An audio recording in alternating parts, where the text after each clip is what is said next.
Engagement is a growing field in journalism that many of us here practice. I've been hearing a lot about it today and really loving the conversations I've been hearing. The core tenets of engagement can be described in many ways, but one of my favorites is that it builds relationships with people formerly known as the audience.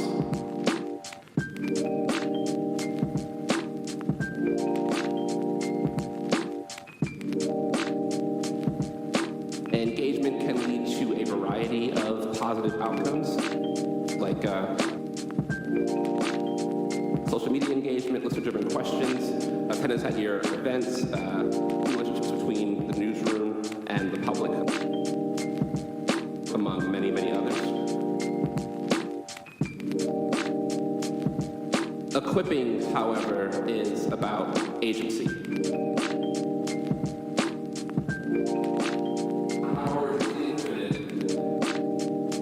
It's about providing access opportunities for participation and production.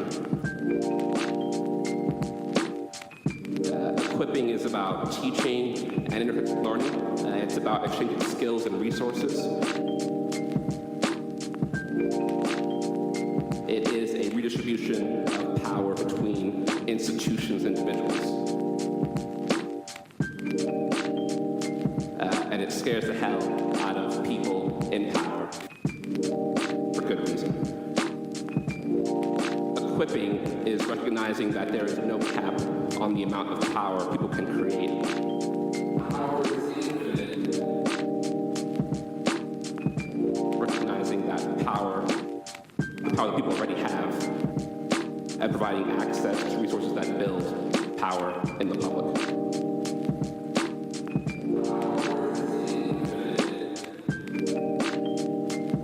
The difference here is pretty key. With the orders that equip, your community causes the mayor to be fired for corruption, or that pothole to get fixed, or the financial audit of local government. And in the process, trust rooted in experience can be created between your newsroom and the public.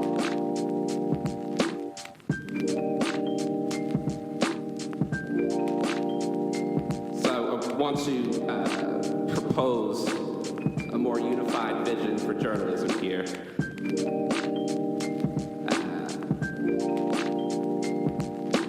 As journalists, we are great at informing. We are getting much better at engaging, but we have a ways to go in equipping. But I believe that journalism that strengthens democracy will do all three. So, don't just engage, equip.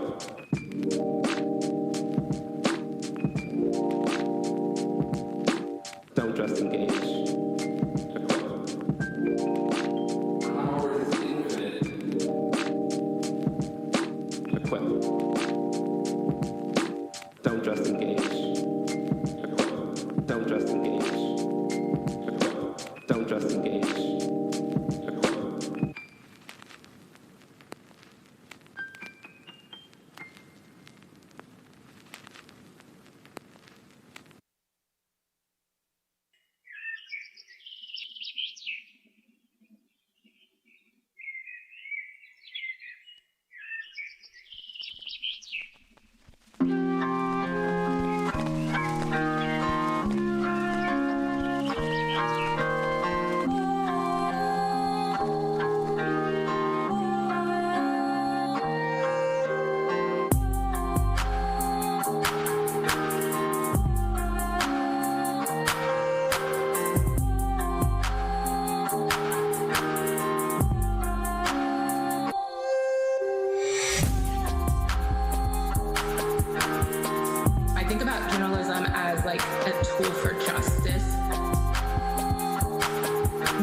Justice and the fight around media have always seen as like the invisible war.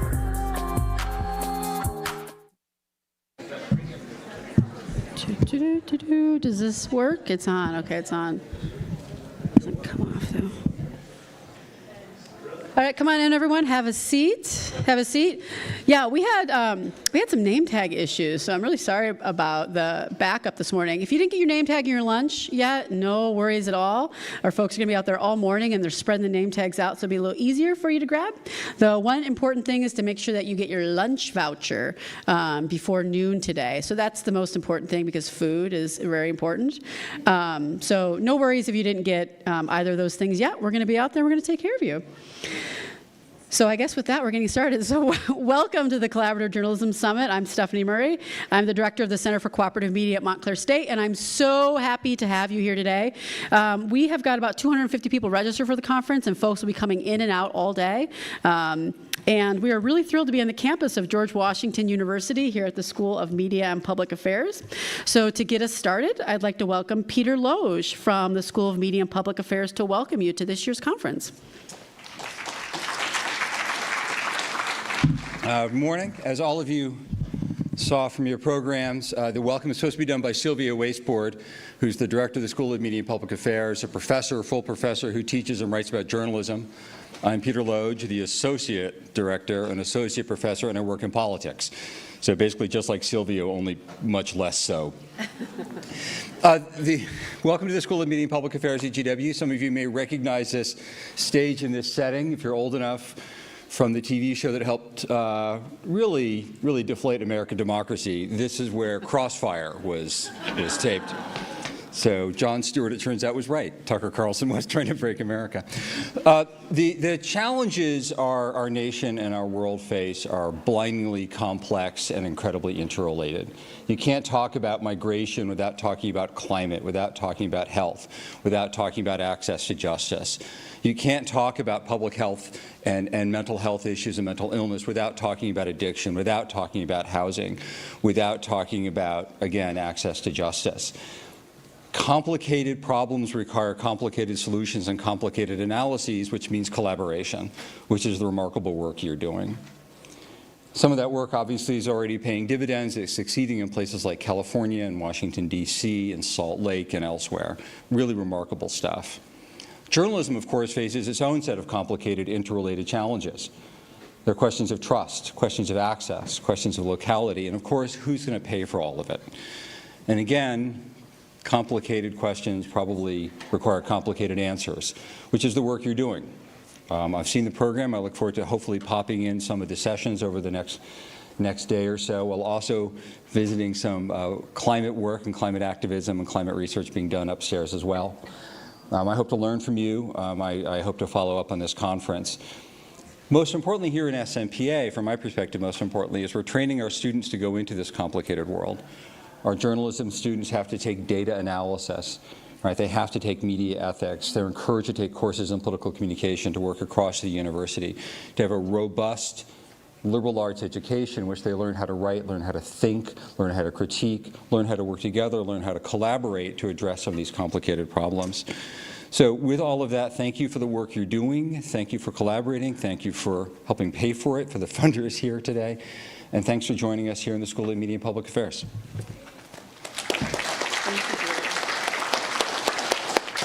Thank you, Peter.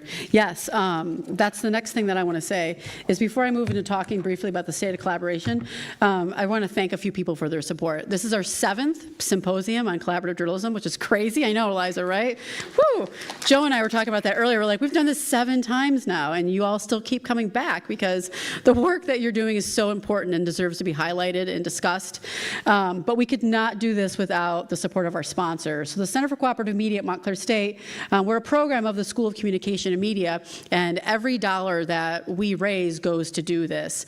We're not making money. Everything that comes in goes out, and so without the support of Inasmuch Foundation, Democracy Fund, Knight Foundation, the Corporation for Public Broadcasting, Microsoft Start, our home, Montclair State, Journalismo Colaborativo, and the Community Information Cooperative, we would not be able to do this. Their generous dollars pay for this space, for our speakers to get here, for some of you to get here, for our food, for the signs, and everything else, so thank you. And also a big thank you to our event staff, Denise Shannon and Joe Amditas. Joe is the tech guy behind the curtain, and Denise is out front freaking out about the name tags. I'm really sorry, Denise. I didn't have those laid out, but tell her it's no big deal, and we'll all figure it out. So now we're going to get into the state of collaboration. So Joe, do you want to move me to the slides? Cool. And I kind of want to use a hand mic. Is this on? You can hear me? Okay, cool. Okay, so I'm going to do this rather quickly. I've got about 5 minutes before we bring our keynotes up. We've got a series of 3 keynotes this morning. But every year at the Collaborative Journalism Summit, we start off looking at the state of collaboration. So this year for the state of collaboration, we looked at some of the trends that we track at Montclair State at the Center for Cooperative Media, and I also asked the Collaboration Managers group. There's a group of about 80 people, many of you are in this room, who are collaboration editors or collaboration managers in the United States. And so I asked for their feedback too. So let's get going. First one, Joe. There we go. So the power of collaboration. So this one specifically, Brianna Bailey, are you here? I know I saw your name tag. Yes. So I used your quote up here, Brianna, because I thought it was like so perfect. So like I said, this is the 7th time we've done this, and so many news organizations now, independent, hyperlocal, public media, nonprofit media especially, commercial more so, understand that working together, especially in today's environment, just what Peter was talking about with all the complex issues happening in our world, is important, and it's here to stay. Collaboratives keep launching, more collaborative editors being hired, and I just thought Brianna's quote was amazing. You can read it. I don't have to read it for you, but I love the last line. People don't care anymore. It's about more ego than anything, reporter's ego, and ego is the enemy of good journalism. So, yes. Next, investigations. So, oh my gosh, Joe, I didn't finish the slide. So does anyone want to be quoted? I'll add you up here later. So investigations continue to be the #1 driver of collaborations, investigations and accountability journalism. In a moment, you're going to hear from the International Consortium of Investigative Journalists and the Organized Crime and Corruption Reporting Project, who can attest to this because they do some of the best of it in the world. This in the United States continues to drive collaboration, investigation, accountability journalism. Y'all are collaborating on other things too, but this is still #1. All right, cross-field work. So this is something that we see more and more of over the last few years. Civil society organizations working with journalists to produce stories that drive impact. And this is a sticky line for some of us because you feel like you're moving into advocacy work. But more and more people are understanding that journalists are advocates for your community. And if you're going to help drive change and justice, that's okay to take a side. If we all want clean water, what's wrong with taking a side? Libraries are becoming partners more. Rita Allen Foundation is funding right now civic science journalism collaborations. A few of you in the room actually got grants. You got your grant letters yesterday specifically to do this kind of work, and we're going to see a lot of this more and more. And I put a quote up from there from Dana. I don't think Dana's here yet. Dana Kester, I haven't seen you yet. From 100 Days in Appalachia about local news convening, connecting civil society, movement workers, and others, especially in democracy defense. And we're going to see more and more of that. All right, next one. Oh, yes, collective sustainability. Melanie Plunder, where are you? I saw you. Yeah, yes, there you are in the back. So Melanie's going to be talking about this at INN Days with some other folks on that panel. But more and more we see collaboratives that are working together to not only raise money to keep the collaborative going, but to lift all boats, to help all of them become sustainable. And so this is going to be a theme that you'll see if you're going to INN Days. They're going to talk about this kind of fundraising. And it's really important, and we're going to continue to see that. And Melanie, I was supposed to put your quote there. God, you guys, I didn't finish my slides. I'm going to email this all to you, and it's going to be finished, so don't worry. But business side partnerships continue to grow. I don't know if you saw Local Media Association and their announcement with Deloitte recently. URL Media is really focused on business side stuff, and we're going to hear from Ella there today or tomorrow. So this is something that we continue to see. Next one. Content sharing, yeah, so content sharing starts a lot of collaboratives. You think, oh, we don't really feel comfortable working together, but we'll share our content. And that's continuing. It's becoming more formalized, and there's infrastructure being built for it. Frank Mungin from LMA isn't here, but he'll tell you more about the platform that they've been building that helps their climate collaborative share stories. AP Story Share, we've talked about a lot of these, but there's more formalized networks and infrastructure being developed. And if you're at INN Days, ask Sam about it, because this is something that he's leading at INN. And I think that's it. No, we got one more. Yes, engagement. So civic and community engagement are driving a lot of collaboratives, and they are informing a lot of collaboratives. Liza Gross and the Solutions Journalism Network has been a leader in this because she makes sure that all of her solutions journalism collaboratives have community engagement components. That's a non-negotiable. And we see that happening through a lot of collaboratives. Deep listening, the work that AJP is doing, I don't know if Fiona is, yep, Fiona's here. A lot of the work that you do is informed when you go into a market by listening to the community and really spending time doing research. And that informs a lot of the partnership work that we see, which is so, so, so important. And that's going to continue. And Sean's here. I just saw Sean a couple minutes ago. The idea that it's inclusive, that the initiative they do with Every Voice, Every Vote is about touching every section of the city. It's not a bunch of journalists deciding what needs to be done. It's real deep, meaningful community engagement. I see Allie over there nodding. Yes. And that's it. So that's how we see the current state of collaboration. Love to hear your feedback, your thoughts. Email me, tweet me, and I will make sure I finish that slide deck. It'll go out in the at the end of the conference. We will send all the slides to everyone, so you have all of that stuff. 9:16. I'm only 1 minute behind. Nice. All right. Woo. Oh, thank you. Thank you. A couple things before we get into our keynotes real quick is that we talked about name tags and meal vouchers. At your leisure, when you go to the bathroom, when you're on a break or whatnot, go grab your name tag, grab your meal voucher, make sure that you treat those as money. That's why they look like money, but they have Joe's face on them, so they're not money. But treat them as such, because when you go to Western Market to pick up your food for lunch, you'll hand them that, and they'll give you your sandwich. And then we still do have a few openings for headshots. So if you want to sign up for an updated headshot, we're able to do that. You can go on the dashboard, collaborativejournalism.org/dashboard, or you can scan the QR code at the front and sign up for a new headshot.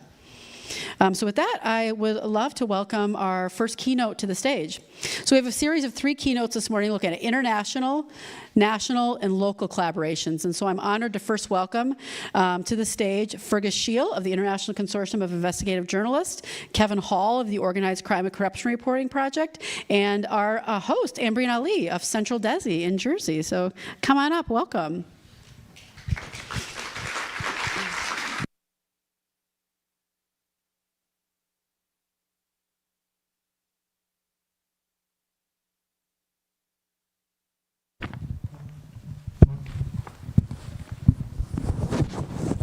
Hello. Okay. Welcome, everyone. Welcome to the 2023 Collaborative Journalism Summit. This is the first time the summit is being held in Washington, D.C., and I think it's only appropriate, given that we are sitting in this incredible seat of power, for us to start the session with these 2 gentlemen and the work that they do to hold that power to account. Fergus Shiel, to my left, is managing editor of the International Consortium of Investigative Journalists. He's overseen the biggest investigative journalism collaborations in the world. Before that, he was the editor of the tablet edition of The Age, the newspaper in Melbourne, Australia. I tried to practice my pronunciation of Melbourne before I got here. Very good, well done. And then Kevin Hall is the North America editor of the Organized Crime and Corruption Reporting Project. And Kevin joined OCCRP in 2021. He oversees the organization's investigations in the US, Mexico, and Canada. And he's a Pulitzer Prize winning journalist who worked at McClatchy, Miami Herald, the Journal of Commerce, and UPI. So as I mentioned, the work that they do is incredibly important on a global scale. And I would say arguably that these gentlemen in the organizations that they work for are behind the most impactful collaborations on the planet. From the Panama Papers, the FinCEN files, Pandora Papers, just to name a few, these investigations have caused top politicians to be impeached, to lose elections, countries to change their laws, launch investigations, and financial institutions to face greater scrutiny and accountability for the covert monetary traffic that occurs around the world and continues to this day.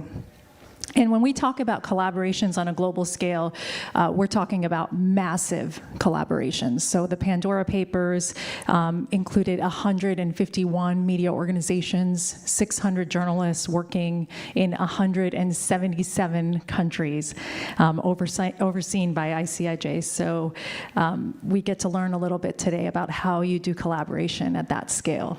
And it's an incredible opportunity. When I was doing a little background research on this, I was really excited to see that USAID, after the Pandora Papers came out, wrote an 84-page report on kleptocracy. And there were some really juicy quotes for us journalists in there. So one of the things that the report said was that supporting investigative journalism is often the single best possible investment in the development of a country beset by repressive kleptocracy. Like, how cool is that, right? Independent reporting that reveals the truth about corruption provides crucial information and motivation that citizens and authorities need in order to make government serve the people. And the report also references the collaboration between these organizations and the other media organizations that were part of that. It says that while newsrooms traditionally guard their scoops from competing journalists, collaborators on ICIJ projects radically share findings with each other over secure channels to build on each other's work before publishing. So I kind of want to start there and ask you, Fergus, is collaborating in this way radical? I think philosophically it is. It sort of upends the traditional journalism model of hoarding information to yourself in the pursuit of a scoop. What we do is completely the opposite. We work together for months or years in order to and share every piece of information that we come up with to produce the best stories. So that is a radical departure from the tradition. The second thing, the benefit of it rather is substantial, not only in terms of impact, because if you want to change the world, and ICIJ's motto is stories that rock the world, and our intention with every project we do is to change the world. And with Pandora Papers, we helped to produce the Enablers Act, which is going to transform the whole money laundering sphere. With FinCEN files, we helped with the Transparency Act, which is similarly is going to transform. It would literally transform the world and transform the way money moves around the world and who has to account for that money moving around the world. What we set out to do is to examine broken systems, to show how those systems can be improved for the benefit of the world. But we don't, for a moment, contemplate that we can do it alone. So the huge benefit of collaboration, the impetus for it is that reporters in their own countries have the best knowledge of their own countries. So we cannot tell somebody like Ignace in Benin what matters in Benin, or Guillermo in Uruguay, what matters in Uruguay, or Pavla in the Czech Republic. We don't for a moment presume that we know as much about Brazil or Ireland or New Zealand as the people who are living there, and that's why collaboration matters so much to us. Yeah, and Kevin, I should mention, shares that 2017 Pulitzer Prize as the lead U.S. partner in the Panama Papers, the earth-shattering, I would say, Panama Papers. Kevin, would work like that even be possible without collaboration? Absolutely not. And since this is the crossfire stage, am I supposed to throw something insulting at ICIJ now and take a dialogue from there? No, I mean... We're collaborators, not fighters. It's funny, kind of the evolution since the Panama Papers. I mean, I think the Panama Papers broke the mold. I think in similar events that I've done with this with Fergus's predecessors, they had always said, the lone wolf model is how they described it. One person has all the information. You can't do that. When Panama Papers, correct me if I'm wrong, I thought it had 1.7 terabytes of data around there. It would have taken you more than a lifetime to read every document in there. We're on a project right now that I can't discuss, but I can tell you it's 5 terabytes. It's almost 3 times the size. Imagine navigating something like that, 2 or 3 people. You can't.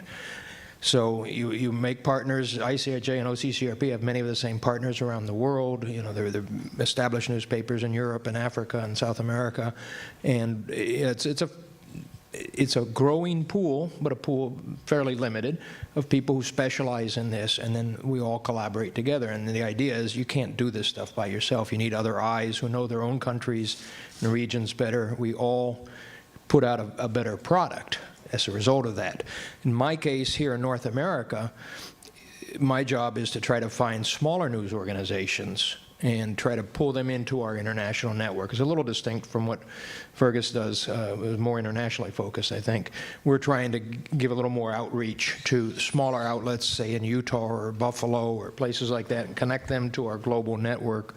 We have a proprietary database that allows anybody who joins it, and a lot of you are free to join it. There's a whole free component that is not unlimited access, but it's access to most of the important databases, where you can go in and see if, you know, your guy locally might have an offshore. Some of our data points to ICIJ's databases, and there are just a lot of ways now that you can connect a small town in Canada or the United States to the global corruption network and find out real details. And that's kind of exciting. It would have been impossible without the Panama Papers. Let's talk about how that works. You know, we have a lot of collaborators here in the audience, and maybe they're not used to collaborating at your scale, but definitely experts in that. So I think it would be helpful to hear kind of what role you play, and maybe you can talk about that in the lens of some of these important collaborations that you've done recently. Kevin makes a very good point. The collaboration overcomes the tyranny of distance, tyranny of language, and the tyranny of complexity. So collaboration is, on a grand scale, like the projects that we do, is the way to do it is really simple. It seems complex from the outside, but it's really simple. So well, I'll take Pandora Papers, for example. We had 11.9 million documents. So what you do with 11.9 million documents? How can you possibly sift 11.9 million documents when you're an organization, in ICIJ's case, that's 100 times smaller than the New York Times? So the obvious way to do it is to initially troll those to find out which countries they impact upon. And so the very first thing we do is we see which countries we need to reach out to. The second thing we do is we store the documents in a way that people can access them around the world. ICIJ is slightly odd in that we're almost a data company, almost an IT company, and a journalism company at the same time. So we have the capacity to store, at the moment we have something like 100 million documents in our system. And the great advantage that we have is that people can read all those documents at the same time. So people can come around from the world, all across the world, and fish in those documents 24/7. So the first thing I would say to you is, if you want to do collaboration and it's based on documents, find out, have a really simple way that people can read those documents around the clock. It doesn't have to be complicated. It could be a Google Drive, or it could be, but something that everyone can access at the same time. The second thing that you need, and again, it's not rocket science. It's really simple. It's just somewhere where people can work. Now that could be a Facebook page. If you don't have a complicated internal system, where people can share their information, set up a Facebook page and let them work there. Make it a closed page, and then people can use it. So there you have two advantages. One is that people can read the data all the time and can work all the time and can share information all the time. The third one is you want confidential communications, so WhatsApp or Signal are good, Telegram, so that you can send messages that nobody is going to read.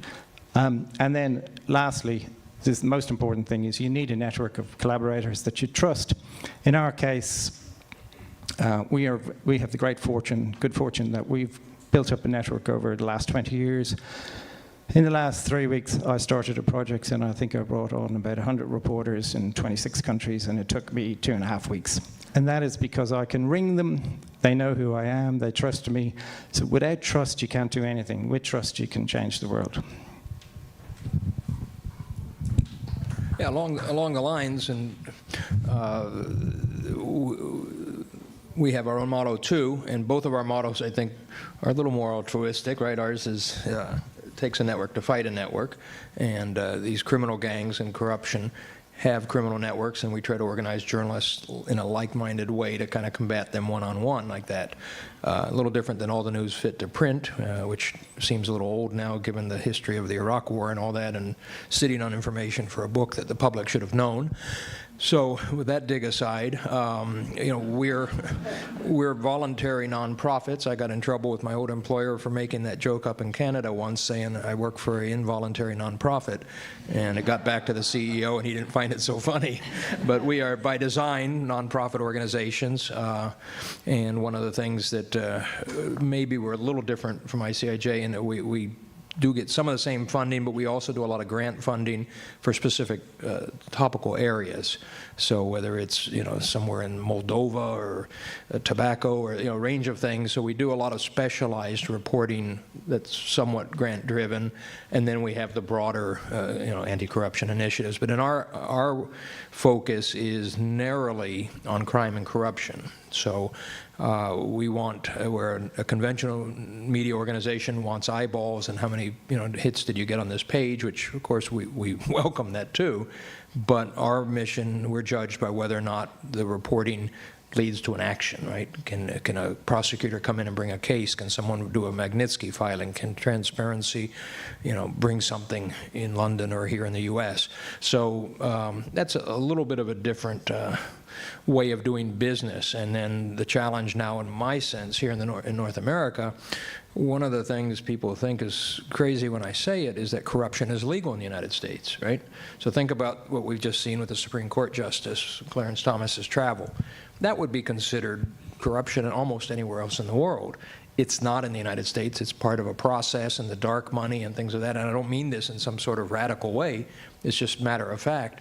A lot of things that would be treated as subversive or non-transparent in the rest of the world is legal here in the United States, and it's why the U.S. doesn't do well on the transparency rankings, or does more poorly than you would suspect in the transparency rankings. So a little off topic, but That's so interesting, and it reminds me when I was reading about the Pandora Papers that it said that on your website that the U.S. itself is a tax haven, and you know, I think when we think about tax havens, we think about far-flung islands and places like that. But it's so interesting to learn that even in the U.S., you know, so many of these loopholes exist.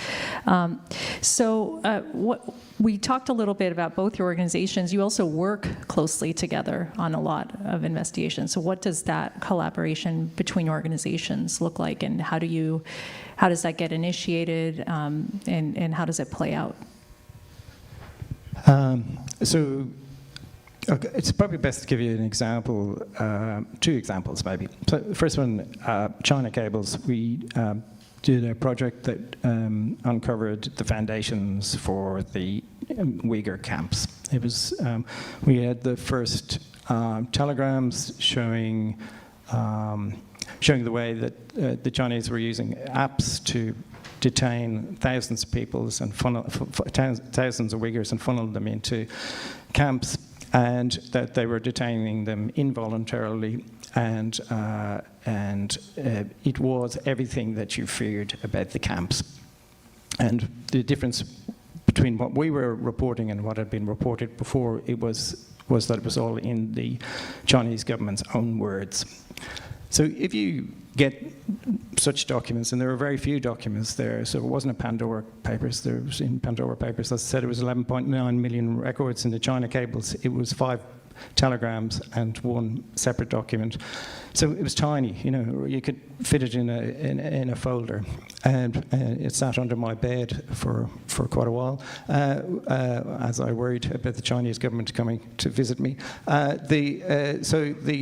The thing there, so you have these Chinese documents, so you have to work out what are you going to do with them. Firstly, you have to make sure that they are what you think they are, because if they're not what you think they are, you're in deep trouble. You know, if for a moment you get it wrong, if you get it wrong, that's your reputation gone. If your reputation is gone, you don't get it back. It's all over. So for an organization like us, we take on oligarchs and boligarchs and kings and presidents and prime ministers. We've toppled I don't know, 4 prime ministers. We've discomfited a king, several kings. We've, had more than, I think something like $1.5 billion was returned to exchequers because of the Panama Papers alone. We've taken on some of the biggest criminals in the world, the biggest Ponzi schemers in the world. And so in order to do that, you have to get it right. If you don't get it right, you're in deep trouble. So what you have to do then, going back to China documents, is you have to select your partners cautiously, because you know that when you're doing it, you're going to have to work confidentially. So you cannot select a partner to work with you on that unless you know that they are trustworthy and that they are not going to leak the documents or go to the Chinese government or, commit some other faux pas. And so what we did very simply in that case, was we went around the world, I went around the world, and contacted, I think it was about 28 media organizations that had speciality in China. And so when you do, each project is different. So you don't have to have the same partners in each project, but you do have to base it on geography, language, and expertise. And in the case of the China cables, we need people who could speak Chinese, who had seen Chinese documents before, because we had to work out if they were the real thing, and could handle them in a sensitive way that didn't endanger our sources and that didn't spook the Chinese government too early. And I think that kind of sums up each and every project. If you have a project that's about Africa, you obviously need African expertise. And this is, with OCCRP, we have the great privilege of working with OCCRP, because one of the things that OCCRP is expert on is Eastern Europe. We have some expertise in Eastern Europe, but OCCRP's expertise goes beyond ours, and also places like Turkmenistan and Uzbekistan. OCCRP is absolutely brilliant on, and their new boss is a gun when it comes to those countries. I'll take that as a cue to say nice things about Miranda Petrujic, who is our new top editor, and she has come up from within OCCRP. OCCRP was founded almost 16 years ago in Bosnia. It had focused originally on the Balkans and to a lesser extent and more recently under her leadership on the stands, central, what would be called Eurasia, I guess, more broadly, that in the former Soviet republics has been our strong point, but we've expanded pretty aggressively into Latin America. But Russia and its environments continue to be our strongest suit. As Fergus has mentioned, we are on the organizations of persona non grata, which is more than just non grata nowadays with how Putin's behavior has changed towards journalists. So security is a real issue in both of our organizations. China is a massive story waiting to be told, and I think all of us news organizations, both for-profit and non-profit, are all in the same boat of trying to figure out how to staff up, how to find Mandarin speakers. Security is a real issue. One of the kids, I was at a Columbia University workshop with prospective journalists, and the kid who I thought would have been just a slam dunk for us, a perfect fit, really bright kid, was worried about his family back home. He had no intentions of going back to China, but the reality that association with us could harm his family, those are real things that we have to deal with on a day in, day out. The Times and the Post have to deal with it with their translators and staffers and things of that sort. But Miranda is fearless, and I think she's a perfect leader. We have grown. Like many organizations that grow quickly, you're struggling to kind of keep the trains running on time because we've grown so much. We have about reputation, to follow up on Fergus's point, it takes years to build a reputation, minutes to lose it, and I think there's a lot of truth to that. We have a pretty rigorous fact-checking process, as they do. We both do a lot of footnoting. We tend to be much longer stories that go into detail because of the idea that we're going to bring someone behind us to have judicial action. So where a newspaper might focus more on a narrative form, I think both of us organizations try to get as much information out in a story as well, because there are a lot of elements that would go into a prosecution or a human rights investigation and things of the sort. But I like to joke that our fact-checking process is like a colonoscopy without anesthesia. So it's unlike a conventional newsroom process. It's very, very rigorous. I can imagine, and I hear both of you talking about how important trust is and how there are very serious risks involved, in the work that you do, and the people who collaborate with you, especially those that are in country, face a lot of backlash, when the people in power are being told, that their secrets are getting out. So how do you manage that piece of it, the legal and kind of the safety concerns that all your collaborators kind of share with you when you work on these investigations? Thanks for that metaphor, Kevin. So, yeah, it is, Amber, and it's a constant worry. So with China Cables, we had somebody who was arrested in Beijing in the middle of the project, and we delayed the project until they got out of jail. Because we didn't know if they had been arrested because of us or not. So that's one example. With Pandora Papers, many of our colleagues, both our colleagues in Russia, fled the country. So just before Pandora Papers came out, iStories, which is run by Roman Schleinoff and Roman Anin, who are good colleagues of ours, did a story that was a preamble to the Pandora Papers. They knew that when that story went out that they would be at risk. Sure enough, they were at risk, and so 16 of them fled Russia in one weekend with the assistance of OCCRP and ourselves and others. And they haven't gone back. They're not back in Russia yet. Hopefully they will be one day. And this goes on all around the world. So we have Venezuelan reporters who are in Miami, not in Venezuela. We have Nicaraguan reporters who are in Costa Rica, not in Nicaragua. With each and every project we do, sadly, very sadly, you see essentially the forced migration of reporters from their own countries to others. You also see two other things that are alarming. One is news organizations that have worked with us refusing to publish the stories that they've done with us. So we saw that in Panama, where our Panamanian partner worked for 2 years on Pandora Papers, and then her own publication refused to publish it.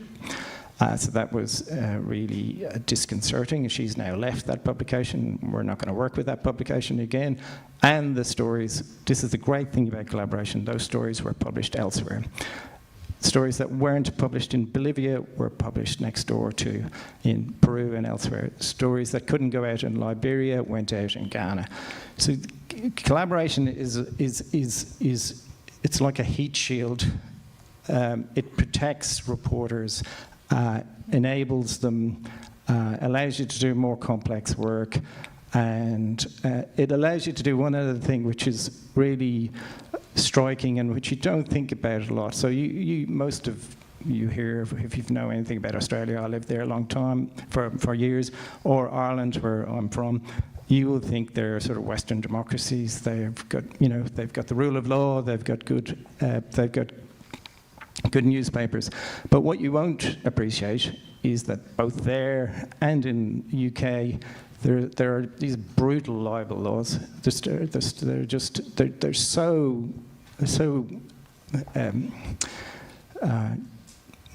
depressingly restrictive that story after story doesn't get published. So that publications literally can't publish the truth because they will be sued and they'll lose. And the great advantage of collaboration, and this I think can work anywhere, the great advantage of collaboration is it allows you to get past libel laws too, because you can publish a story about Australia in America and then you can bypass the libel laws. That's incredible. You would think that I planted that question, but you heard it. Collaboration is the antidote in this environment.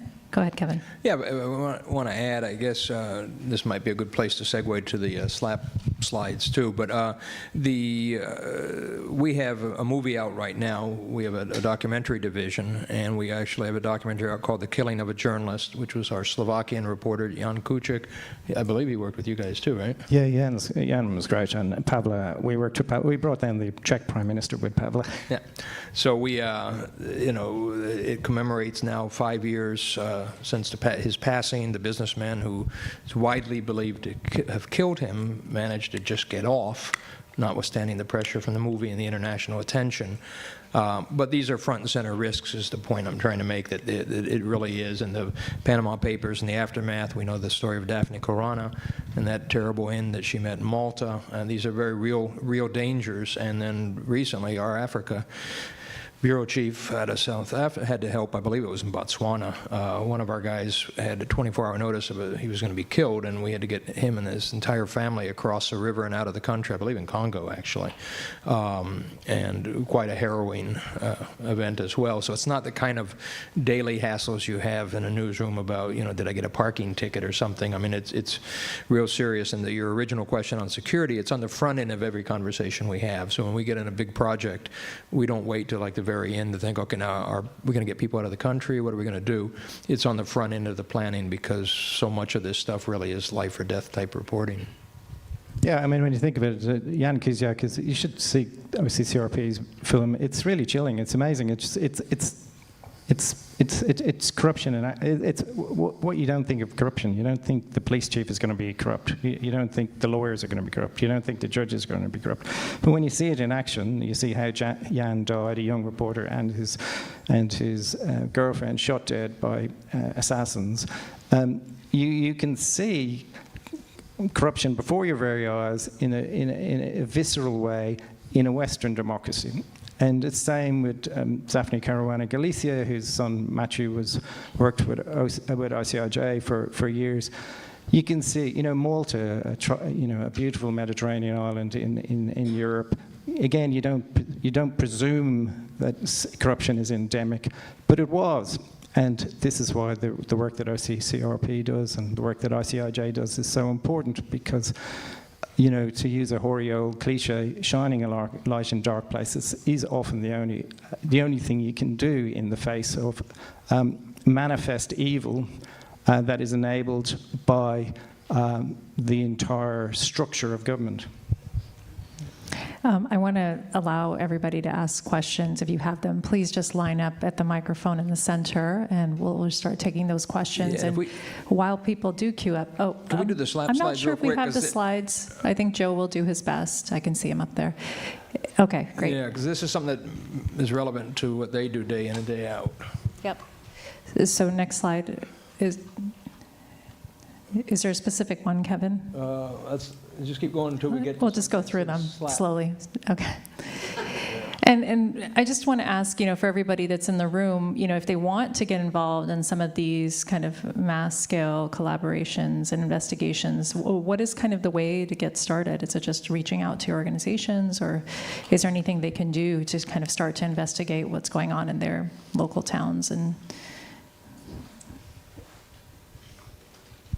yeah, I guess the answer, Amberine, is to do what matters most to you. So, I mean, I really don't see a huge benefit to somebody in Utah working with ICIJ. It doesn't make sense unless there is a particular angle that stretches beyond Utah. I think what really matters now is that everyone does journalism that matters for their own communities. It's essential. I can't, there's whole parts of the United States that don't have any journalism anymore, and this is the same in parts of Australia now that there's no journalism. So if you're getting up every day and doing work in your state and collaborating with people in towns near you, that is of far more importance and significance to the world than what we do. It is in your world. It's really vital that you keep the flame alive in your towns and your cities and your states.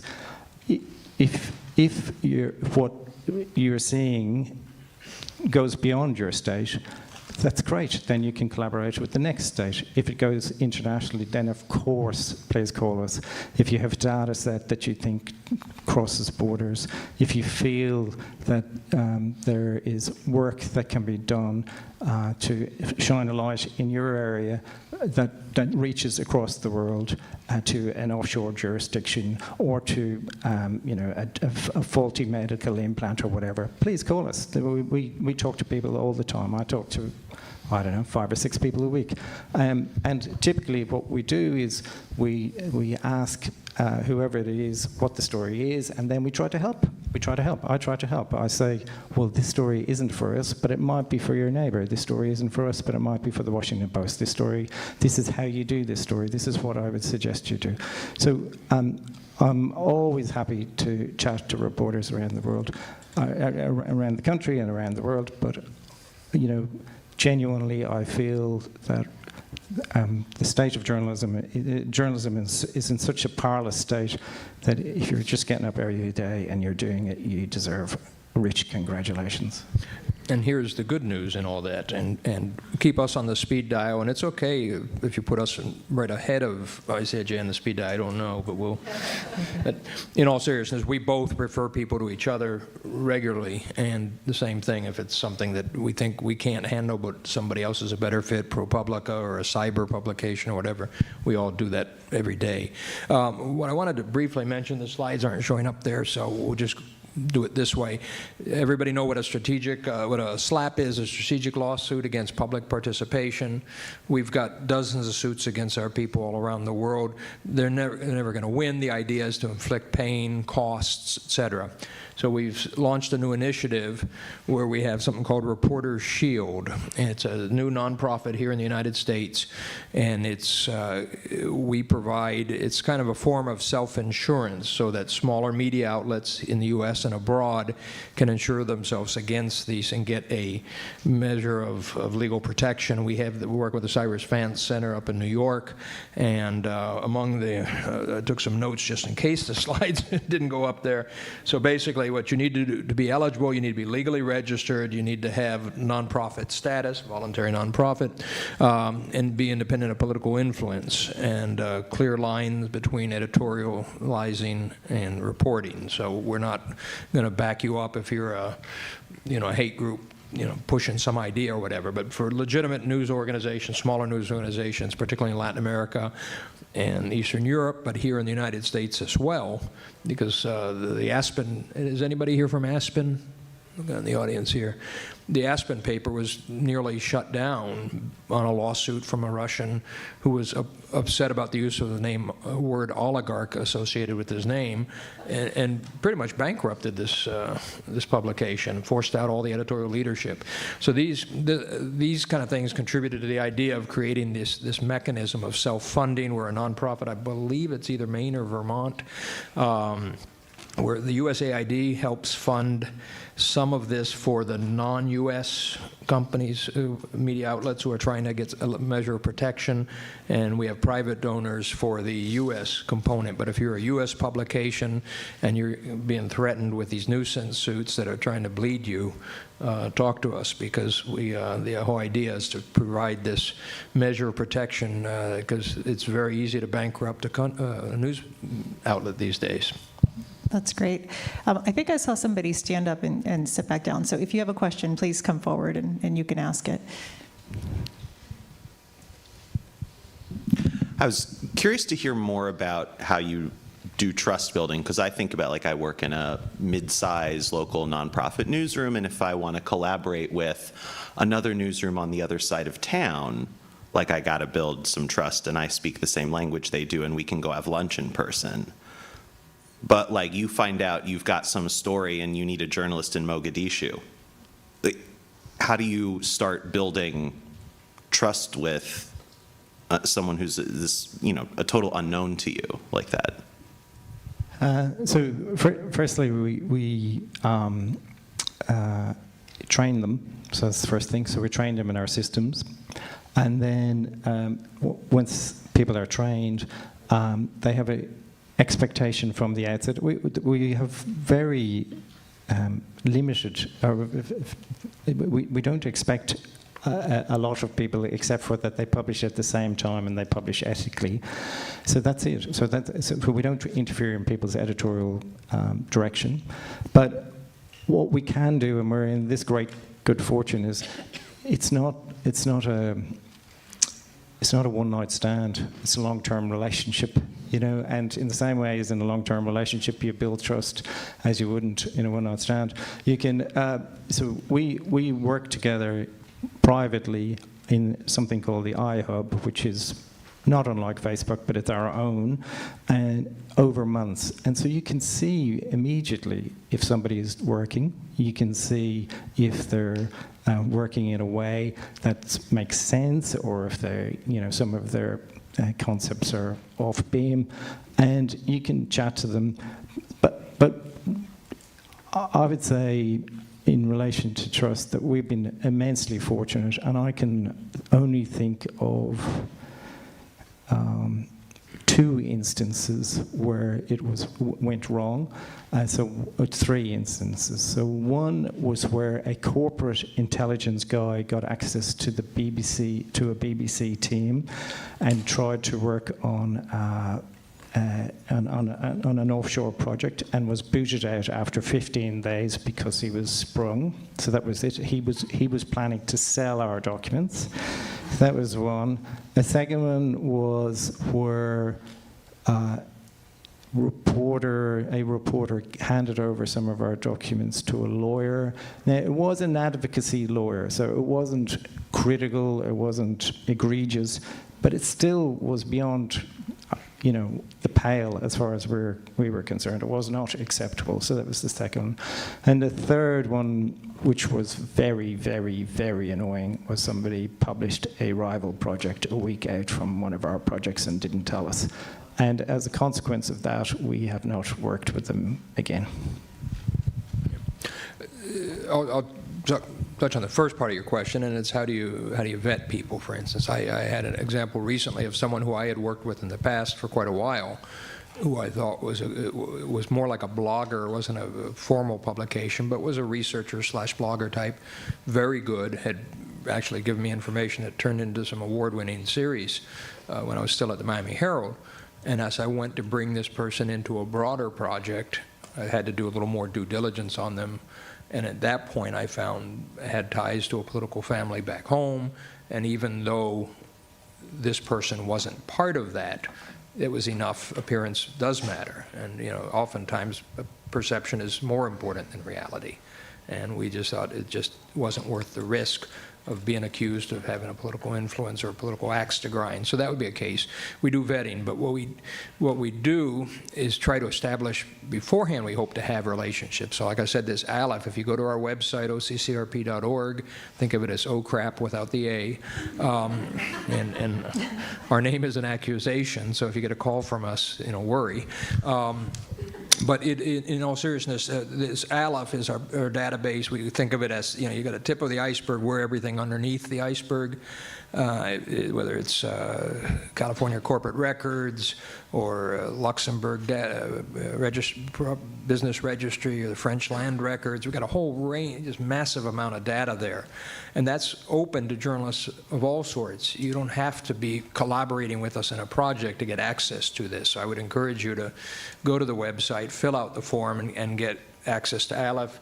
ICIJ publishes a stripped down version of their data too. The reason neither of us put out just raw form, here's all our data, is because it has social security numbers, passports.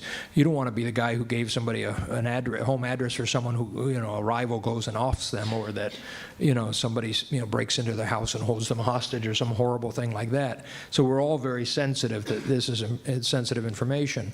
And oftentimes we can't share an actual document. We might be able to tell you a little bit about it, but one of the reasons you have to be real careful with these documents, and ICIJ does a really good job of patrolling this, is if I give you a document and then you use it in a lawsuit, and I've never written about, it's not a document that became a journalist product, then that's open to discovery, and you can get ICIJ or us pulled into some other lawsuit. So we limit the access to documents to people who are using it for journalistic purposes.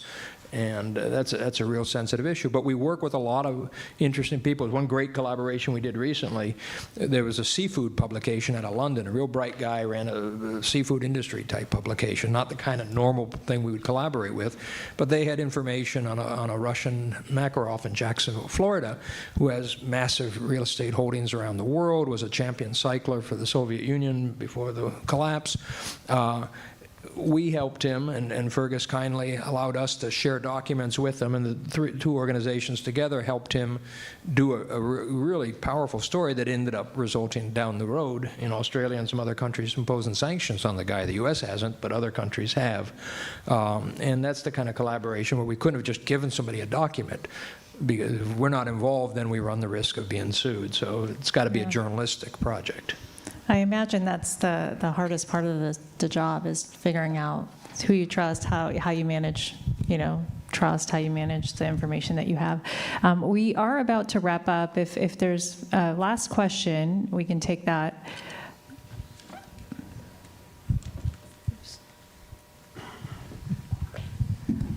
Yes, given the size of the databases that you have in place, I'm wondering what role AI might play in helping to sort through the material.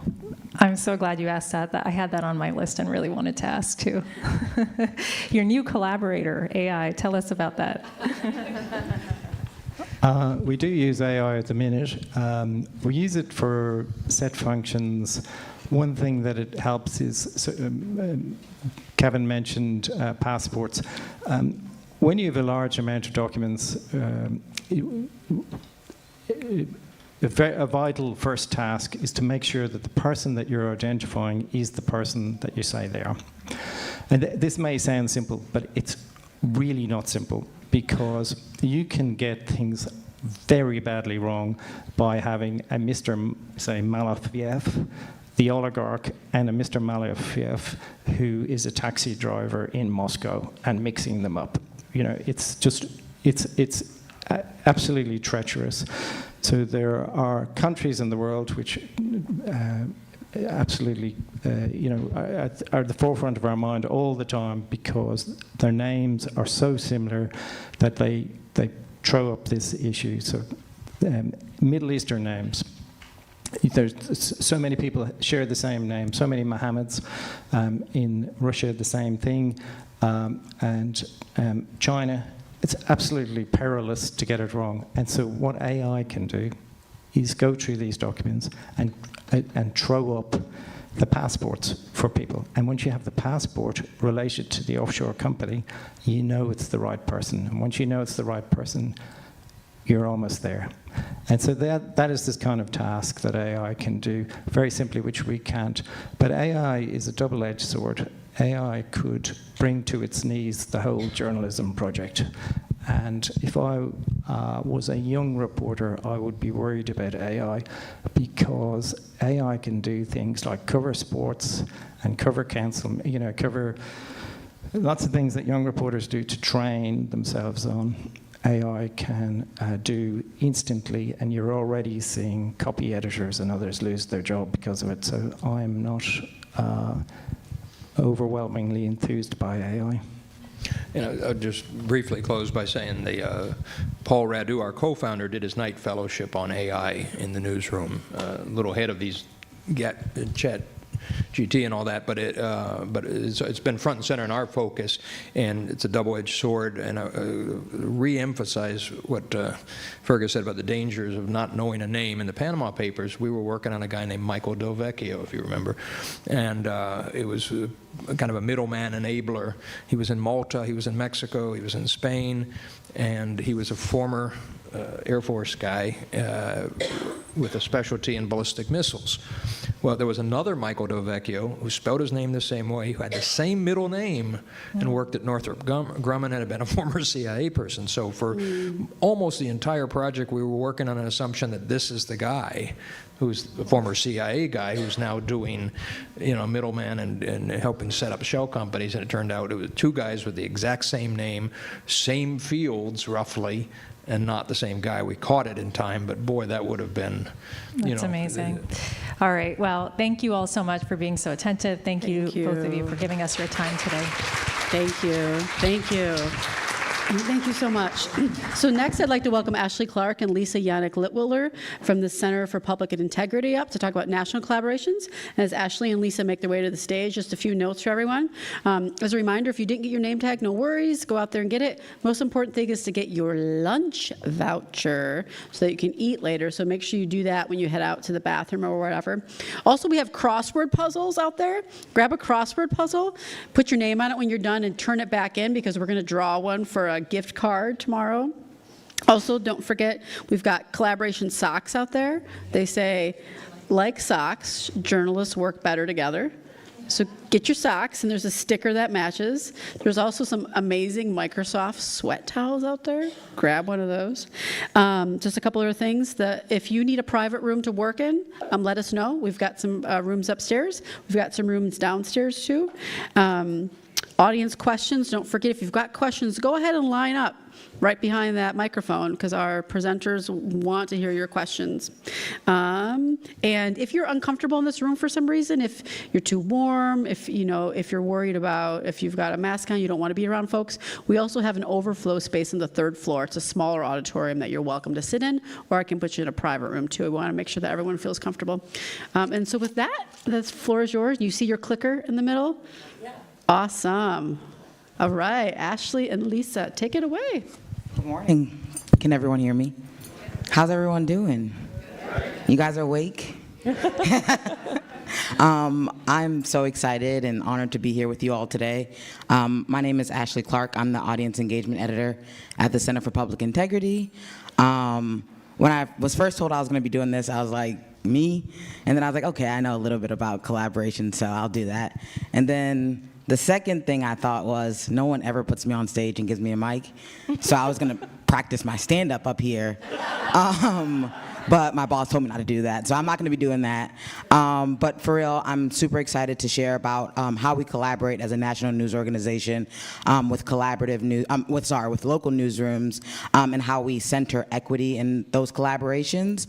And so I will toss things over to our director of audience, and who I think is really at the heart and spirit of the collaborations that we do at Public Integrity. I think you're at the heart and spirit of what we do with collaborations. I'm Lisa Yannick-Litwiller. I'm the Director of Audience at the Center for Public Integrity. And Ashley and I have been working together for about 2 years, imagining what using our superpowers of trust building and putting an equity lens on our collaborations and including people along with our process earlier instead of after we publish could do to bring the information that we're gathering into communities. I can't get this clicker to work. Maybe I'm pointing in the wrong direction. Where do we point it? Oh, did you get it? Yeah. I'll just go ahead and say next slide. Does that work? Okay. And so, as Lisa mentioned, the main goal of our collaboration is to bring our the work that we do to the audiences that are impacted by it, and to grow our audience. Next slide, please. And next slide. And so when we think about like where we start, we want to start in the right place, and we try to keep these like assumptions in the back of our head, or the front of our minds actually, is that there's talent in every newsroom despite resources, that we're expert in something and so are other newsrooms, and we can all learn from one another. We don't like to go in newsrooms and say, oh, we have the answers to everything and we know what's happening in your community. We are assuming that we're bringing something to the table and so are they, and then that we're combining our skills to make a better product. product. Like I said, the goal is to grow our audience. The goal is to get our news in front of the people who are impacted by it. And so how can we creatively combine our skills with the local newsrooms that we're working with to make that happen? And then I think Lisa does a good job of describing this, but assuming the best intentions of all journalists, and sort of that we're all working from the same place of like wanting to produce the best work, wanting to make sure we're not doing any harm, making sure that our fact-checking process is similar, our editing processes are similar, and if we start there, we can keep like equity at the center of the collaborations that we do. Next slide, please. So if you've ever done a collaboration with us, you may have had to endure me asking, what is your superpower? We share our superpowers in our collaborations, and one of the best benefits for us is that we gain from other people's superpowers, and we really like to center the idea that relationship building and understanding what everyone brings to the table is a hard skill. It's not a soft skill for us. It's super important that is the center of what we're doing in a collaboration. We work really hard, and we're doing it all the time, to acknowledge power and privilege and what that looks like for the people who are collaborating with us, and our own power and privilege as a national investigative newsroom that has many years of being able to obtain funding or build connections. So we put that at the beginning of our process. We think about our audience as a collaborator in our collaboration, and try to create as many entry points into our work so that we're reaching the different types of audiences. Can you go to the next slide, please? And so we think about who the audience might be for every single project, but we feel like they fall into these three buckets. And I'd love to hear from anyone in this room if you think there are different buckets or if this is wrong. But basically, we think about the audience that is learning about a topic for the first time. We think about the audience that can take action. And also someone could be in all of these buckets, right? But somebody who has power, either they're a legislator or they're an advocate, they're going to take action, maybe based on the reporting. And then the audience that is personally impacted. Our goal is to build collaborations that serve all of those buckets of audience, and center the audience that is most impacted by the topic or the reporting. So centering lived experiences and centering our goal in reaching that audience with the information. You can go to the next slide. So CPI has, right now, I would say like 3 different types of collaborations that we do, where we do the reporting, it's ready to be published, and we go to news organizations that can help us amplify our work, and we say, can you republish our work?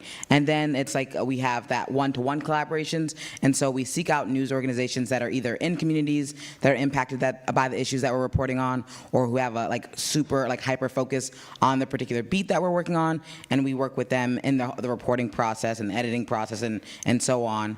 And a good example of that is our Washington Informer project that we did a year ago, where we built a newsletter with a local newspaper in Washington, D.C.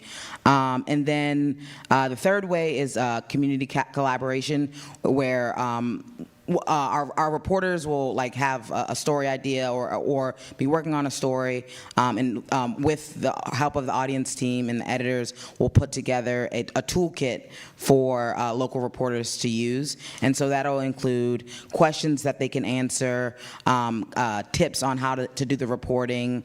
It'll also include how we look at the data, how they can look at the data, and in their community, and when we'll publish. It has information about embargo dates. Sometimes it includes how we are going to socially promote it and how they can do the same thing.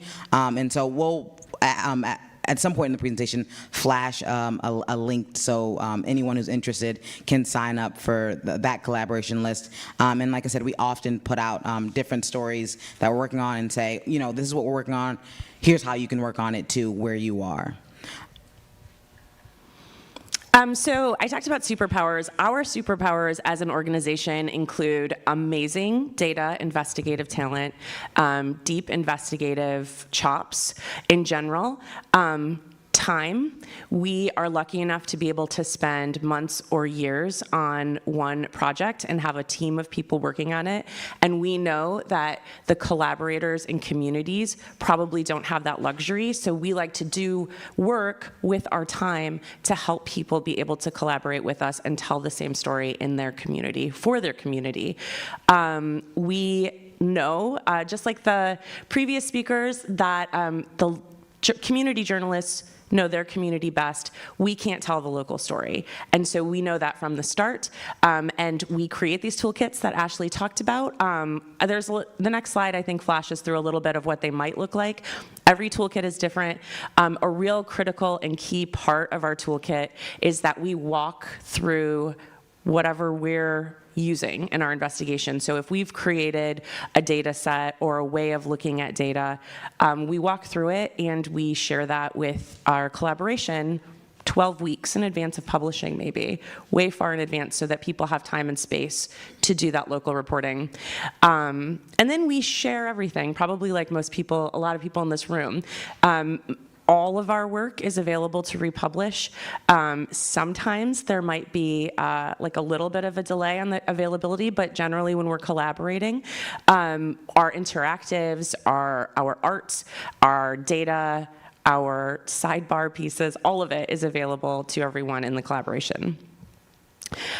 So this is a little bit more about the toolkits. So we have a kickoff for our collaborations. We invite everyone, the more the merrier. Ashley talked about the email list that I hope you will sign up for if you're not on it. And we send out blanket calls with information about the projects that we're working on, and invite people to a kickoff call, and we walk through the information, the toolkits. Like I said, we aim for 12 weeks in advance. Could be even more, could be 6 months in advance if we're able to do it. We share the gist of our story. We share our findings right away. We have a mutual agreement with the people who join, what the kind of the rules of the road are for the collaboration. And we, this toolkit is an evolving sort of organic beast. We add to it as we're getting more information. As our collaborators come to our office hours that we hold over those 12 weeks and bring amazing wins and ideas and paths that they're going on in their communities, we add those to our toolkits, and we make sure that we share them with the whole collaboration, which makes everything stronger, because we obviously do not know everything. And I mean, I hate to say it. If I told the newsroom that, they might disagree. But we don't know everything, and we like to learn from everyone's experience. You can go to the next slide. So this is a project that we worked on last year called Unhoused and Undercounted, where it looked at how school districts were supposed to be keeping track of students who were either unhoused or had housing insecurity. And these students are protected by the McKinney-Vento Act. And so by law, the schools are supposed to be tracking them and providing them resources that they need. And the investigation found that many schools are undercounting these students. We knew going into this reporting that we would need a news organization that was had a hyper focus on reporting on homelessness. And if you can go to the next slide, that'd be great. So these are the partners we work with. We knew we needed someone who that was their beat. We knew we needed communities that could get into schools and talk to teachers, talk to students, and talk to other people who worked in the school district. And we also knew we needed a news organization that focused on education. So we, for this particular project, you'll see that it used, and you can go back to the slide. For this particular project, you'll see that we used kind of the 3 different models that we have for in this one project. So Street Sense Media is a street paper in Washington, D.C. They cover homelessness. And not only do they cover homelessness, a lot of the folks who write for them or who are featured in their newspaper have experienced homelessness or are currently experiencing homelessness. So that was important for us. And then WAMU, we had collaborated with them in the past. That was just a local news organization that we had already built trust with, and so we thought that bringing them in was important. A different type of format than we do. They do radio, and so when Lisa was talking about different entry points into our work, we knew that we didn't want to just have a long investigation, but we wanted a component that people could possibly listen to, or a short form piece. And And then the Seattle Times, Project Homeless, if you aren't familiar with their work, I would really recommend checking it out. They just do really amazing work in covering homelessness in the Seattle area and in surrounding areas. And then Chalkbeat, they were just a republishing partner, and I say just a republishing partner, but that's not what they are. They are an education nonprofit, and they were really essential in like getting our this story in front of like educators and other people who care about education issues. These were our core partners in this reporting, and then you can go to the next slide. And then we also, after we finished the initial like core reporting, we did what Lisa was talking about, is creating a toolkit for local reporters to then do even further reporting, different angles into the story. And so we provided the data, we provided questions they could ask. We even, in the toolkit, included some like experts that they could reach out to, and we had those office hours. And then next slide. And then something that was really cool, and it was the first time that I had been able to do it at Public Integrity, but it's always something I wanted to do, was we knew going into this that students were at the heart of the issue, and I thought it was important, and I think it's important, that if people who have a story to tell should be able to tell their story if they want to.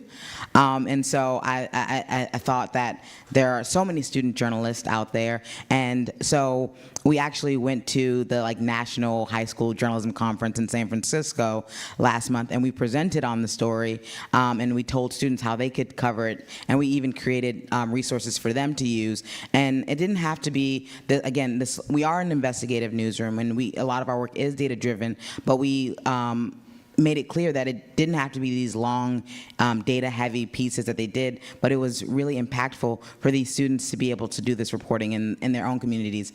And earlier this month, a student actually was able to publish a story about student homelessness in their school district. And that, for me, is why I get excited about this job, is that someone who is in it, in the thick of it, is able to have the resources and the tools and support from us to be able to tell their story in such a hyper-focused way. And so that was a major payoff. And so that is, if it's not on our website, it will be on our website, the resources that we have for students available, and that's something that we have been experimenting with, because at the conference, I talked to a lot of students, and they said to me, yeah, we're the only local paper in our community now. That a lot of our local papers have been bought up by larger media companies, and so we want to do this reporting. And so if they want to do the reporting, who the heck are we to stop them and not make it easy for them to do it? And so yeah, this is just like my baby, actually, to think that this was able to happen. So it's a full circle moment for me. I think too, Ashley, what's really exciting about it is that it does what we say is one of our core principles and beliefs, which is putting the audience most impacted in the center and reaching them in a way that maybe you and I never could, right? Absolutely. Students are reading the student paper. They maybe aren't reading Public Integrity or Chalkbeat. Exactly. Yeah. Exactly. And so what we've learned, I'll throw it over to Lisa to talk a little bit about that. So we're still learning, like everyone in this room, and there are some things that we're noting and trying to find some deeper solutions or work towards improving. Something that we've learned, and it was interesting to me at the beginning of this morning when I heard the talk about the business collaborations. Something that's come up a lot for us is the idea that funding is unequal. It's a lot easier for us to get funding than for the media organizations serving communities that are marginalized or vulnerable. And we are working to be very transparent and maybe seek solutions for that. We also have learned, and this is probably not new in this room, past experiences influence current relationships. And so that goes back to that hard skill for us of building trust. We have to be a listener first. We can come in with our superpowers, but we can't come in knowing everything, right? Or people do not, maybe they won't want to collaborate. Sometimes it's okay to walk away. Yeah. That's a good one. Has anyone walked away from a collaboration in here? Yeah, right. Sometimes that's okay. Things always take longer. Plan anyway. That's something we're working on. We're trying to add weeks on to our national to local projects because we know and we are learning every day that community journalists have daily deadlines and they are busy and they have to triage. So we're trying to add time onto things but have a structure. And a diverse group is always stronger, 100%. That can't be emphasized enough. I think Yeah. within your newsrooms it's important, but also as like who you think about as collaborators. Like, do the newsrooms that you're collaborating, like, does everyone in there look like you? And I think the student example is a good example. It's like you might not think of them as a collaborator, but they can be. And so be creative in who you think about as a collaborator. It makes the work better. So we are in year 2, actually, of trying to research and understand what it means to build equitable MOUs with these newsrooms. And so in the first year, we worked with 3 newsrooms that serve like communities of color and that are like smaller newsrooms specifically, and talked with them about like their past experiences, what worked, what didn't work, what they would like to see, and how they would like to be approached by national partners. And that has been a learning process for us. And we're in year 2 of it, like I said, working with some of the same partners, but some different partners, and trying to examine and build out like a best practices guide that we hope that will be public and other newsrooms can use as well when they're approaching local newsrooms, and specifically approaching local newsrooms of color, about what that looks like and what they should be keeping in mind. Okay, so that QR code takes you to our collaborator list. Sign up. Please sign up. I promise I don't spam. I just send like an email a week, maybe. So we'll be continuing that unhoused and undercounted project. There's some further reporting that we're doing, and we'll be sending to this list information about how to join any future collaborations on that topic or any other collaborations that we're working on. We occasionally send projects that we've published that are available for republishing, especially ones that we think have like really long legs, really like would go deep into a community. We share access to toolkits from there, and it's a great networking and place to connect. Sometimes we have people join our kickoff calls for collaborations, not because the topic is something for their community, but because they want to chit-chat with other collaborators, which is also a huge benefit for us as well. Is that it? I think so. That was the last slide. Does anyone have any questions? Anyone want to hear a joke? Yes. No, I'm just joking. Come on. Oh man, I don't want to be the one who puts the wall between us and the joke.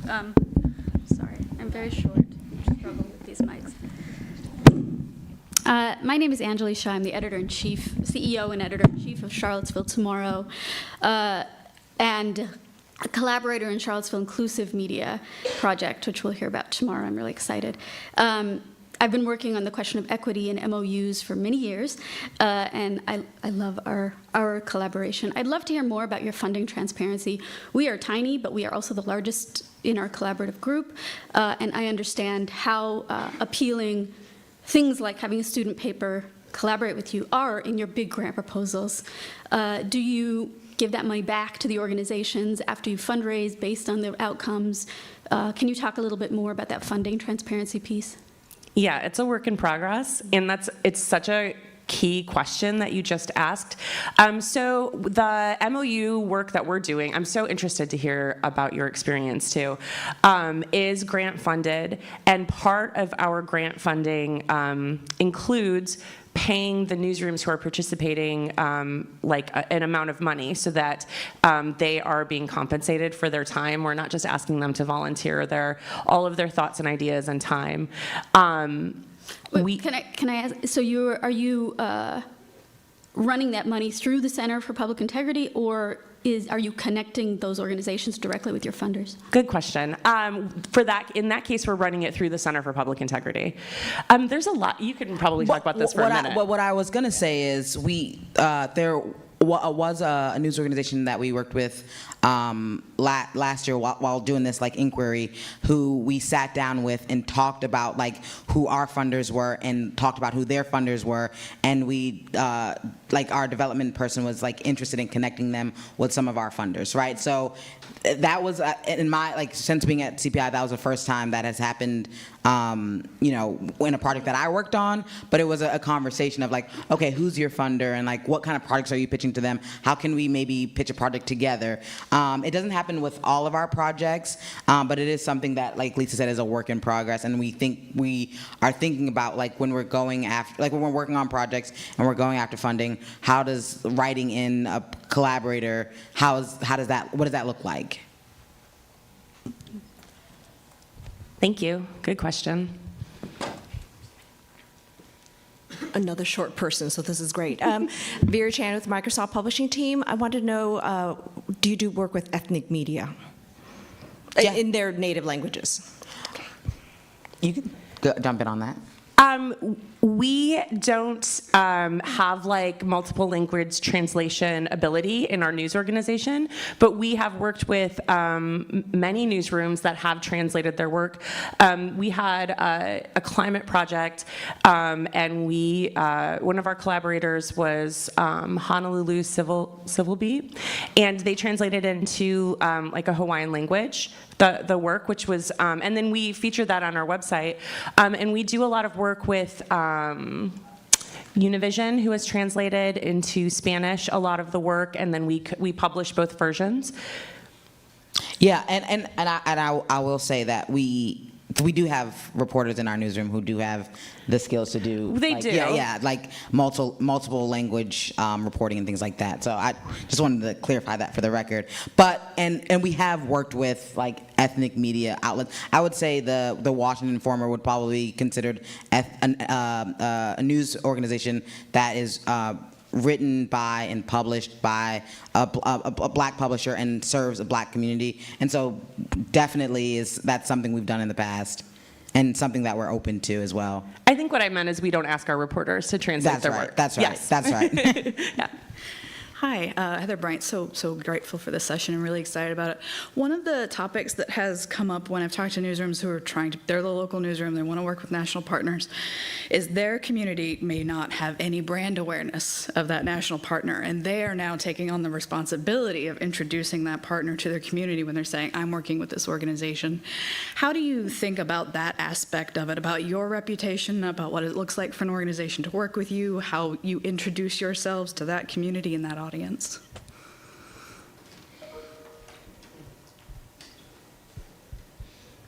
I don't know that we think about it very much. How do you think about it? Well, it comes up. So there's been an ongoing policy project that we've been working on. MOUs is a big piece of it. But the other one is, how does an organization talk to their community about, here's how we are responsible to you about who we work with, why we work with them, the circumstances under which we work with partners.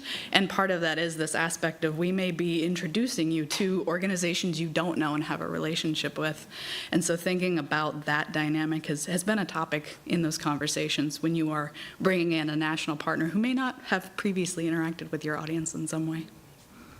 Yeah, I would say we, in my experience, that we've leaned on the local news organization, their relationship, and been respectful of their relationship, and realizing that we're a guest in that community, and saying we're working it benefits us to say we're working with this local news organization, and so we kind of by default they are more trusting of us. So I haven't really run into the experience of mistrust from a community if we're working with a local partner who's already in that community. Hi, my name is Beatrice Foreman, and I'm the project coordinator for Democracy Day. This is my first time coordinating a collaboration, and it's a national one. So I was curious kind of how you go about tracking both the quantitative and qualitative impact of a national collaboration, especially keeping in mind the equity aspect. So every organization has different resources available to them to track, KPIs, but also like the tangible community impact of their work. They also have different audience sizes. So how do you keep track of all of that? I find myself being pretty annoying as a project publishes and asking a lot of questions when somebody publishes.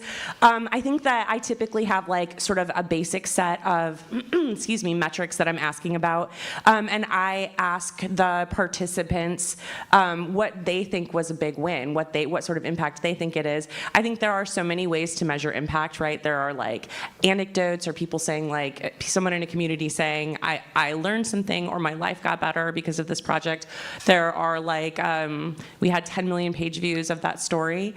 And I think it's really important to ask the partner what metrics are important to them with that project, what their goals had been with the project, and then how they did with it. But I think your question might be, how do you get people to respond? I think my bigger question is our collaboration is, we have a lot of participants who are hyper-local or community media outlets who are one-person kind of ragtag teams, and they often tell us that, well, we don't really have the bandwidth to track. Examples, like I love the high school journalism example, but do you like share your data with the audience 12 weeks in advance like you do with your media partners, or can you talk about that part? I think when I think about having our audience as collaborators is the live events that we do and how they shape that. And so an example is we did a U.S. postal worker story about wage theft, and that was a really popular story for us, and we decided to do like a virtual event for that. And the folks who helped shape the live event were like the audience who was reading it. So we put out questionnaires to ask them what topics they wanted to hear about. We invited a U.S. postal worker to be on, who had read the story, to be on the panel. And so when I think about audiences collaborators, for me, in my experience, it's been like the events that we've done. That has been really impactful. We're also in the process of building some toolkits for anyone, not just like reporter brain toolkits, but toolkits for communities to take our data, our information, and advocate kind of, or go like get the information that they're seeking. One thing that Ashley and I talked about recently is like everybody is sort of a journalist, like in the whole like planet, right? Everybody has their own story to tell and needs information and seeks it. It's something we're working on too, is the idea of building those kits for anyone. That's awesome. So Ashley, tell us a joke. Yes, please. Oh man, I was hoping we would run out of time. I see this clock in front of me is like negative 6. So -6 minutes. If you guys see me out and about in DC and we're at a bar and you want to buy me a drink, you might get like a sneak peek of what I've been workshopping. How about that? You're gonna leave us hanging. Leave us hanging. All right. Thank you, Lisa. Thank you, Ashley, so much. All right, awesome. So next, Gene Friedman-Rodofsky and Gene Son, please come up to the stage.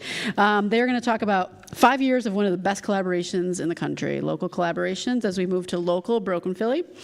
Also, just as they're coming up on stage and getting settled, a reminder, when you get lunch, make sure you get your lunch voucher. Treat it like cash.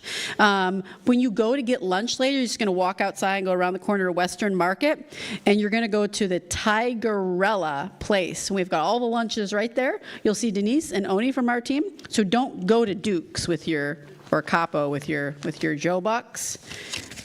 We've got a central location right in front of Tigerella. Next door, you'll see us. And we've got a few more folks open for headshots, and we know it's a little warm in here, and we're working on that. I think it feels great, but, Joe's a little hot, so we're going to cool down. Take it away. Good morning. It's very bright up here. Sorry, I'm just realizing different perspective from the stage. I am Jean Friedman-Rudofsky. I'm the co-founder and executive director of Resolve Philly. And I was, for the first year and a half or so, the project editor of Broken Philly, the reporting project and collaborative we're going to be talking about today. And I'm Gene Son, and I first joined this collaboration in my role when I was news director at WHYY, the big public radio and television station in Philadelphia. But for the last 2.5 years, I've been leading the project as director of collaborations. Well, here are some basics if you're unfamiliar with Broken Philly. There's no slides, just to give everyone a heads up. We're just going to be talking. and some short video clips later. Exactly. But we started in 2018 on the heels of a successful short-term collaboration called the Reentry Project. It looked at the experiences of people reentering after being in prison or jail. And we started as what was going to be a one-year project, but we quickly figured out that we needed to last a lot longer, and we committed to making it 5 years. And we marked 5 years in April of this year and are winding down this month. We have grown to 29 newsrooms. We publish in 5 languages other than English, and that has been very gratifying but challenging to do. We have big papers such as the Philadelphia Inquirer and big stations like WHYY, but we also have small outlets that are typically digital only, such as Kensington Voice, which focuses on the Kensington neighborhood, which if you're outside of Philadelphia, you probably have only heard about in terms of the issues of addiction and drug dealing, but there's so much more going on there. Or Philatinos, which is a online radio station serving the Spanish-speaking population. We've published more than 3,200 articles in the 5 years, and we have now a newsletter that has about 2,000 subscribers. And what Resolve has grown when Resolve and Broken Philly started, it was what? It was Eugene? And then it's grown over the years. We've now grown to have a lot of shared resources that support our collaborative reporting, including a data journalist. We have a community engagement team. Our Derek Kane, who leads that team, is here. Right there. And we also have a shared investigative reporter, and we also have a community narratives editor. Dio Roberson is also here.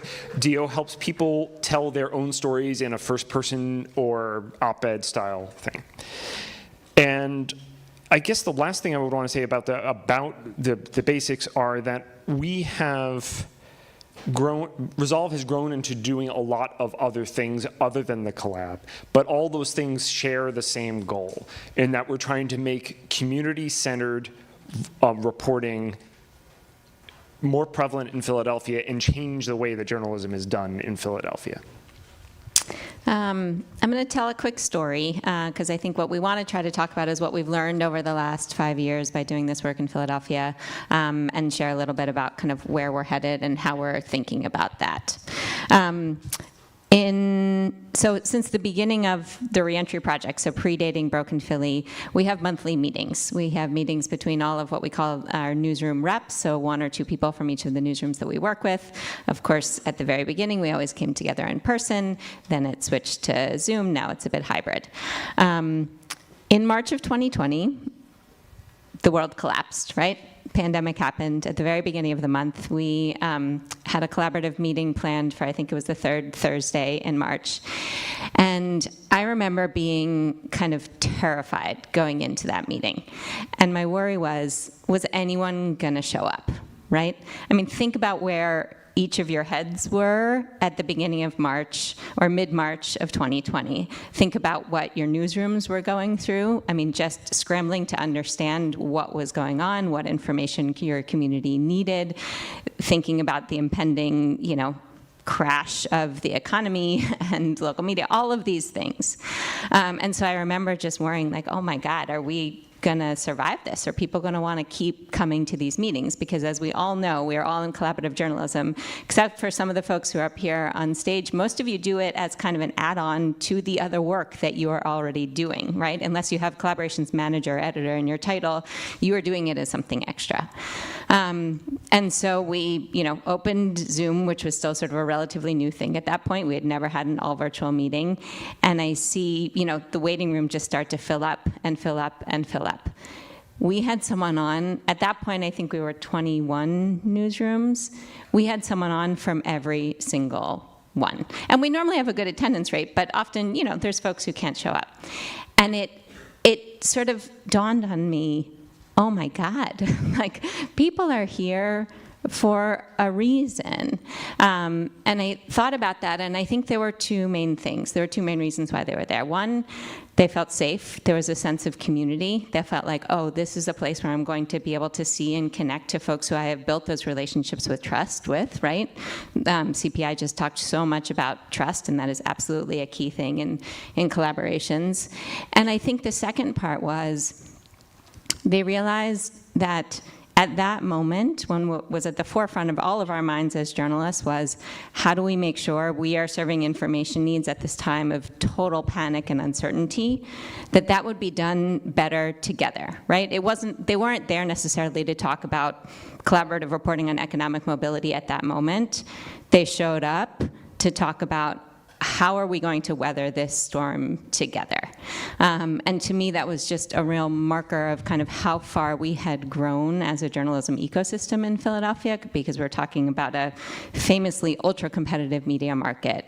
And over the course of several years, at a moment of utter crisis, folks are, you know, seeking one another out to serve their community rather than just sort of like bunkering down and going it alone. So last year, we started knowing that our 5th birthday was coming up and that we're going to be old enough for kindergarten. We decided we wanted to figure out what to do next. And we started in May of 2022. And one of the first things we asked is, what do you want to keep? That we do well now, that we want to keep into it. And that sense of community and belonging was the #1 thing. I was shocked. I shouldn't have been, but I was actually shocked, because when I joined the collaborative one in my old job, one of the things I really cared about is getting access to be republishing high-quality reporting on this subject area that we were still developing expertise in. But that was actually way down on the list. The community that had been built up was the #1 priority. And the other things happen too. It's not that, you know, we're just a club, you know, but it really is one of the things that we've intentionally kept in it.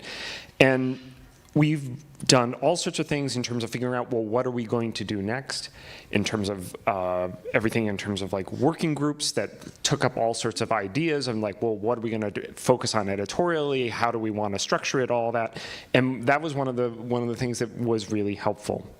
But I'm sorry. And the other thing is that the other thing that they really valued was that we are a community of learning. We do what we call lunch and learns. They haven't been very much in person, but they both harness expertise within our collaborative in terms of sharing skills and understanding that expertise that we have within the collab with others, but also when we need it, we go out and we use some of our budget to pay for outside experts to do training for our collab members. And of course, as we were having these conversations, folks were proud of the impact that the reporting had. There is a film that we're about to show just a couple of very small clips of that gets a little bit more at this. There have been, you know, there's 3,000 stories that have published policy change that has impacted hundreds and thousands of people in our city, and actually in some cases statewide. And there's been other sorts of impact too, and that's the first clip we're going to see. So this is a retrospective film. We worked with a fabulous production company called 777 Productions. If you're in Philly or around there, we highly recommend it. This first clip, we're going to see Sarah Lomax-Reese, who is the president and CEO of Word Radio, which is one of the only independently owned Black Talk radio stations in the country. It's one of 2 in Pennsylvania. She's also the co-founder of URL Media. I know they're on the schedule for later today. And she's going to be talking a little bit about, and Word has been a member of the collaborative since the Reentry Project, has stayed with it the whole time. And she's talking a little bit about what she has seen. So Joe, it's clip B.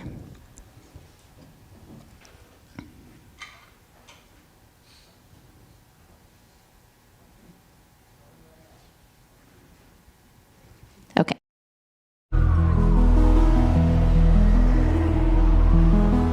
It's so hard to, especially in the media, to feel like anything that you've done individually has really oh, that changed policy, that changes. And that's the value, I think, of Broken Philly, is it's a network effect.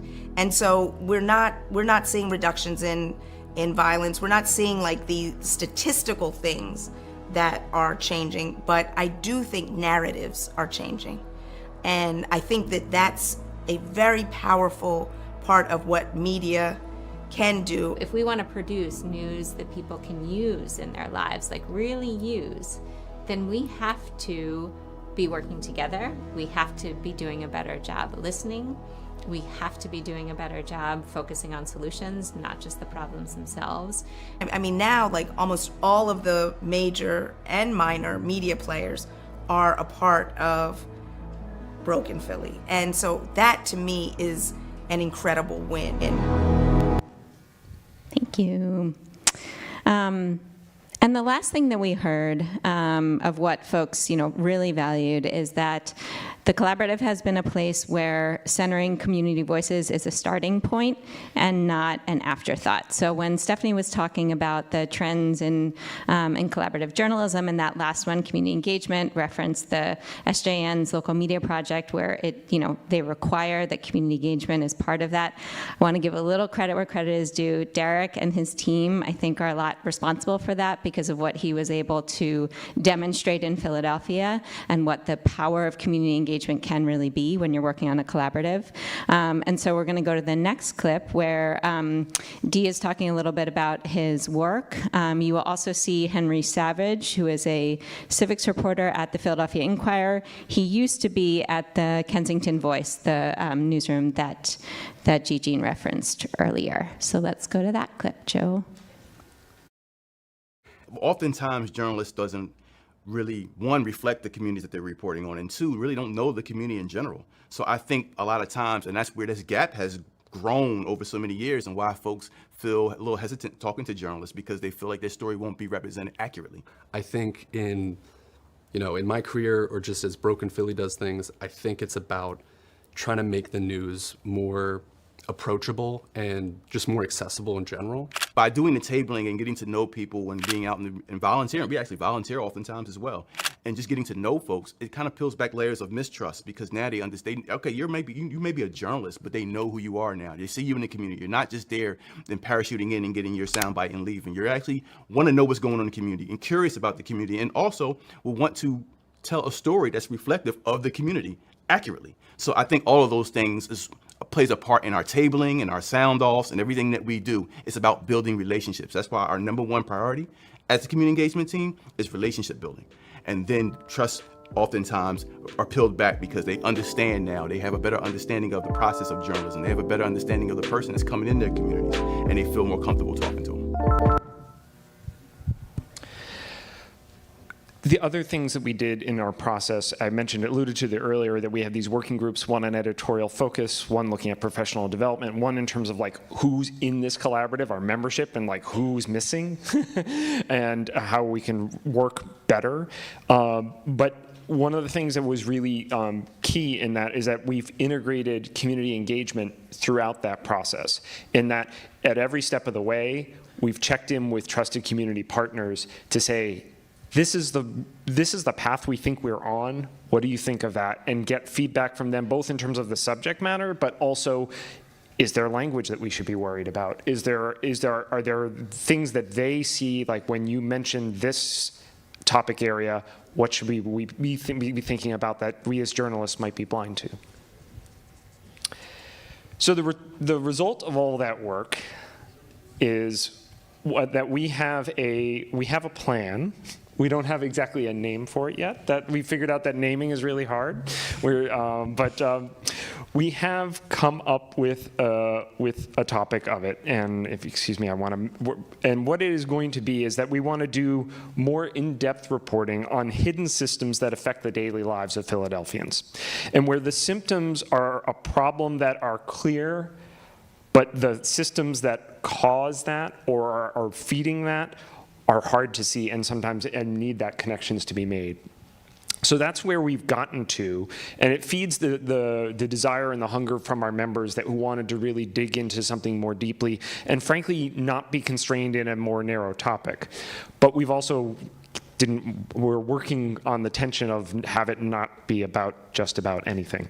Right. I think one of the learnings that we had throughout this process was, from going from reentry, which was a, fairly narrow topic, and in some ways beautifully narrow, because I think it's important that collaborations start off with something very tangible, very concrete, something that is very clearly defined. It was incredibly helpful for us in Philadelphia, to something broader, right? Poverty, economic mobility, it touches, in a city like Philadelphia, it touches almost everything, but it's still, it's still pretty. It is a topic, and what we heard over the last, year or so that Jean has working together as a collaborative with more freedom and flexibility to work with one another on various projects that, yes, have a common editorial theme and focus, but not necessarily be hemmed in by that topic.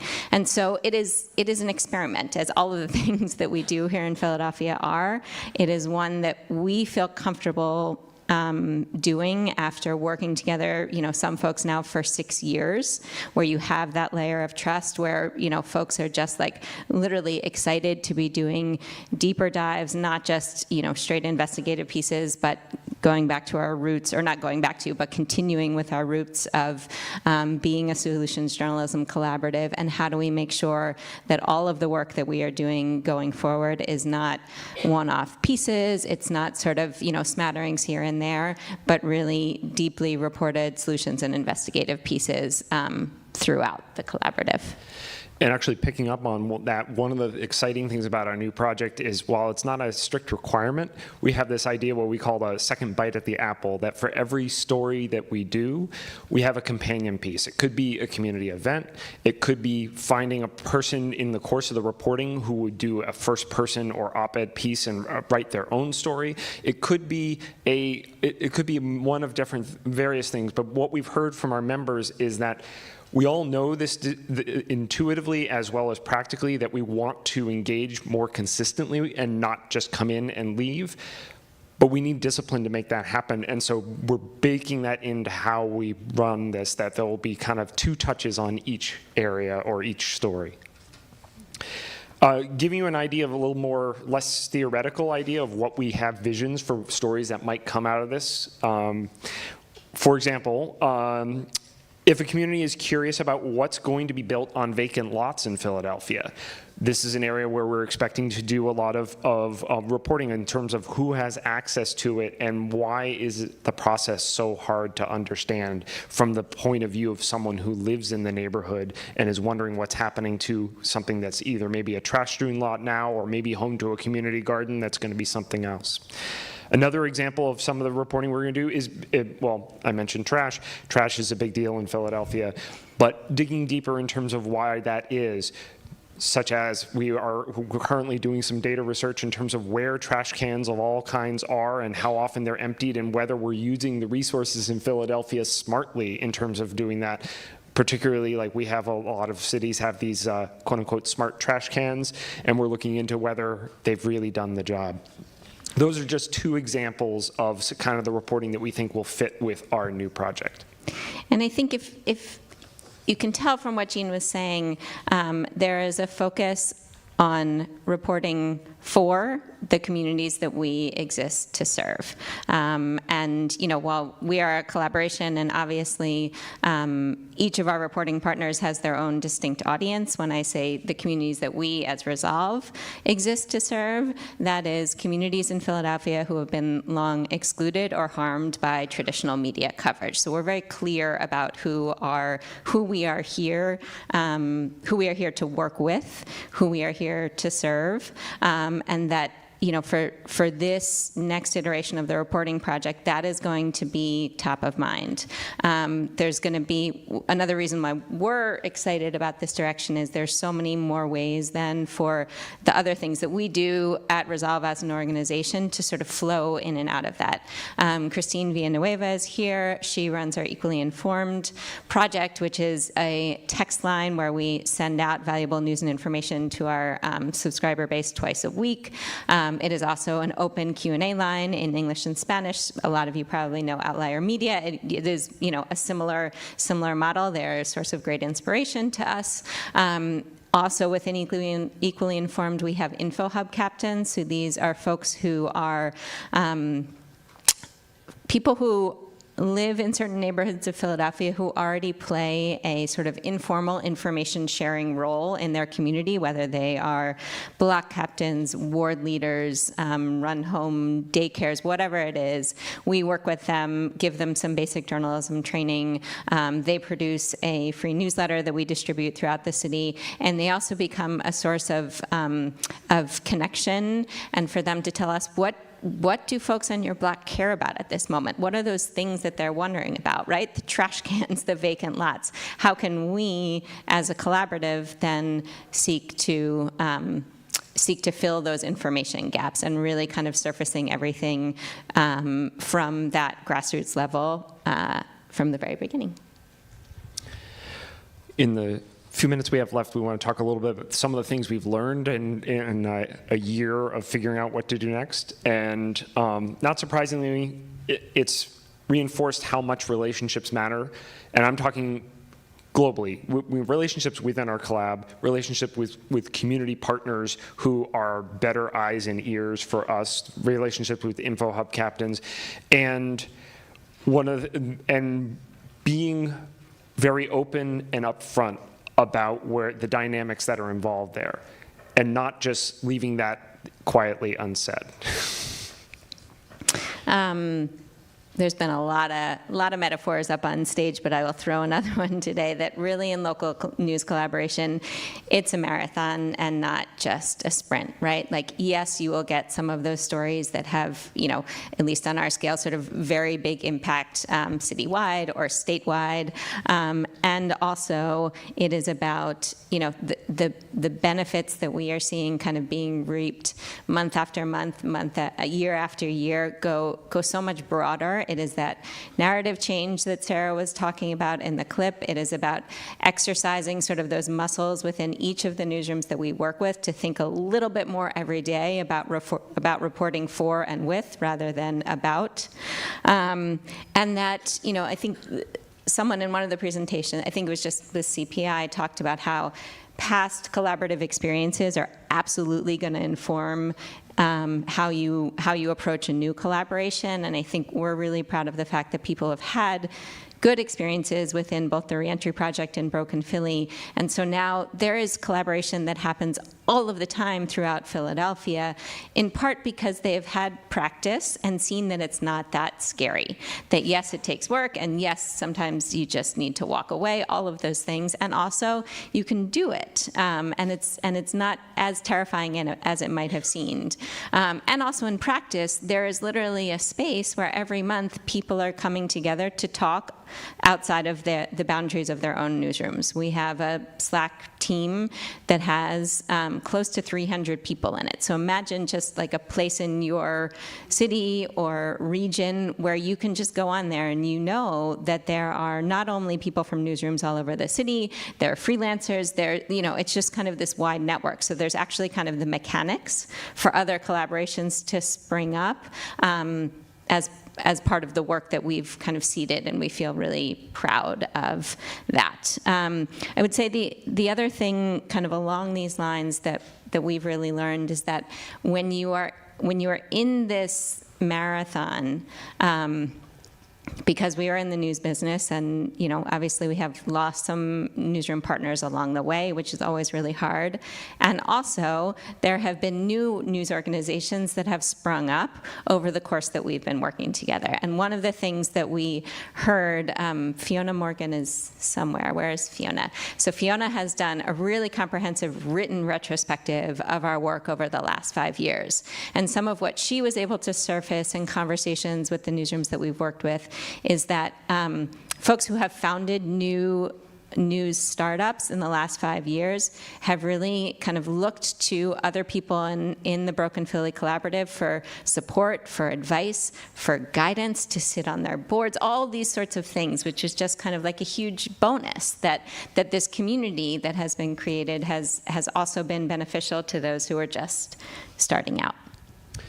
And last thing before we get to Q&A, we learned how helpful a solutions focus has been. And I look at it in at least two ways. One is that the solutions focus helps us engage with residents of Philadelphia to figure out what they really want to learn about or what the problems that they're experiencing are, in order to make sure that our journalism is grounded in something that is useful. And second of all, in terms of, and this is, I'm really excited in the new project, is making sure that we are helping spread awareness of solutions that exist in neighborhoods but might not be known to neighborhoods over. Philadelphia, the cliche is it's a city of neighborhoods, and sometimes you can go 2 neighborhoods over and it's like a whole different city. And one of the things we're looking forward to doing is spotlighting the solutions that exist in some neighborhoods that could be applicable elsewhere. Sorry we didn't leave a ton of time for questions, but we do have a little bit.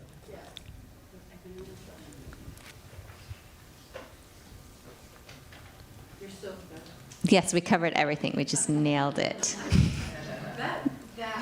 So that when you talk about the owner writing, is that going to be public? Yes, both of those things. Thank you for that prompt. Both of those things are now on our website. So if you go to resolvephilly.org, scroll down a bit, you will see a link to, it says, celebrating 5 years in Broken Philly, and it takes you to a page where you can both then see the video, which is about 20 minutes long, and also download Fiona's report. Ooh, the full video. Yeah, I want to watch that. It's great.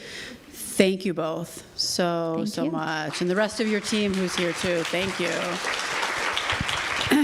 Okay, so just a couple little things before you get up and leave, so don't get up and leave quite yet.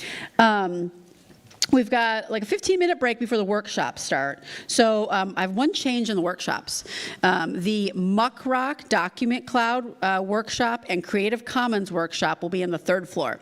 So there's a bank of elevators right there. Go on up to the 3rd floor and you'll see signs. There are restrooms up there, and there are restrooms in the basement here, so either place that you need to go, that's where they will be. By noon, we'll break and you'll get lunch. So you take your Joe Buck and walk over to the Western Market. I know, Joe Buck's pretty funny. Yeah, he chose that. He chose to put his face on there. Walk over, and you'll see Denise, Shannon, and Oni from my team, and they will be outside Tigerella. So remember, don't go to Duke's or Capo's.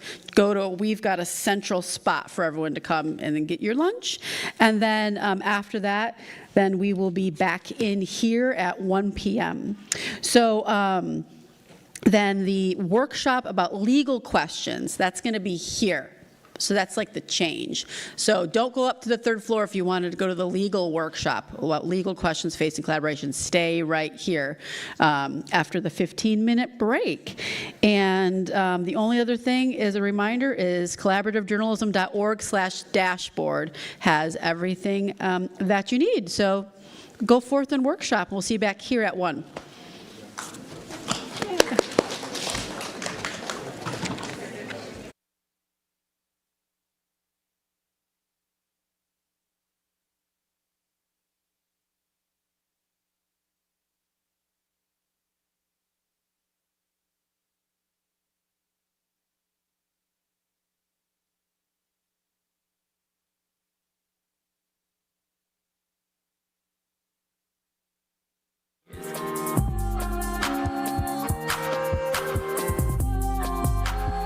The answer isn't just to tell them, oh, don't believe the disinformation campaigns. It's to fix the systems.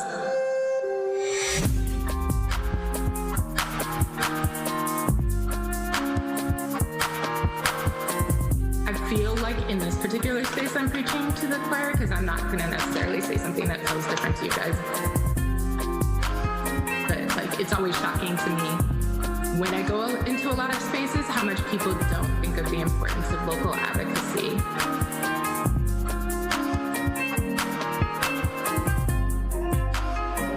I feel like people say they're about it, and then when you want to have the conversation about it, they're kind of like, but what if it's unfair? What if it's whatever? And it's just kind of I don't want to be flippant about saying we should just do it, but I don't know. Stop fucking around and just do it.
do it.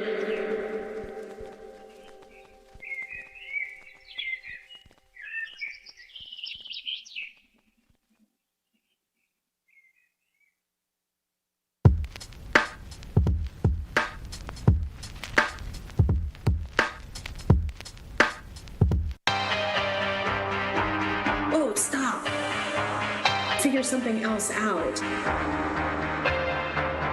We started playing around a lot in Airtable. Airtable, collaboration, community engagement. Oh, stop. We are absolutely still learning every single day. Every single day.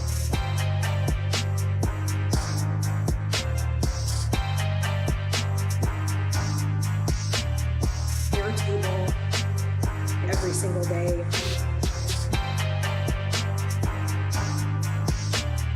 Airtable, every single day.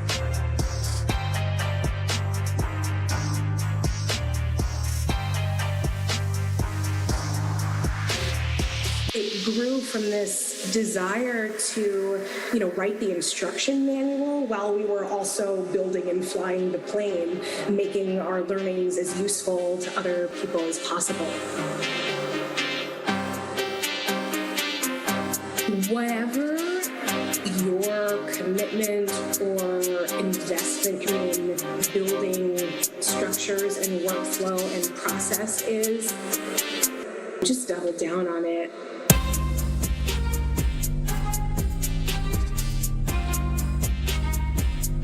Double down on it.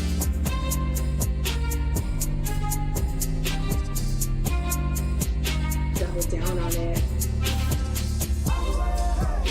Every single day.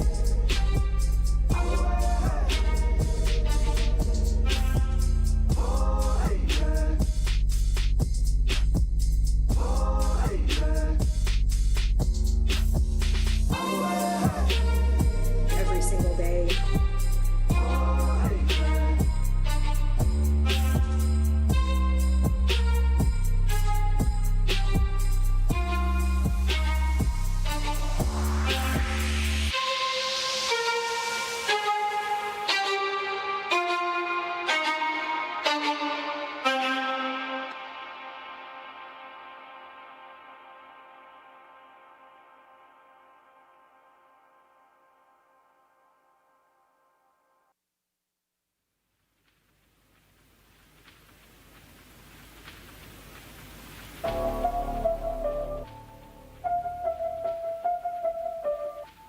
Hey everyone, I'm Candace Fortman with the extreme honor of being Executive Director of Outlier Media here in Detroit, Michigan.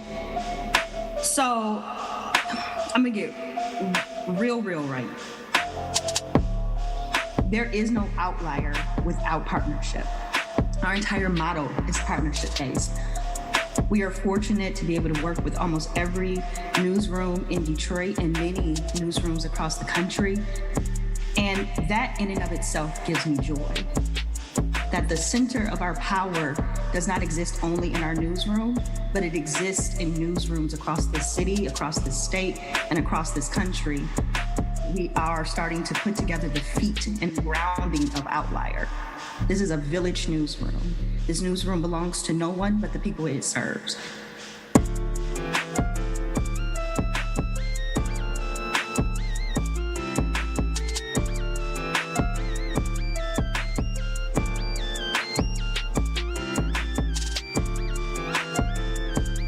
As I lean more and more into those village principles, more and more to the way that my community raised me, the people who got me to this place, more and more small lessons in some Bible school in the back of a hot church during the summer, I am becoming better at being able to lead a newsroom that thinks about the collective, that wants the collective to be a part of it. And that part is really hard because that is not how this industry is set up. There is no reward in operating that way. However, what I see what we're able to build with our friends at Detour Detroit, our friends at Planet Detroit, what we're working on, how we're re-envisioning the future of journalism, even on the business side of how we do this work, it is the only thing that keeps me here. Because if I had to operate under the systems that typically govern journalism, I probably would have left long before I ever got to Outlier. And so the thing that keeps me going is that I am envisioning a new future. It is not enough for Outlier to succeed alone. We need the other organizations that exist in this ecosystem to be as strong and even stronger than we.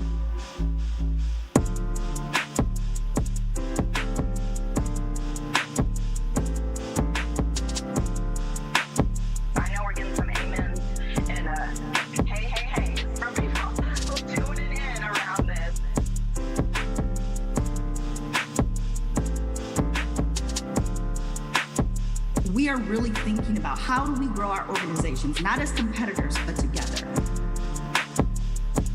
And more importantly, we are all preparing for a future where there aren't two daily papers operating in Detroit. In order for us to be ready for our communities to still have information and news as a service, we have to get stronger, and the only way we can get stronger is together.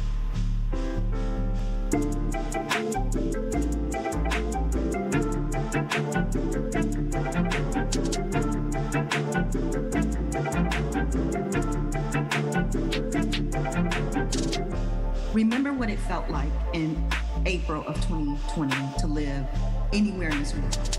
We were all stuck in an information gap. Every single person, regardless of race, creed, how much money you had in the bank, you had a need for information. Now remember what it would feel like to live like that all the time. That feeling, I don't want anyone to feel that way. I don't want a future where people feel like they are constantly in a tornado where they can't figure out how to get from A to B.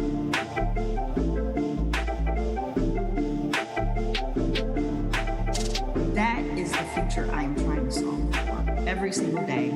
And I think it is the future that requires us to center people and to build for and with people as if we honor their presence and their intelligence. You have to be willing to lose.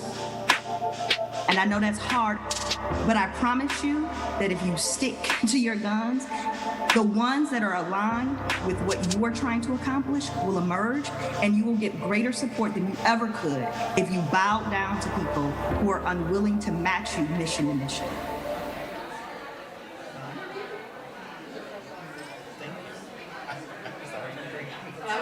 Not fresh anymore.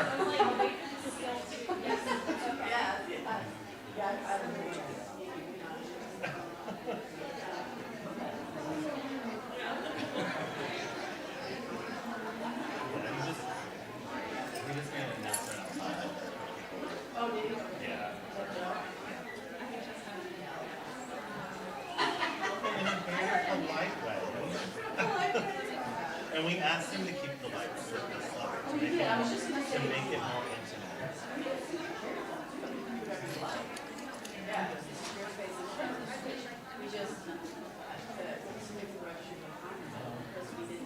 It would have been tight.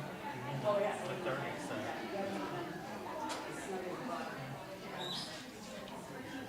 Okay, cool. Okay. Did you get I see it? I'm sure.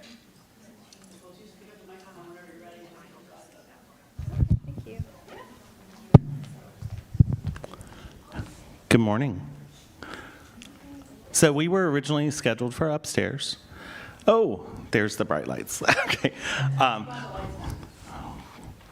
But we still want to keep this intimate, and so feel free to come up closer.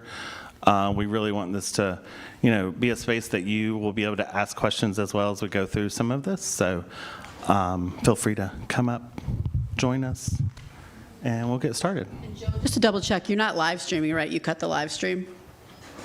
This session's not supposed to be live streamed. Yeah, you'll fix that. All right, cool. Told us it was going to be live stream. And you have their slides?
Common thread in these projects is that organizations reap the benefits of content sharing while maintaining a high level of autonomy and editorial independence.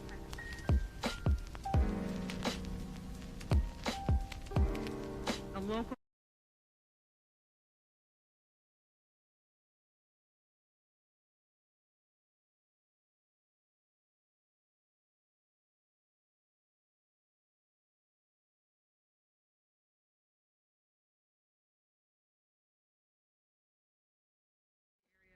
legacy print newspaper. The Progress began to print some of Charlottesville Tomorrow's education stories when their newsroom was downsized, and now, hundreds of stories later, they're still involved in a collaboration that's been mutually beneficial.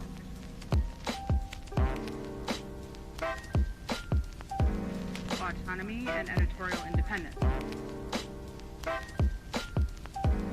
Autonomy and editorial independence.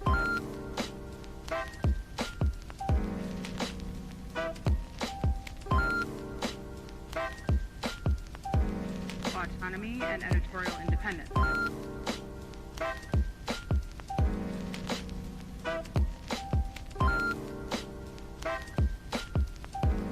Autonomy and editorial independence.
The next model, ongoing and co-creating.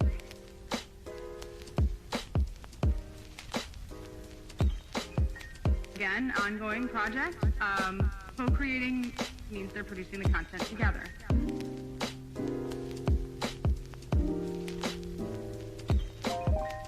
Usually these types of collaborations have regular editorial meetings or calls.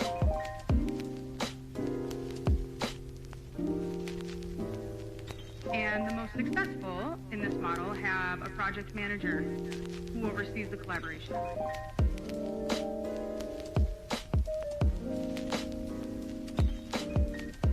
Where all of the partners may have been sending a reporter, now just one reporter goes and reports back with the full collaboration. This model also allows reporters to gain insights from other geographical locations or topic areas that they wouldn't have had access to working alone.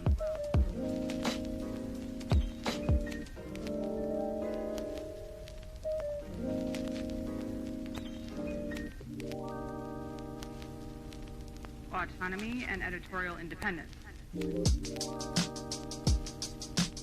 Autonomy and editorial independence. Autonomy and editorial independence.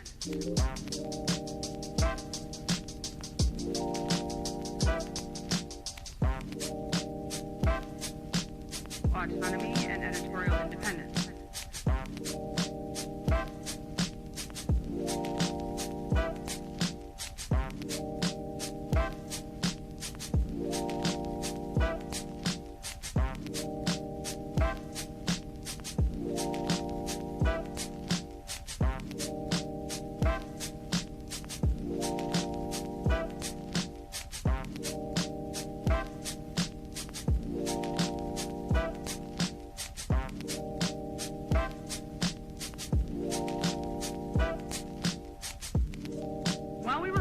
Collaborations in this model, we found several that began with a grant, usually from Corporation for Public Broadcasting. And then they decided to continue after the grant ended by self-funding. They agreed upon an amount that each partner would pay, and that went toward paying for the collaboration manager and for other resources.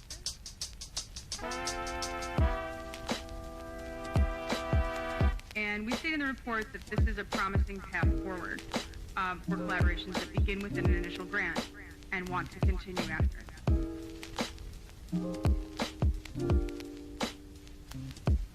So the final model is ongoing and integrated.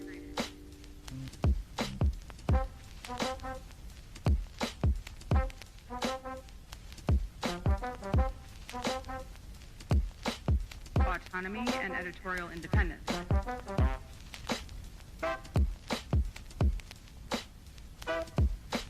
Ongoing collaboration, where organizations are sharing resources at the level of the organization.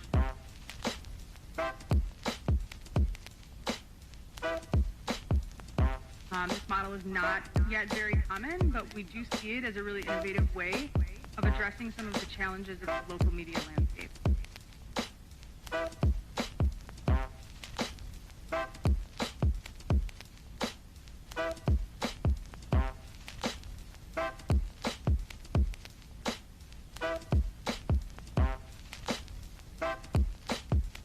Editorial hiring and promotions decisions are made completely independently, but they share an ad network, a proprietary platform, or accounting services, or sometimes all three.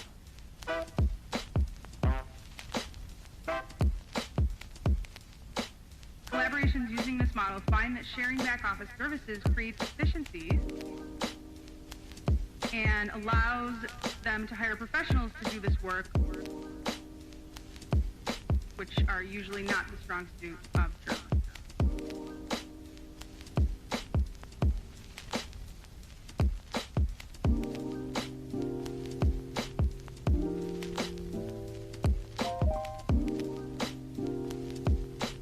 Autonomy and editorial independence.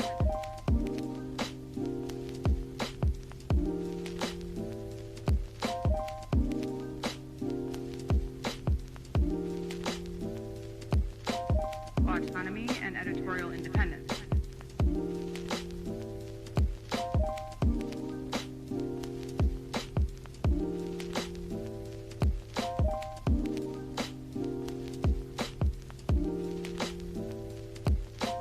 Ongoing and integrated collaborations are not for the faint of heart. You have to be willing to cede control of major aspects of the operation.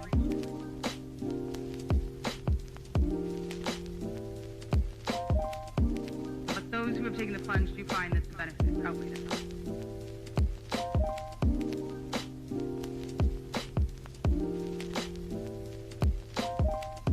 Ongoing and co-creating.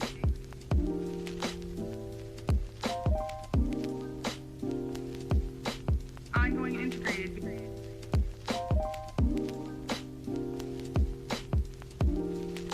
Temporary and separate.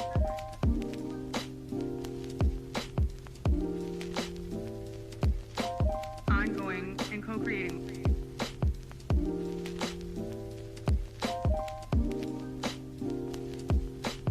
Autonomy and editorial independence.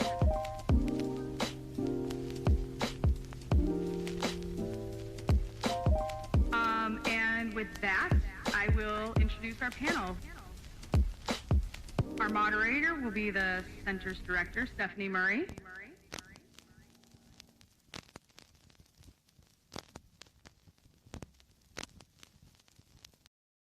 With summer savings at the Home Depot, we'll get your kitchen clicking. With top brand appliances, like a new GE refrigerator with internal water dispenser for a crisp, cool glass of water every time. Or a GE oven with built-in air fryer for healthier, crispier options with no preheating. Plus, with convenient shopping in-store and online at the Home Depot, your innovative new appliances are just a click away, too. Final days to save up to 30% on select appliances plus $300 off select refrigerators at the Home Depot ends June 7th. Pricing valid May 18th through June 7th, 2023. U.S. only. See store or online for details.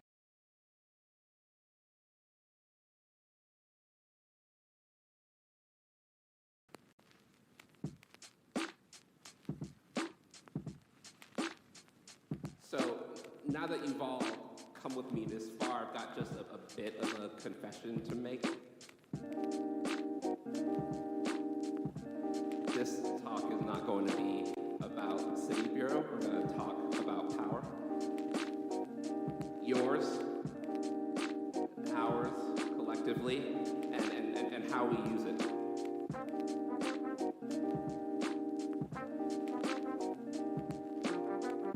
What we mean is that power is the ability to reduce intended effects. Power is the ability to employ force. Power is the ability to cause or prevent change. Controversial opinion, maybe, in a room full of journalists. But in journalism, another word for power is impact. As journalists, we have a lot of power. We sometimes talk around it. We sometimes disguise it beneath objectivity. But what we do as journalists is influence and change society for better or for worse. Fortunately, power is infinite. I'm going to repeat this a few times, so I want to just unpack it a bit and take a step back.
Fortunately, we have this third law.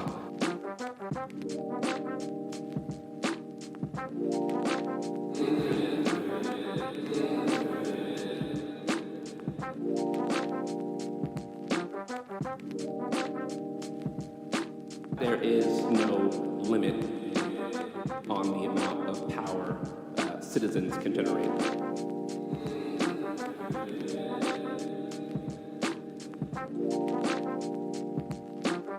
I want to just unpack it a bit and take a step back.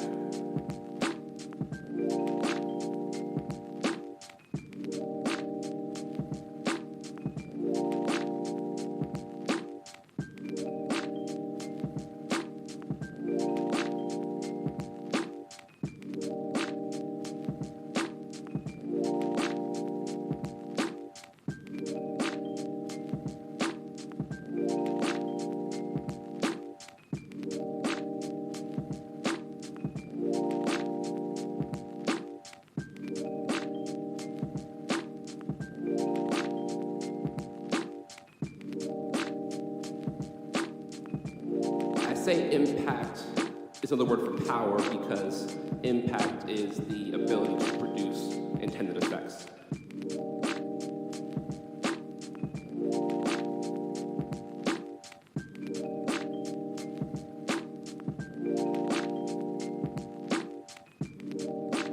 When your story prompts a plot hole to be fixed, or a financial audit of the government, or the mayor to be fired for corruption, or the president to be impeached, someone working on that? That's impact right there.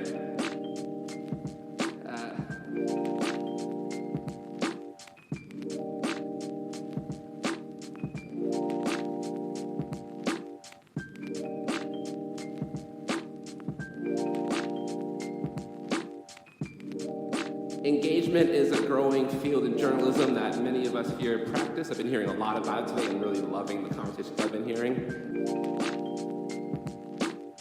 The core tenets of engagement can be described in many ways, but one of my favorites is that it builds relationships with people formerly known as the audience.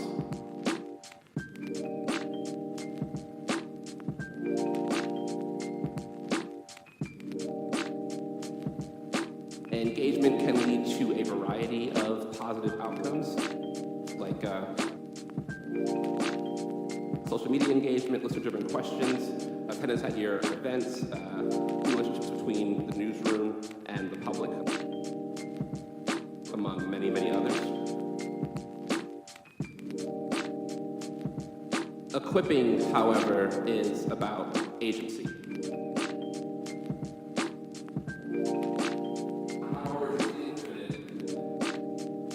It's about providing access opportunities for participation and production. Equipping is about teaching and interactive learning. It's about exchanging skills and resources. It is a redistribution of power between institutions and individuals. And it scares the hell out of people in power, for good reason. Equipping is recognizing that there is no cap on the amount of power people can create.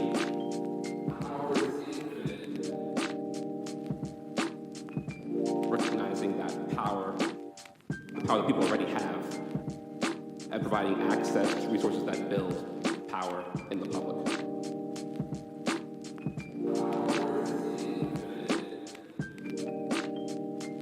The difference here is pretty key. With the portals that equip, your community causes the mayor to be fired for corruption, or that pothole to get fixed, or the financial audit of local government. And in the process, trust rooted in experience can be created between your newsroom and the public.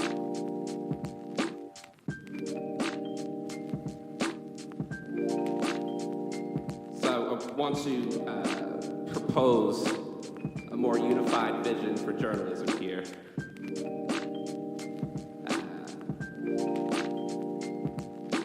As journalists, we are great at informing.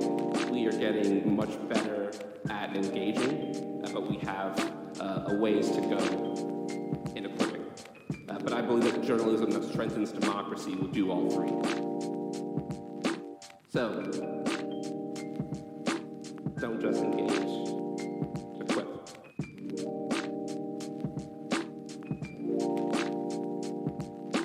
Don't just engage, equip. Power is infinite. Equip. Don't just engage, equip. Don't just engage, equip. Don't just engage.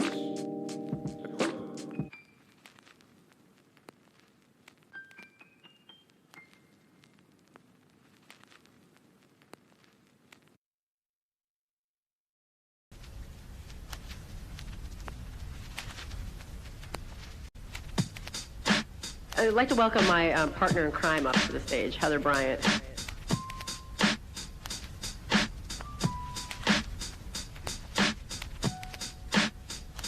Thank you very much, Stephanie. So yes, my name is Heather Bryant. I work on Project Facet, which is an effort to build and support the infrastructure, the ecosystem, and the community around collaborative journalism.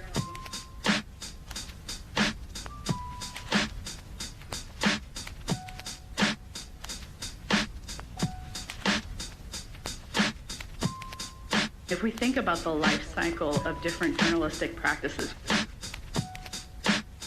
think about the phases from first appearance to complete integration.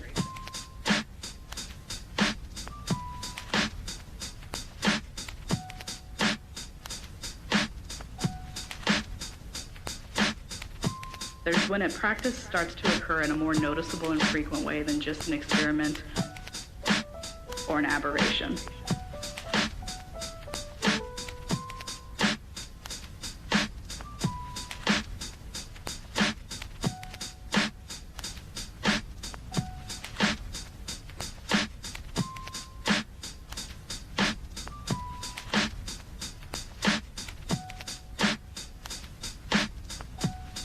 And then there's the assessment phase.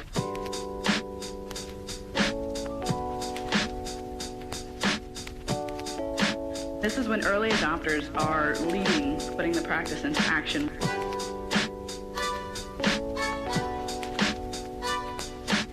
While a significant percentage of non-adopters are monitoring and assessing the usefulness of the practice.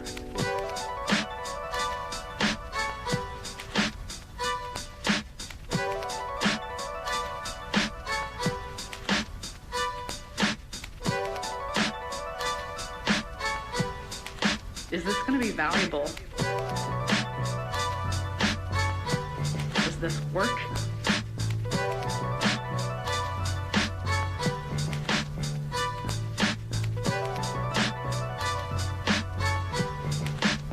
And of course, there are always people who are standing in the back of the room going, "You're going to make me do that eventually, aren't you?"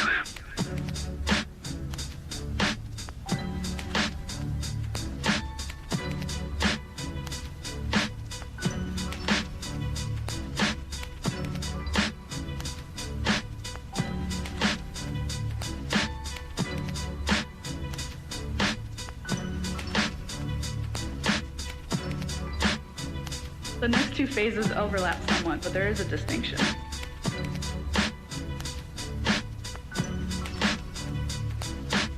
There's the adoption phase, when widespread adoption starts to take place. And the form of the practice is largely consistent across adopters because they're pattern matching and they're following the lead of each other.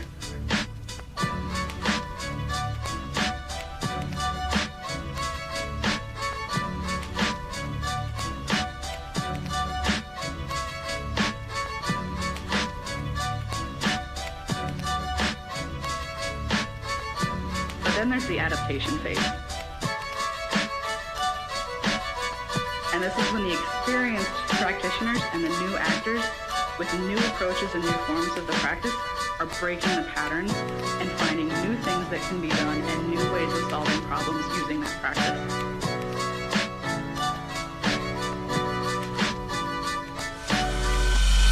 And then there's integration.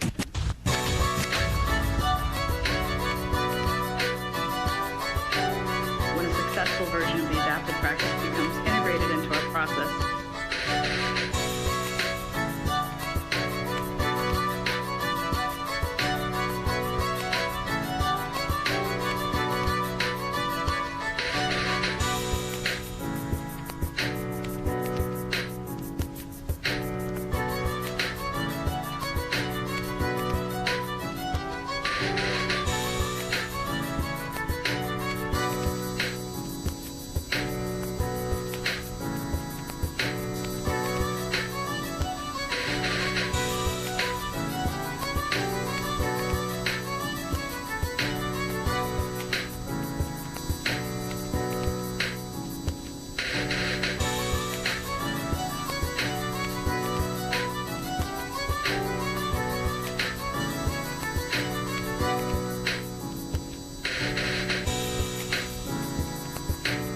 Eventually to the extent that it's no longer a distinct practice.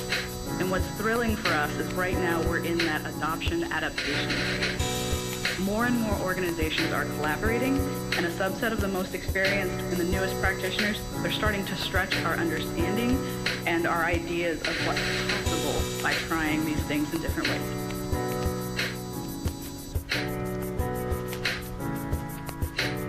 They're pushing us to be better.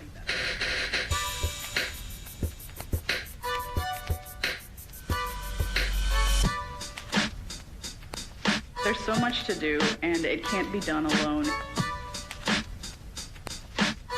It's complicated, it's time-consuming, and it's fraught. There is no final battle that we're going to be able to fight where all of this suddenly gets easier. The world isn't getting simpler. The stories aren't getting simpler. But working collaboratively is becoming more and more common and more important than ever. And that is the difference between staying in the fight and being rendered completely incapacitated. So collaboration, true collaboration, effective, ethical, inclusive, equitable collaboration, it's an act of courage and an act of hope by journalists and newsrooms who know that the work to be done is the work that matters. And it will be done by those who are courageous and brave and bold enough to face their mistakes and try to build a better way of doing this work together. And by those who trust in the incredible work that we can do when we do it in partnership. And we're very fortunate because so many of the people speaking today are doing exactly that, and we get to hear about it.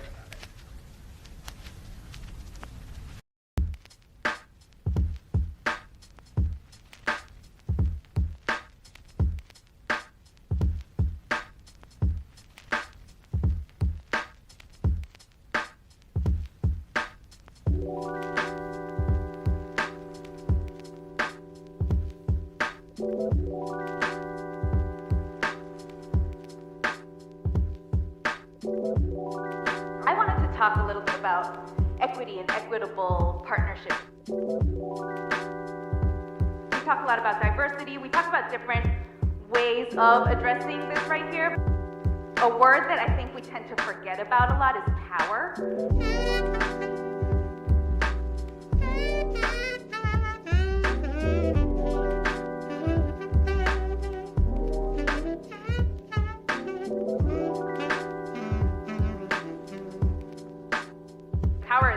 everywhere.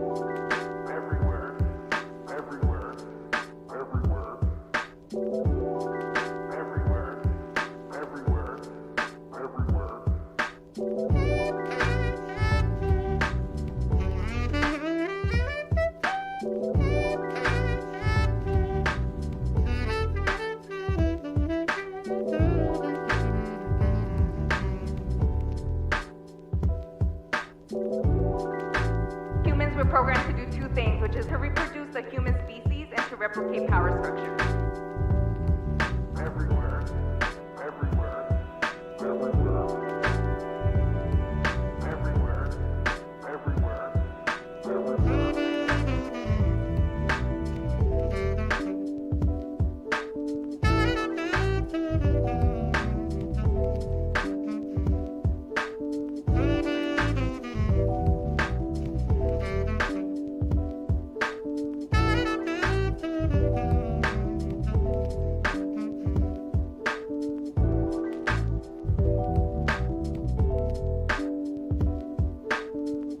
One thing that I'm very aware of is the extractive nature of journalism. It's never about what is getting done, what can be done, and that's what our community wants to know. We know we're oppressed, and I call it, sometimes I say there's something that we in journalism sometimes fall into this trap of I call it duh journalism, where it's kind of like, hey, guess what's happening in your community? And the people who've been living it are kind of like, yeah, we know. We want to go beyond just you telling us what the problem is, to being able to think about what some of the solutions are.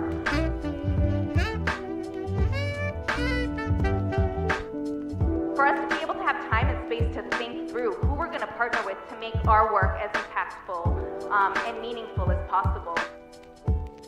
Different folks bring different things to the table, bring different needs, and want to participate. It's just a matter of us saying, okay, where are you at, and how can we support that work? Power is everywhere.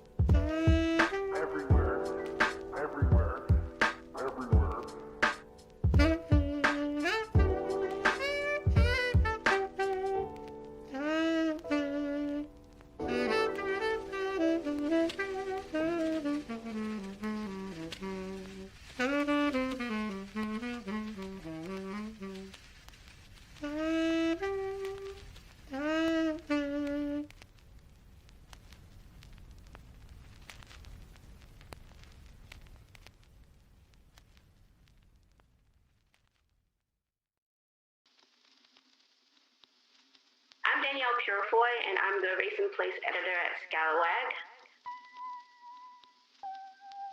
I don't have slides today, but yeah, I'm just going to give you a bit of a story about our collaboration.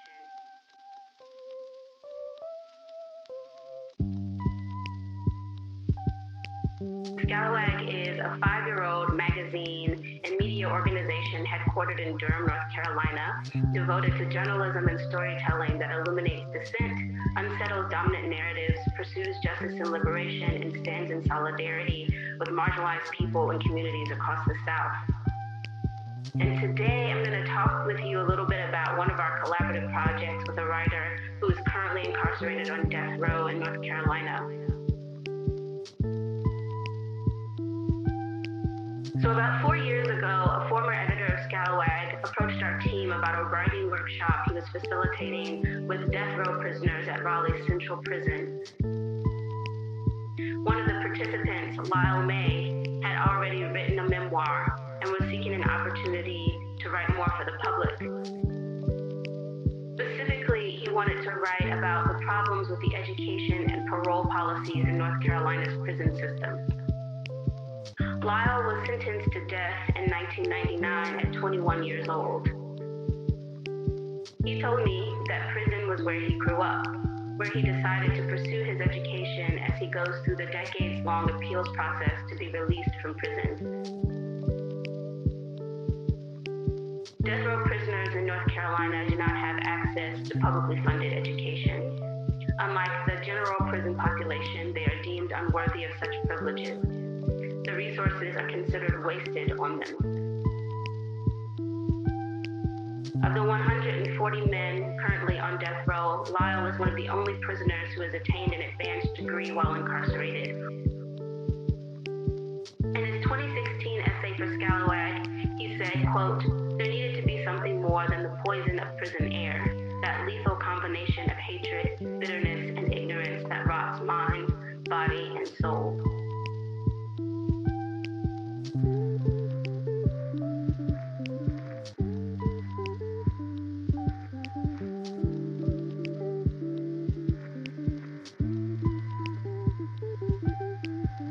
Even if Lyle's appeal to leave death row is granted, he faces another grim possibility: life without parole.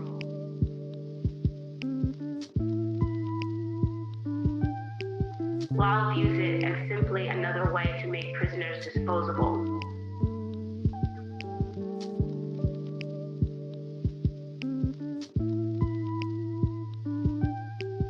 His 2018 essay with us, Life Without Parole, A Silent Execution, is still one of Scalawag's best circulating articles and is now taught in courses on criminal justice reform at the University of North Carolina at Chapel Hill, and has been taught in a writing seminar at Duke University.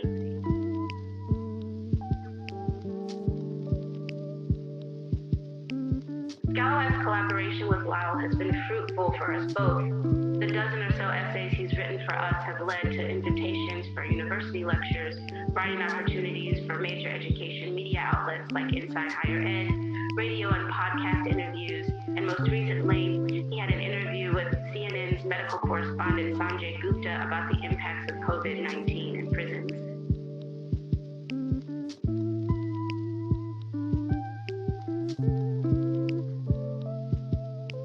He carries Scalawag's name with him to all of these venues, and we see the impacts in our increased traffic to our website and engagement with our overall work.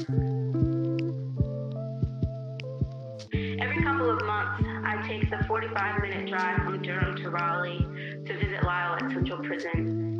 Every time, I have to leave everything but my keys and photo ID in my car.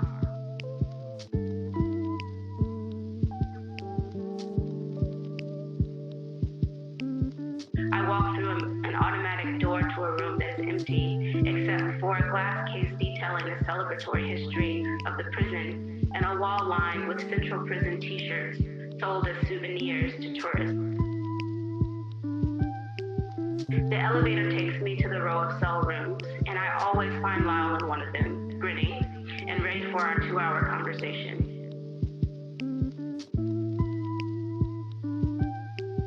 We talk about everything: life inside, life outside, his writing projects, his classes, how thumb drives work.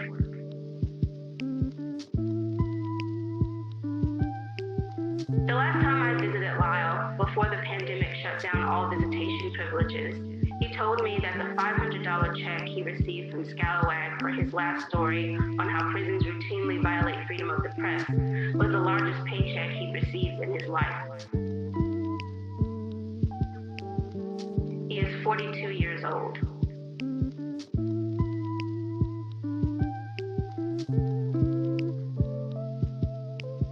Our team has learned many lessons throughout our collaboration with Lyle and other prisoners, but this is one of the most important.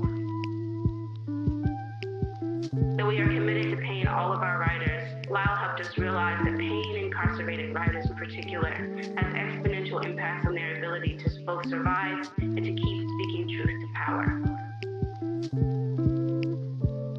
Thank you.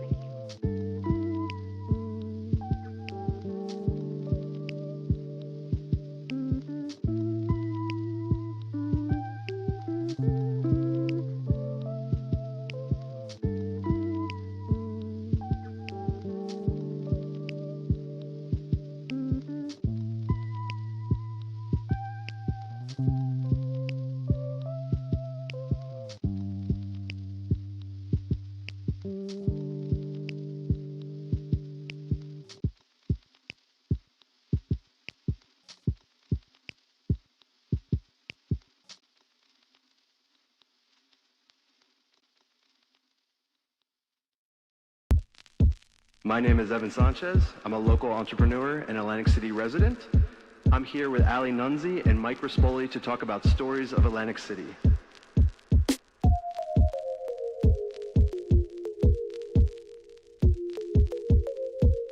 why Atlantic City? Atlantic City has suffered from what Chimamanda Ngozi Adichie calls the danger of a single story. When people think of Atlantic City, they all too often think of just one story: casinos. And while the casinos are a part of our story, it's far too narrow and has led to a limited understanding of our city both locally and beyond.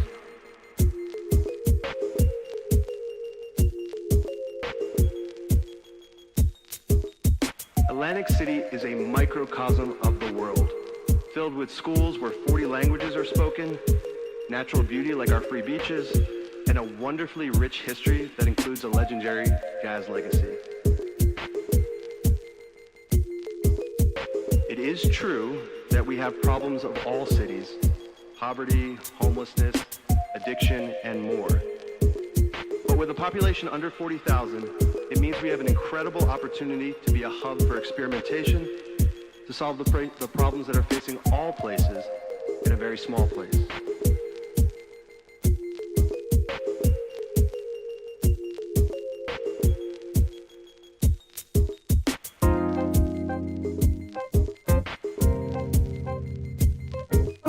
Many of us felt that our stories, the real ones, the messy ones, the important ones, weren't being amplified.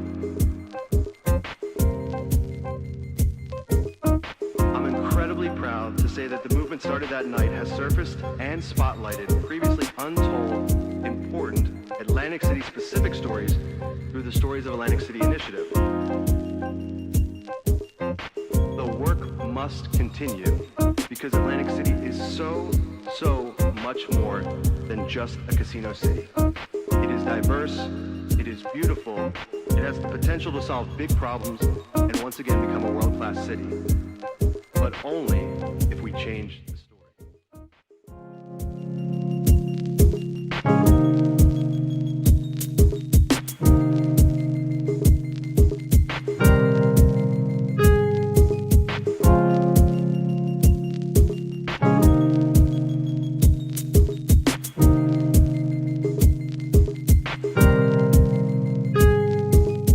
One thing that we want you to understand is what was missing. I'm sure if your newsroom asked you to take time out and foster caring, genuine relationships with people of the community, you would probably have a challenging time finding a few extra minutes, even in your most well-intended day. That's where people like myself, the non-journalists, come in. It's crucial that we encourage you to identify key partners that already have established trusting relationships with people in the community. People know me, people know my team, and people know that they can trust us.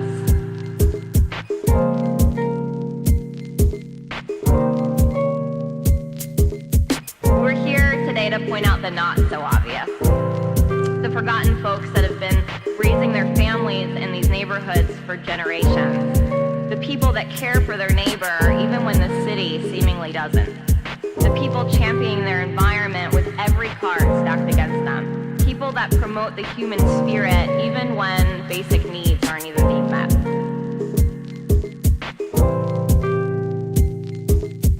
It takes a depth of courage, humility, and vulnerability, not only to see, but to listen for what's really going on, beyond the obvious, beyond the biases that you may have about your own community. What we learned when we leaned in a bit more in our own city is that people take care of other people.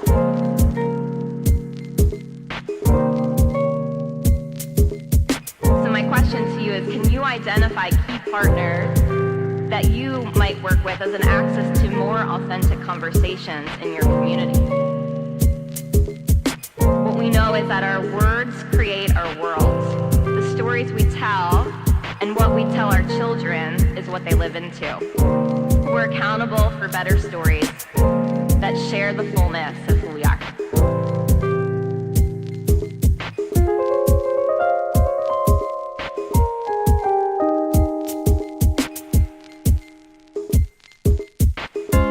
It looks looks really different than what a lot of collaborations in journalism look like. This was something that was led by the community and not the newsroom.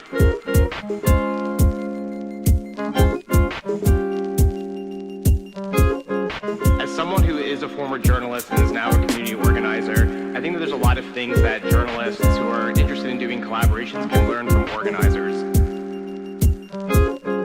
Your success is your community's success, and if you want to be successful, you need to work with people and get as many stakeholders invested in collective success and justice. Even if you're a journalist, even if you find it challenging and maybe a little uncomfortable, your future depends on collaborating with the community. And we need to stop thinking about the community as a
But there is a distinction.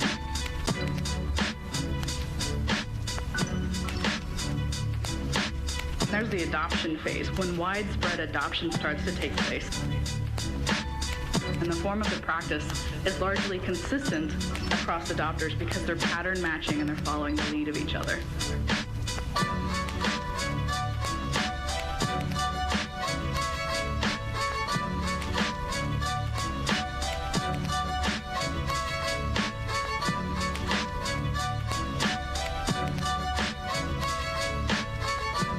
Then there's the adaptation phase. And this is when the experienced practitioners and the new actors with new approaches and new forms of the practice are breaking the patterns and finding new things that can be done and new ways of solving problems using that practice.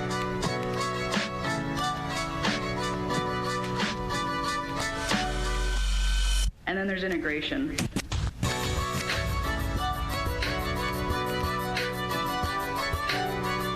Successful version of the adaptive practice becomes integrated into our process.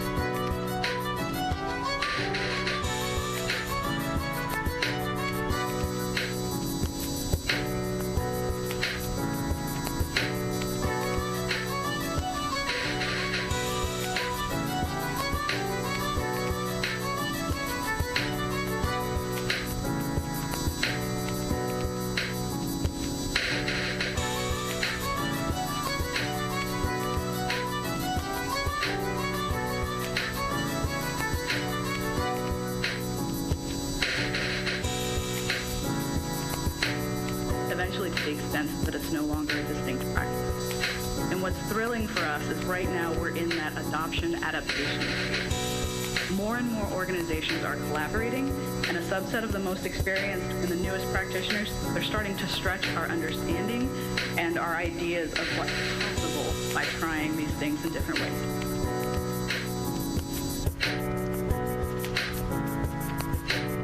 They're pushing us to be better.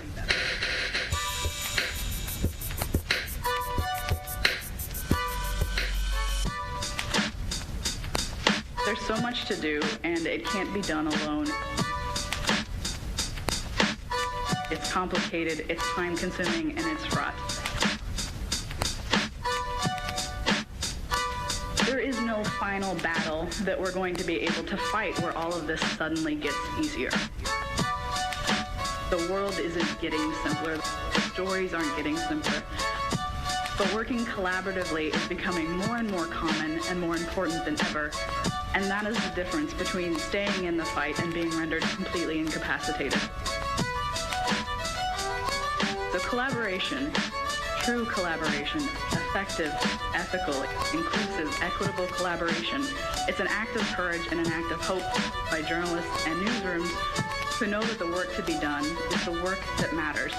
And it will be done by those who are courageous and brave and bold enough to face their mistakes and try to build a better way of doing this work together. And by those who trust in the incredible work that we can do when we do it in partnership. And we're very fortunate because so many of the people speaking today are doing exactly that, and we get to hear about it. Let's do it.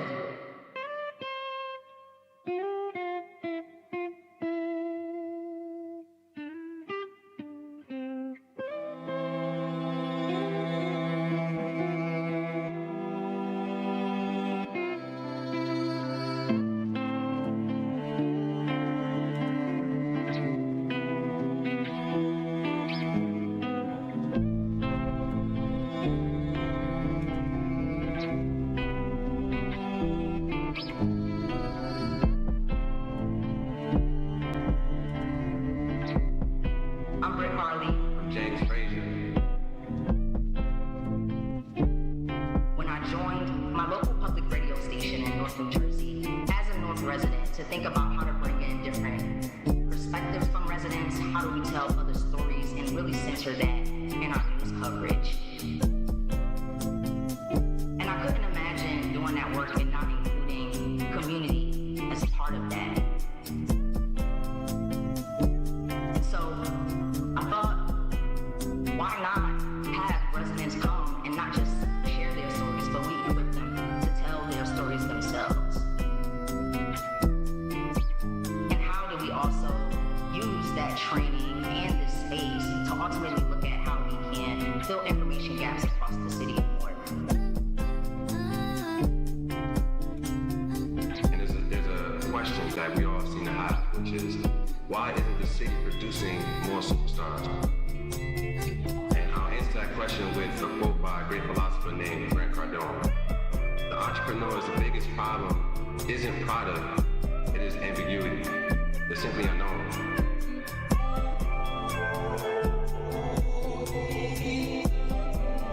It is ambiguity, the simply unknown.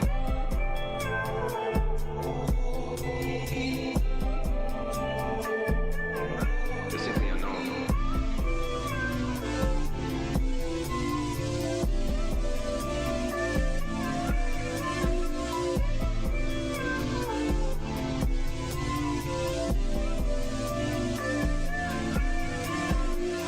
As we've gone on, what's been happening is that folks are launching projects, impact projects in our community.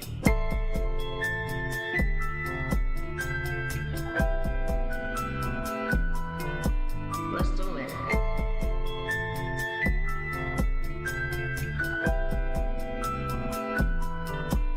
Let's do it.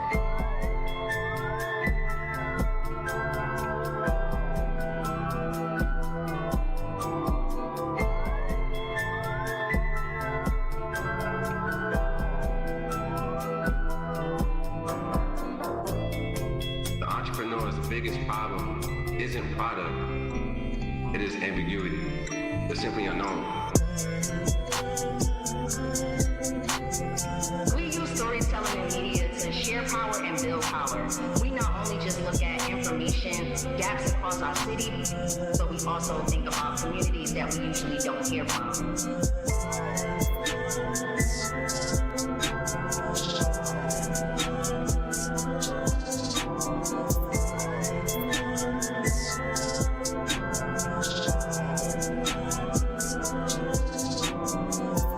Not just, content for folks to engage with, but something tangible. We had to build our own space. Let's do it.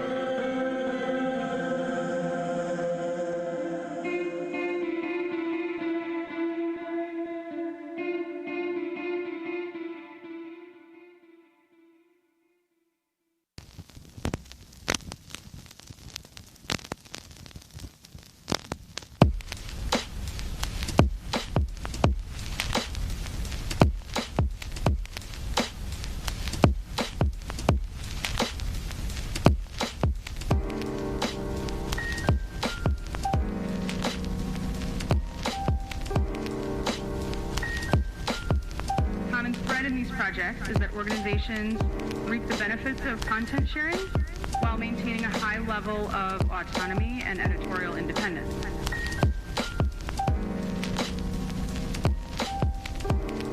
The local, ongoing, and separate collaboration that we looked at in the report is between Charlottesville Tomorrow and the Daily Progress, both in Charlottesville, Virginia. And here, Charlottesville Tomorrow began as a newsletter focused on education issues, and the Daily Progress is the area's legacy print newspaper. The Progress began to print some of Charlottesville Tomorrow's education stories when their newsroom was downsized, and now, hundreds of stories later, they're still involved in a collaboration that's been mutually beneficial.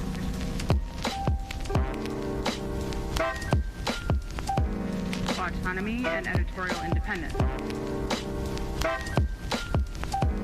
Autonomy and editorial independence.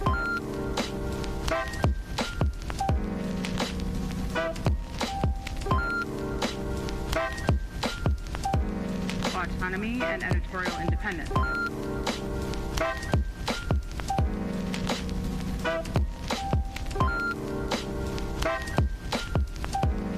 autonomy, and editorial independence.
The next model, ongoing and co-creating.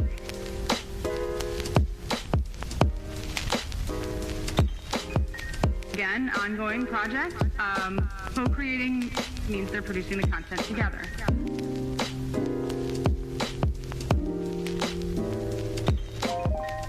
Usually, these types of collaborations have regular editorial meetings or calls.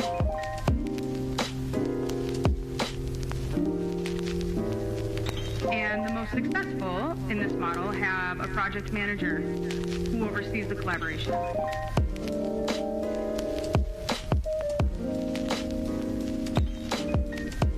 Where all of the partners may have been sending a reporter, now just one reporter goes and reports back with the full collaboration. This model also allows reporters to gain insights from other geographical locations or topic areas that they wouldn't have had access to working alone.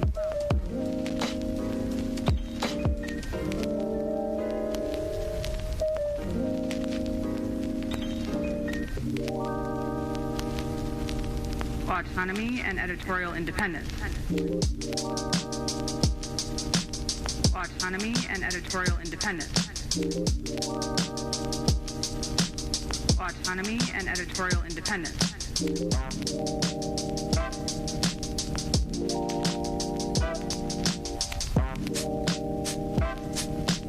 Autonomy and editorial independence.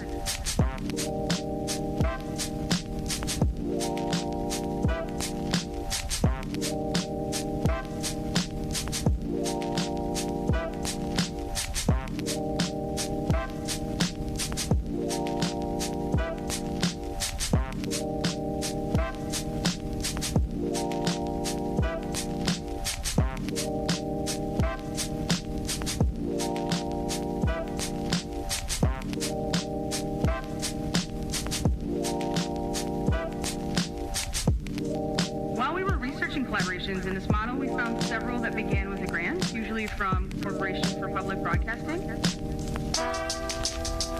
And then they decided to continue after the grant ended by self-funding. They agreed upon an amount that each partner would pay, and that went toward paying for the collaboration manager and for other resources.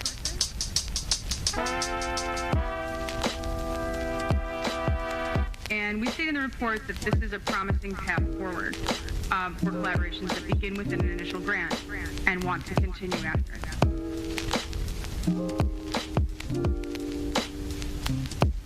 So the final model is ongoing and integrated.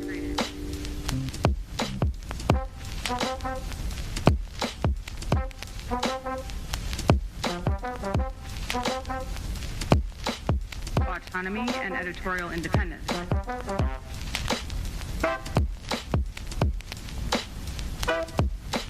Ongoing collaboration, where organizations are sharing resources at the level of the organization.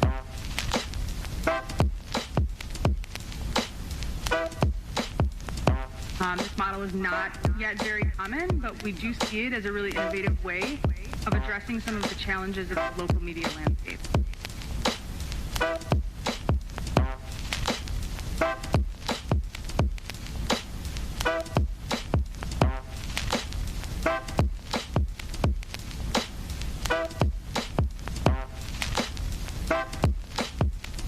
editorial, hiring, and promotions decisions are made completely independently, but they share an ad network, a proprietary platform, or accounting services, or sometimes all three.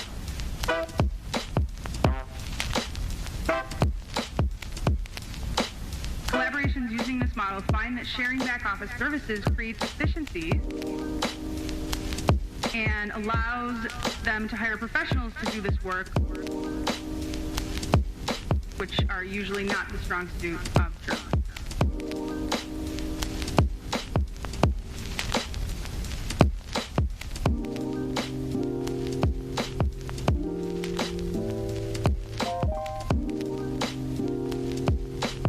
Autonomy and editorial independence.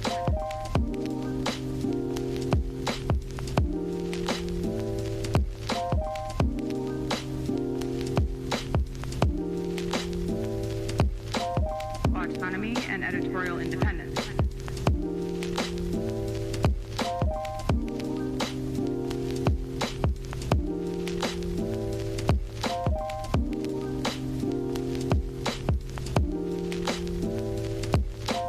Ongoing and integrated collaborations are not for the faint of heart. You have to be willing to cede control of major aspects of the operation.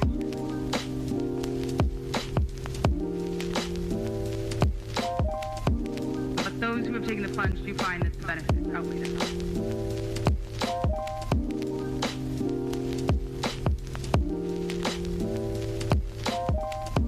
Ongoing and co-creating.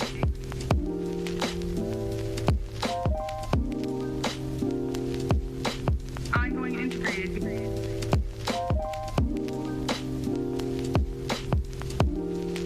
Temporary and separate.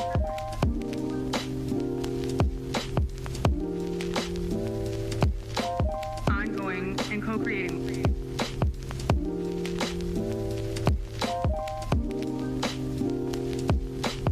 Autonomy and editorial independence.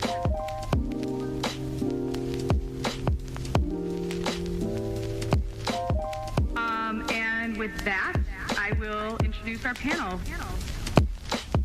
Our moderator will be the Center's Director, Stephanie Murray.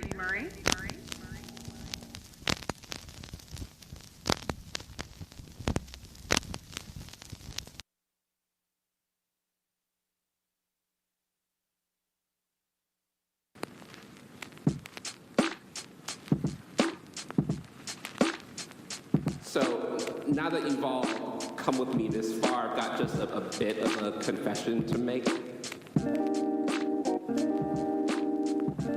This talk is not going to be about City Bureau. We're going to talk about power. Yours, ours, collectively, and how we use it.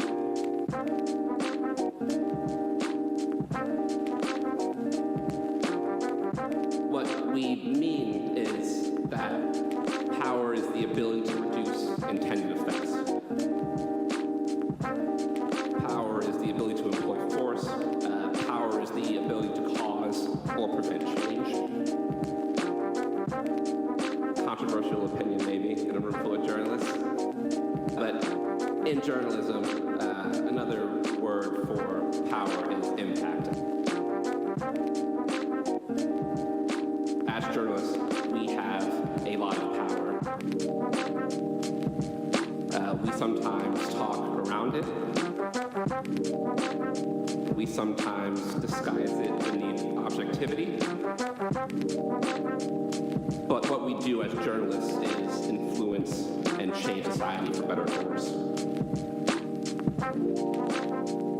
Fortunately, power is infinite.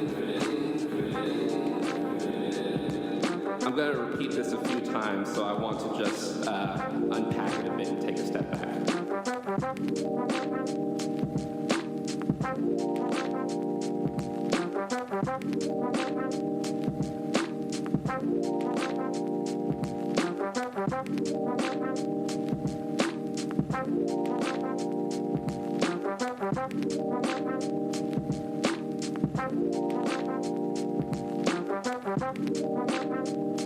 Eric Liu writes about this in his book. look, you're more powerful than you think. It's the fundamental laws of power. The first is that power concentrates, as does powerlessness, as does impact. The second is that power justifies itself. It creates narratives to explain why the people who have power should keep that power.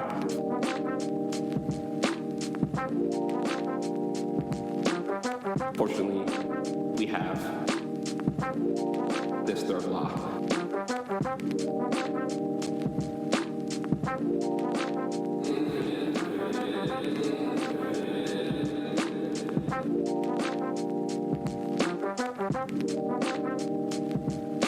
There is no limit on the amount of power citizens can generate.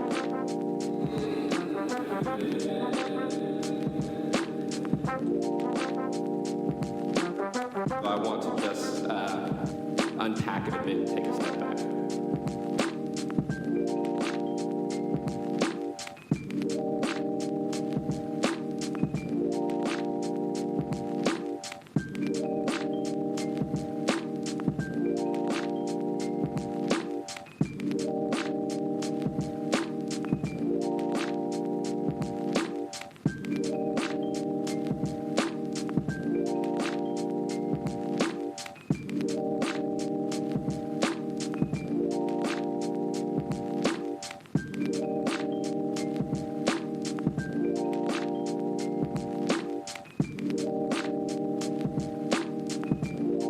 Impact is another word for power because impact is the ability to produce intended effects.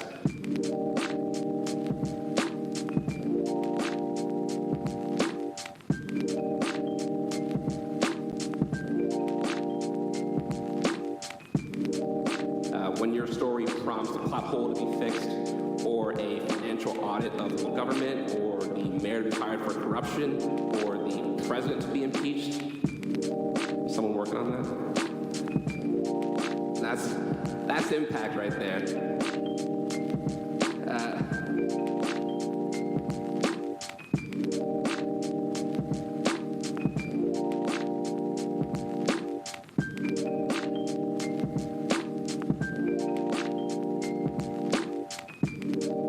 Engagement is a growing field in journalism that many of us here practice. I've been hearing a lot about it today and really loving the conversations I've been hearing. The core tenets of engagement can be described in many ways, but one of my favorites is that it builds relationships with people formerly known as the audience.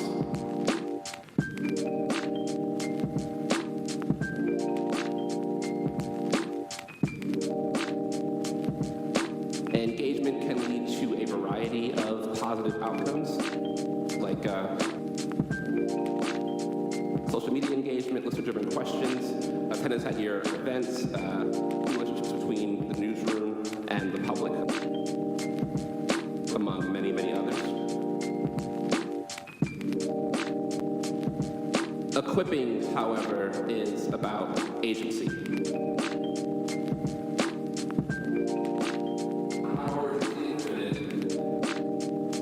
It's about providing access opportunities for participation and production. Equipping is about teaching and interactive learning. It's about exchanging skills and resources. It is a redistribution of power between institutions and individuals. And it scares the hell out of people in power for good reason.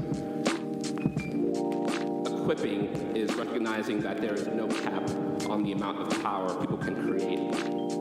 Power is infinite. Recognizing that the power that people already have, and providing access to resources that build power in the public.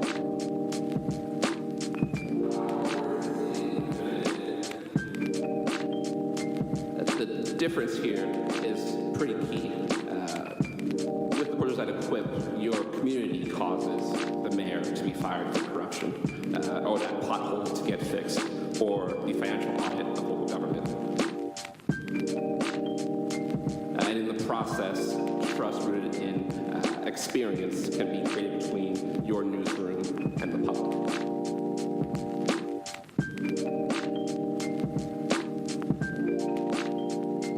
So I want to propose a more unified vision for journalism here.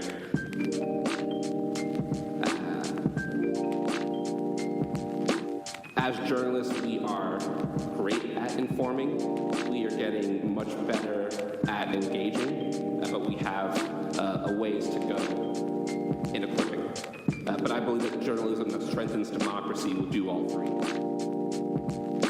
So, don't just engage, equip.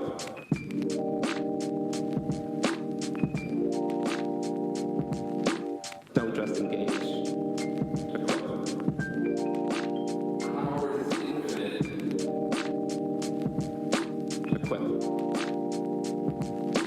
Don't just engage. Equip. Don't just engage. Equip. Don't just engage. Equip.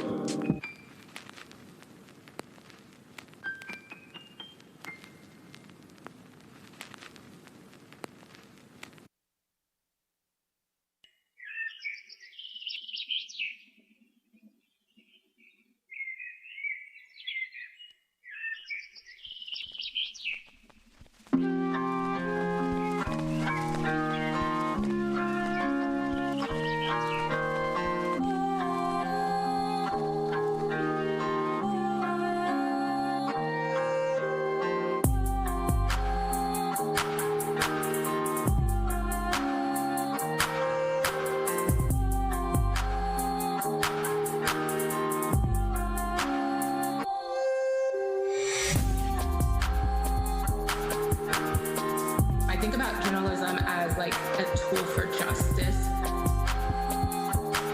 Media justice and the fight around media I've always seen as like the invisible war. What we're fighting for is not just about breaking glass ceilings or diversity of ownership, but actually lifting the floor for everyone.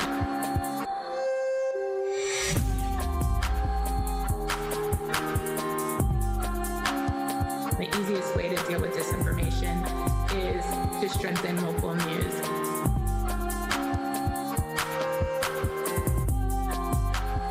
The answer isn't just to tell them, oh, you know, don't believe the disinformation campaigns. It's to like fix the systems.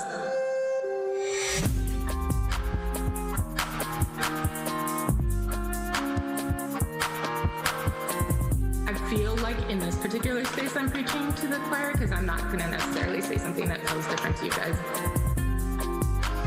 But like it's always shocking to me when I go into a lot of spaces how much people don't think of the importance of local advocacy.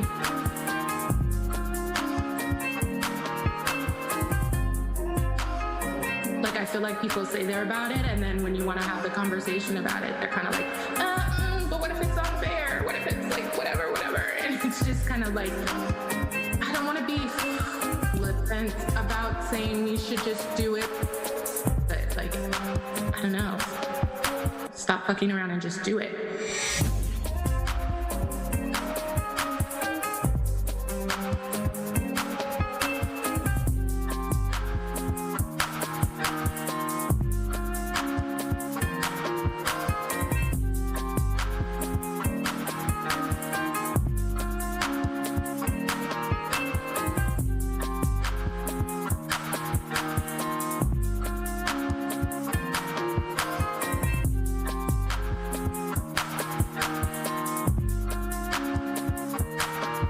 Do it.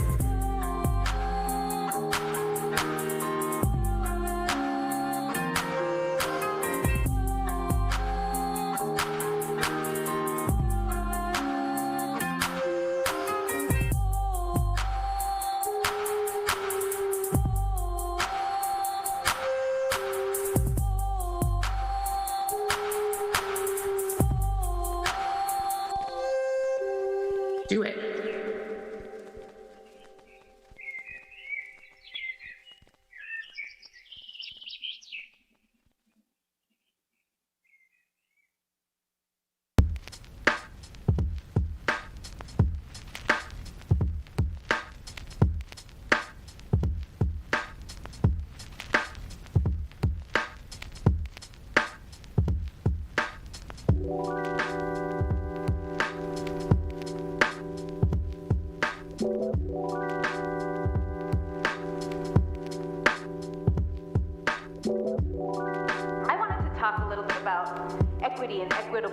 partnership.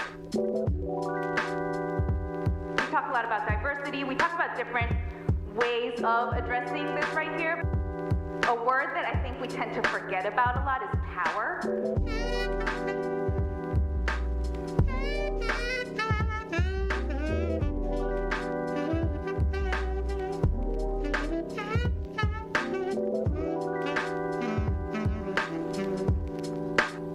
Power is everywhere.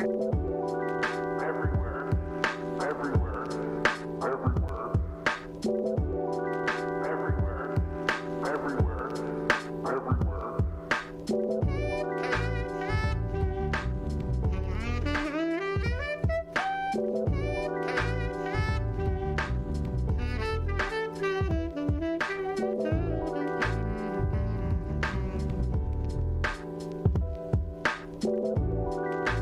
Humans were programmed to do two things, which is to reproduce the human species and to replicate power structures.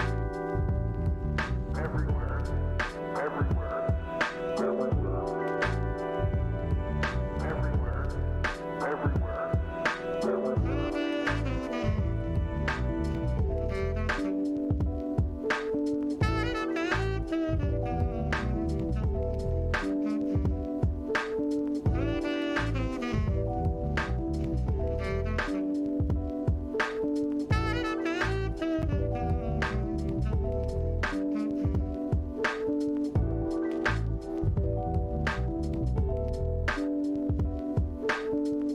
One thing that I'm very aware of is the extractive nature of journalism.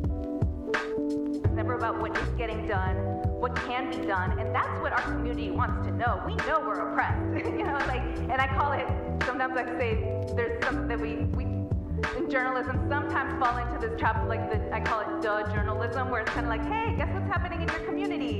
And the people who've been living it are kind of like, yeah, we know. We want to go beyond just you telling us what the problem is, to being able to think about what some of the solutions are.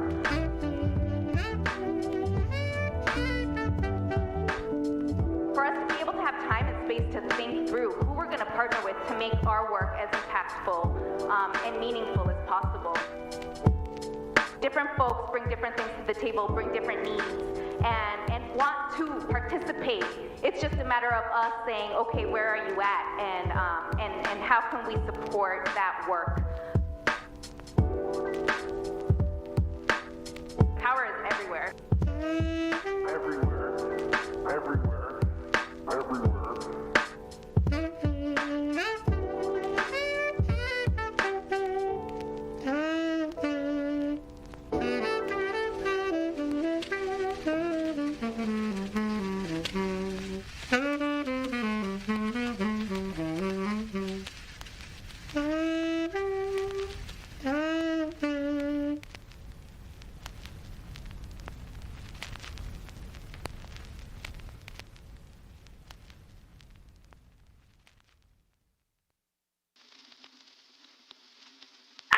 Purefoy, and I'm the Race and Place editor at Scalawag. I don't have slides today, but I'm just going to give you a bit of a story about our collaboration.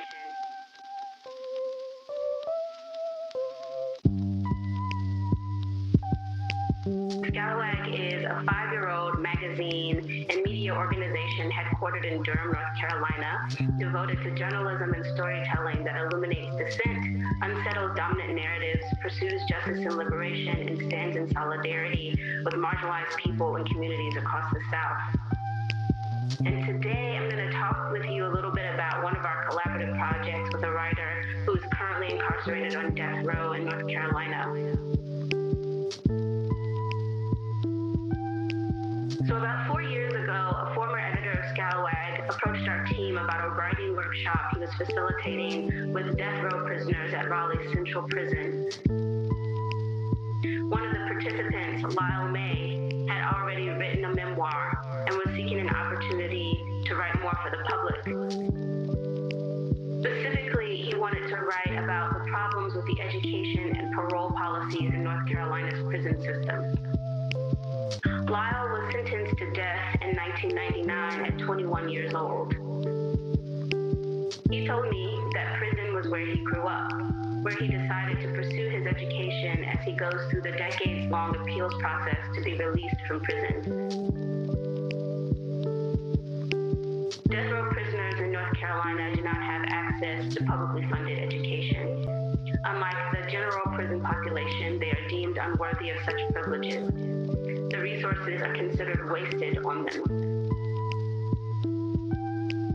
Of the 140 men currently on death row, Lyle is one of the only prisoners who has attained an advanced degree while incarcerated.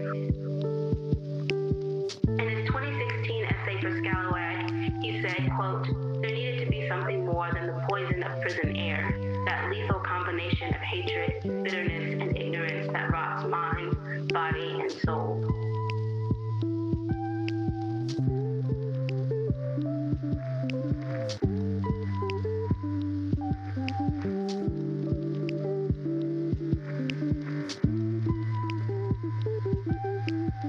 Even if Lyle's appeal to leave death row is granted, he faces another grim possibility: life without parole.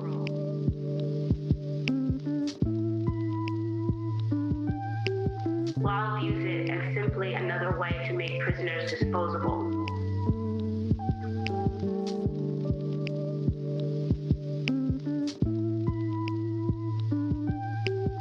His 2018 essay with us, Life Without Parole, A Silent Execution, is still one of Scalawag's best circulating articles and is now taught in courses on criminal justice reform at the University of North Carolina at Chapel Hill, and has been taught in a writing seminar at Duke University.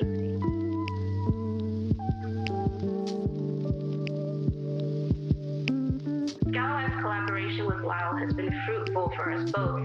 The dozen or so essays he's written for us have led to invitations for university lectures, writing opportunities for major education media outlets like Inside Higher Ed, radio and podcast interviews, and most recently, he had an interview with CNN's medical correspondent Sanjay Gupta about the impacts of COVID-19 in prisons.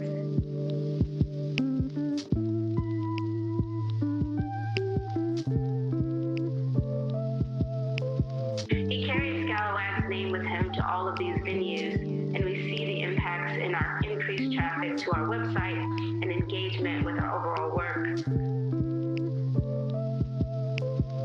Every couple of months, I take the 45-minute drive from Durham to Raleigh to visit Lyle at Central Prison. Every time, I have to leave everything but my keys and photo ID in my car.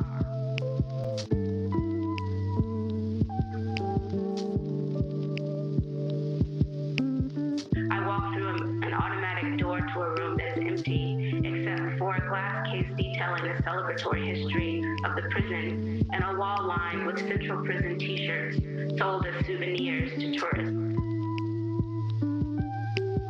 The elevator takes me to the row of cell rooms, and I always find Lyle in one of them, grinning and ready for our 2-hour conversation.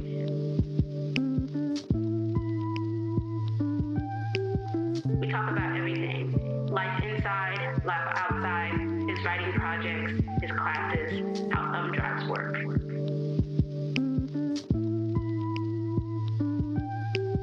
The last time I visited Lyle, before the pandemic shut down all visitation privileges, he told me that the $500 check he received from Scalawag for his last story on how prisons routinely violate freedom of the press was the largest paycheck he'd received in his life.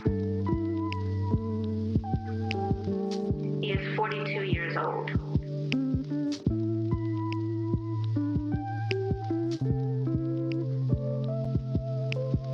Our team has learned many lessons throughout our collaboration with Lyle and other prisoners, but this is one of the most important. Though we are committed to paying all of our writers, Lyle helped us realize that paying incarcerated writers in particular has exponential impacts on their ability to both survive and to keep speaking truth to power. Thank you.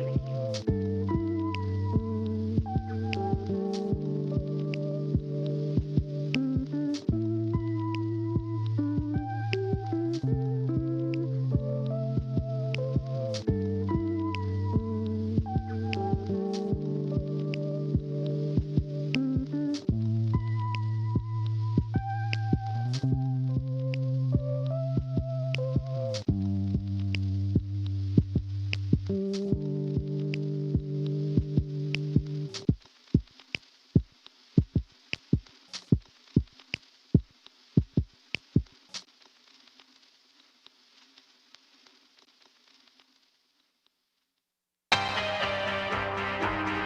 stop. Figure something else out. We started playing around a lot in Airtable. Airtable, collaboration, community engagement. Oh, stop. We are absolutely still learning every single day. Hello? Quick tech question. Do I point the clicker at the slides or wherever? At him. Okay. I point it there, I think. On here, yep. All right, cool. All right, welcome back, everybody. Come on in, have a seat. We have 3 really important election-related collaborations to talk about. So we're kind of moving toward an election theme for the next hour and a half-ish before we go into the break before lightning talks. So just a couple housekeeping notes before we get started. If you are still hungry, or if for some reason you didn't get food, we brought all the extra food over and it's out in the lobby. Take a second lunch. You're at a conference. Like, who cares? Have that second lunch. So we don't want to waste food, so go ahead and take it, and if not, we will make sure that we donate it somewhere else in the building. Don't forget collaborativejournalism.org/dashboard. We will be doing, remember, headshots. If you didn't get your head shot yet, if you didn't get your headshot taken yet, William, our photographer out there, is amazing and is happy to accommodate you. And he's also in here taking photos during the sessions as well. So next up is an initiative very near and dear to my heart because I helped bring the idea to life last year. And we have 2 powerhouse journalists on the stage right now. And I mean that. Beatrice Foreman and Jessel Noor to discuss Democracy Day, which you should all be a part of. If you leave here and you don't join Democracy Day, I'm going to send you a Nastygram. We got to have you on our team. So Beatrice, Jessel, floor is all yours. All right. Okay. Oh, we went backwards. Fun. Okay. Hi. Like Stephanie said, my name is Beatrice Foreman, and I am the program coordinator of Democracy Day, and I'm also a breaking news reporter at the Philadelphia Inquirer. Hi, I'm Jessel Noor. I am Democracy Cohort Manager at Solutions Journalism Network and also an organizer with U.S. Democracy Day. So today we're going to be talking about how Democracy Day came together last year, literally from a Twitter thread, and how we're building towards covering the 2024 presidential election and hopefully bringing you guys along with us. So to set the stage for today, we're going to kind of set the stakes, set the table. Democracy is slipping in the United States, even if you don't realize it. We're going to be talking about Democracy Day's lore and origin story. We're going to be giving you guys some 3 low-lift tips to implement into your newsroom's municipal government, government accountability, or elections coverage in hopes that you will join Democracy Day, or if you don't, you still get a helpful tip and trick, and then how to participate in Democracy Day. So I'm going to pass this over to my colleague now. So quick survey. Who here has heard of Democracy Day? Raise your hand. Oh, we love to see it. Yes, we have a good captive audience here. Awesome. So as if you are here, you are most likely well aware of the threats that are facing our democracy and the role that the media has played in helping create some of those threats, but what it can do to also respond to those threats is central to this discussion we are having. And right in the center of that is the role the media plays, whether it considers democracy a spectator sport that is between 2 political parties and requires people to go to the ballot box every couple years and cast a ballot, has come under increasing scrutiny. And that role also limits our imaginations on what the public's role can be and the press's role can be. And this idea of Democracy Day really came forward to support that, explore that idea, and to learn from our past mistakes as journalists. So what is pro-democracy reporting? Pro-democracy reporting is the antidote to the problems with democracy, the both sidesing of issues we've seen journalists do. It's rooted in the belief the media is empowered by the First Amendment and that democratic participation is sacred, and we can't shrug our shoulders or be neutral when these principles come under attack. And we shouldn't aspire to be neutral or unbiased on that idea of the First Amendment or democracy. Democracy is not a game, and the media's role should be to hold those accountable that seek to infringe on our democratic rights, spread disinformation, and instead give people the information they need to be active participants in democracy and exercise democratic power, rights, and responsibilities. And we also know through our work at Solutions Journalism Network, and that many of you have been involved in, is that just talking about the threats to democracy is not enough. And in fact, it can have the opposite effect of what that intends if you just focus on the problem. We have to be talking about what people can do and what people are doing to respond to that. And there's often what I would call a false binary that says, and I've talked to journalists that might even agree with the argument I just made, but say, hey, we have to, at the end of the day, our outlet has to get views, we have to get clicks, we have to get subscribers, and the idea is the only way to do that is through by exploiting the negativity bias, by focusing on what's wrong in the world, because we know our brains are hardwired we're drawn to that. But there's increasing research and impacts from the Advancing Democracy Fellowship, which is a collaboration between Harkin, SJN, Trusting News, and we also work with Pointer and Good Conflict to really help newsrooms become truly pro-democracy. And we saw one community newsroom in La Cey Latino, had tremendous impacts leading up to the 2012 election last year. 300% increase in page views by using these values, by being pro-democracy, by engaging with their audience. And there's some more numbers up there, but the Texas Tribune, which is not a small community newsroom, they surpassed their views on their election coverage from the 2020 election in their 2022 voter guide based on these principles of engaging, on focusing on solutions, and being transparent with their audience. A little bit about U.S. Democracy Day's origin story, and some of the folks are in the room right now, so shout out to Rachel Glickhouse, who, responding to a column by Margaret Sullivan in the Washington Post that was outlining the dangers that media faces in repeating its past mistakes in the upcoming elections last year, and I think it was January of last year, understanding that change doesn't come from editorial pages or people on Twitter, had the idea of getting people together and actually starting a movement to support these values. And we're all here because we know that collective power is essential to tackling these problems, and so that's what Democracy Day sought out to do. Quickly, that Twitter thread that you see up on the screen, snowballed into like a small volunteer army. This year we have funding, and we made some tremendous impacts over the last year and a half in really sort of championing the idea of a pro-democracy media movement. So nearly 400 newsrooms participated last year on September 15th, which is the International Day of Democracy.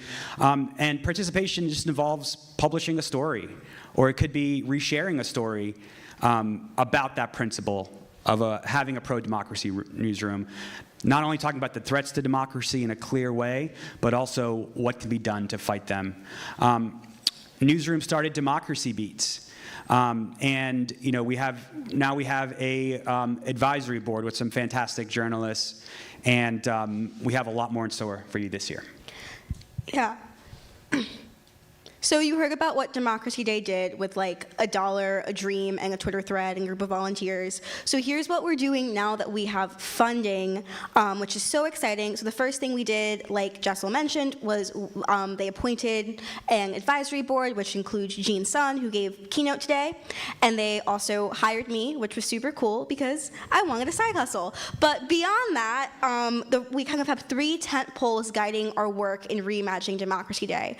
The first is helping newsrooms build infrastructure to cover the 2024 election more meaningfully. So that includes staffing up, hiring, sustaining, budgeting for a democracy beat, creating audience engagement campaigns and tools to make your reporting more transparent and understandable to the people and the audiences you're serving, and also kind of tips and tricks to frame stories in a way that really empower and enfranchise voters. We're also diversifying our core of newsrooms, so to speak, and tackling new mediums. If you're familiar with the project or participated, you know from last year that a lot of our newsrooms were hyperlocal or local outlets with kind of a digital or traditional print focus. This year we're trying to shift over to broadcast television and broadcast radio outlets. So if you work for one of those or involved in one, we'd love to hear from you.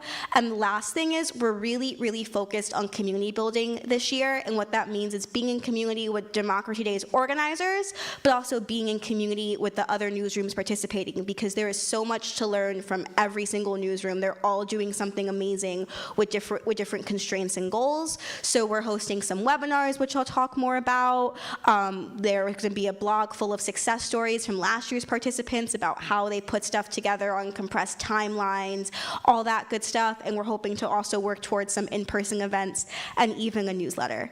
So yeah, that's my job to figure out.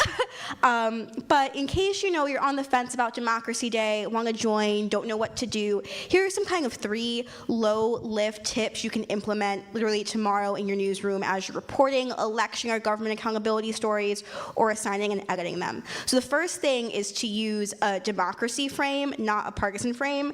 This definition comes from Shannon McGregor at the Center for Information Technology and Public Life at UNC, and it establishes democracy as both a norm and a prefigurative idea in the US, something we hold dear but are also always striving to uphold and perfect and make better. So what that looks like in terms of how you're doing reporting is it's not just fact-checking election fraud claims, but it's going that extra step to explain how election fraud claims counteract the norms of a democracy, that you accept election results, you certify election results, all of that good stuff. And kind of see this in practice. Here's kind of taking a not so great, we want to throw it out in the garbage headline, and talking about some better ones. So the one up top, it paints election fraud claims as or combating them as an inherently Democratic Party issue.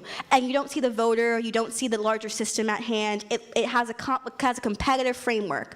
But the ones below really set the stakes. The first one literally talks about the threats to democracy explained. And while admittedly that one, there's some analysis, that's technically an opinion article, there's some ranking, there's some editorializing, the other 2 follow a very hard news framework. And the best way to do that, if you're trying to have a more holistic framing in your headline, is to name the norm that's being violated. So in that first one from CNN, the norm is that election workers shouldn't get harassed at the polls. Now they are. And the second one from ProPublica, that's a double whammy. Not only is the norm of election results getting certified not being upheld in some places, also the regular societal norm of when you don't do your job, you're held accountable to some extent, is also not happening. So it's really important to be upfront and kind of signal those things. The next one is to focus on the stakes and not the odds. So unfortunately, focusing on the odds is kind of the de facto norm in the typical US newsroom. That's horse race coverage, right? It uses a competitive framework where elections are competitions and politicians and the dominant parties are teams. And what that kind of does is trivialize how politics impacts the everyday person, but also how it impacts systems writ writ large. It's super episodic, which means if you're a regular person who works a job, has to raise a family, has hobbies, has a busy or fulfilling life, you're not going to be able to see those patterns and how things are changing and how movements are forming. You're not going to be the most informed person at the polls if we continue down this path.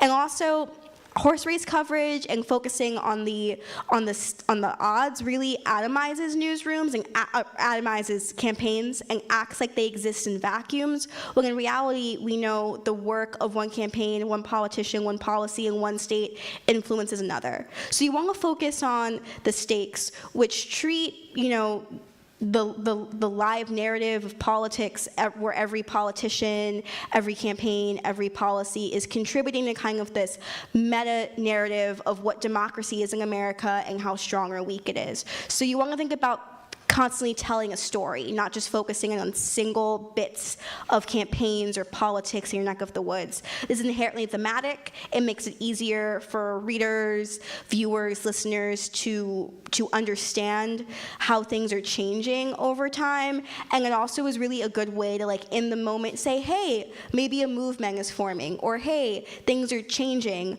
Hindsight is obviously 2020. Maybe that's a pun, whatever. But we don't always want to have to, look backwards. We want to be able to look forward and name things as they are in the moment. If you look at the headlines on the left, again, not too great. Maybe want to throw them in the trash because they use an inherently competitive framework, right? It's about winning or losing in terms of redistricting, which makes redistricting and redlining like a map. But in reality, there are real voters at play who are being more or less enfranchised. So you want headlines that really point to the stakes and the impacts. So the other one of them from New Yorker is about redistricting. It says it's threatening democracy. The other ones point to the clear consequences of, the election denier movement, so to speak, right? They're getting elected. They're changing how politics are done in states like Arizona, right? You want to have headlines that are clear and explanatory and really set the table for your reader. And the final one, which you are all probably super good at recognizing, is avoiding both sidesism, which is just another fun way of saying a false equivalency, right? It's giving two sides the same space, weight, and merit in an article where maybe one doesn't deserve it. And I think in journalism, we're often coached into doing this in the name of fairness. But I think as we're learning, fairness is not always accurate, and fairness is not always just. And I think when the stakes are this high, when we're seeing a lot of democratic norms and kind of just ways society operates backsliding here, you gotta go a bit beyond fairness. So one of the common false equivalencies is, right, climate change deniers versus science. And we know how to recognize that. We're doing a better job as an industry of not giving, flat earthers as big as a platform as Neil deGrasse Tyson, right? But when we're looking at elections, that gets a little bit different. You kind of want to cede more so to results over claims from election deniers. I think it's really dangerous to give people an unfettered platform to say that without being checked in the moment, like the Donald Trump, CNN town hall, even the Nikki Haley town hall, where they're saying all of these things that can create a movement around anti-democratic norms, and they're not being checked. And the other one also, right, in a bit more of a socio-political situation, is a book ban. And you want to give the curriculum and what's actually going on in school a bit more weight than people who, we read these reports. They're not reading the whole book. They're reading spark notes. They're not engaging and doing their due diligence.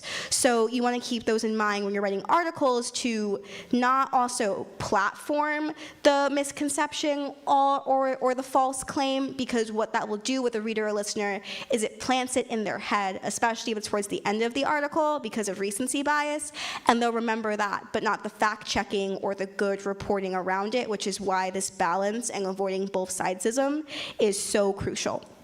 So, now, If you like what you heard, here's kind of a roadmap to participating in Democracy Day. So if you're like super jazzed about it, and we hope you are, we're trying our darndest to get you jazzed, you should fill out the form that is linked in this presentation. Just commit your newsroom to participating. And what does a commitment look like? Most of you know, but it's actually really simple. You are committing yourself, if you're a freelancer, or your newsroom to reporting one democracy-related story out on or before the International Day of Democracy, which is September 15th. But this year, since we're focusing on infrastructure, you can also create and launch a piece of like newsroom infrastructure or a workflow related to elections reporting, government reporting, by September 15th. So that could be posting a job listing for a democracy beat, posting a reporting FAQ that explains how the ways in which your newsroom covers politics and what stories you do and don't take on. You can also do things like that. Truly a choose your own adventure. The other thing is you can also attend some of our webinars, which are open to everybody in the journalism community, not just Democracy Day participants. We have one coming up with the Objective, which is about funding how to fund a democracy reporting position in your newsroom and sustain it. And we have another with the lovely folks at Trusting News about how to create a reporting FAQ. And finally, we are going to have some resources coming out. Two are available today in hard copies, one of which is a checklist for reporters full of prompting questions to ask sources when reporting stories on election integrity, municipal politics, municipal government accountability, all of that good stuff. The other is a checklist for editors to keep in mind certain frames as you're assigning and editing stories. So raise your hand if you would like a hard copy to look at right now and keep with you as a souvenir. Oh wow, keep your hands nice and high. We're gonna be passing them around. Allende, Shaga Allende. Woo.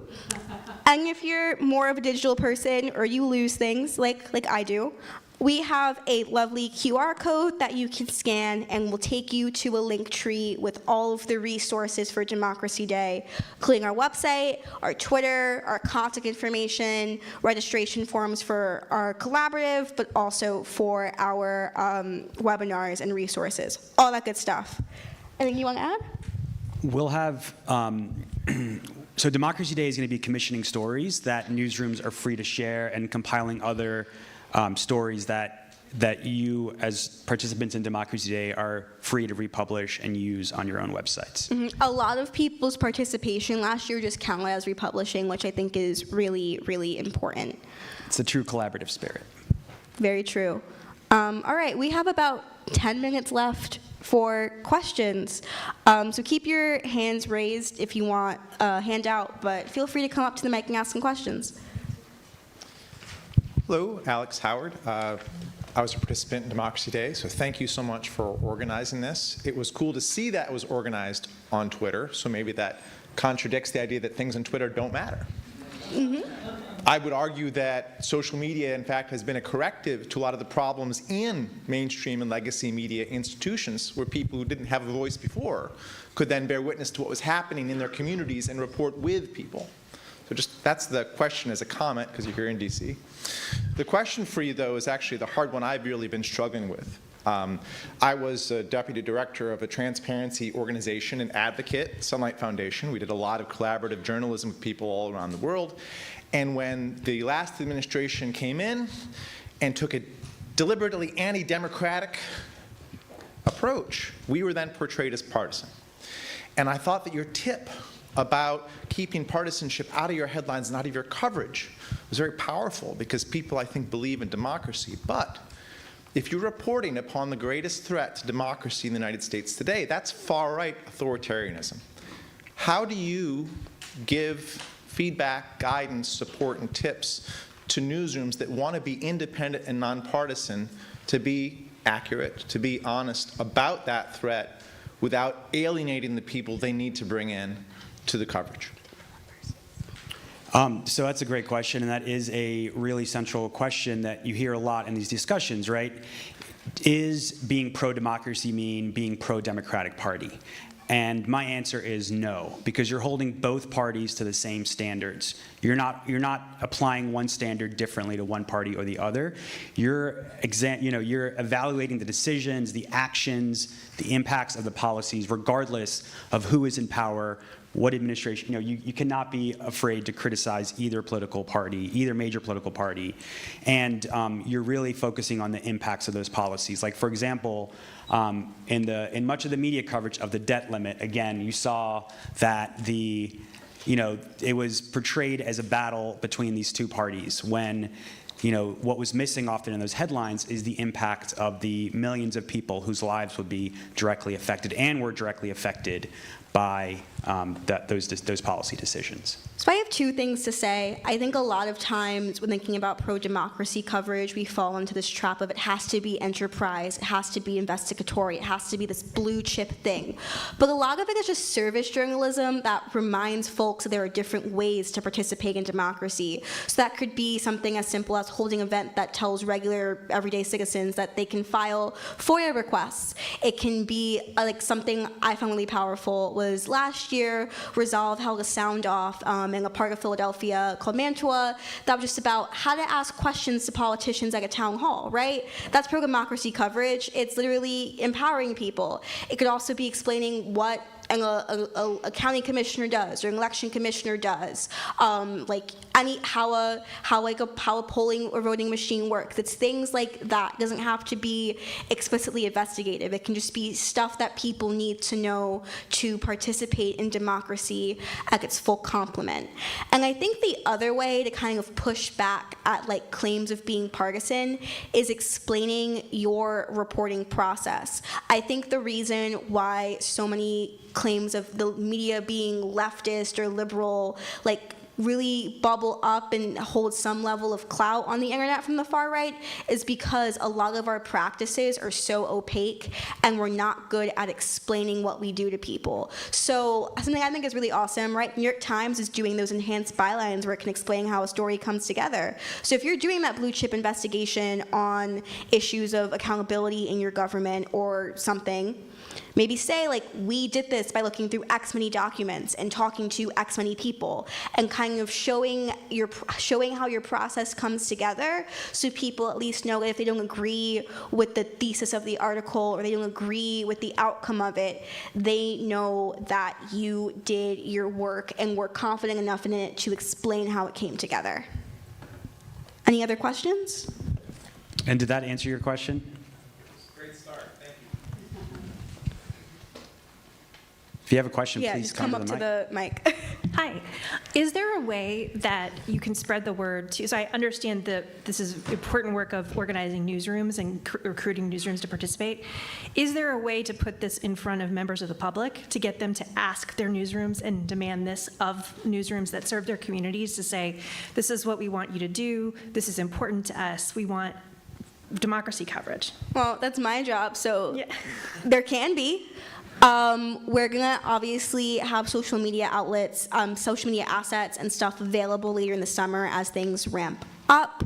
I'm also working with one of our advisory board members on an ambassador program for civil society and civic engagement org. So they will, get a media kit to kind of share Democracy Day, encourage their local media ecosystem to participate, and also do their own events in tandem. So that stuff is in the works. Awesome. Yeah, and reach out to your local paper or whatever publications you subscribe to, and ask if you don't see your outlet as a sponsor of Democracy Day or as someone that is signed up, ask them why. What about this did they disagree with? And we have tons of resources to share with you. And if they're not answering you, you can ask me, and I will send a lot more, aggressively polite email asking them to join.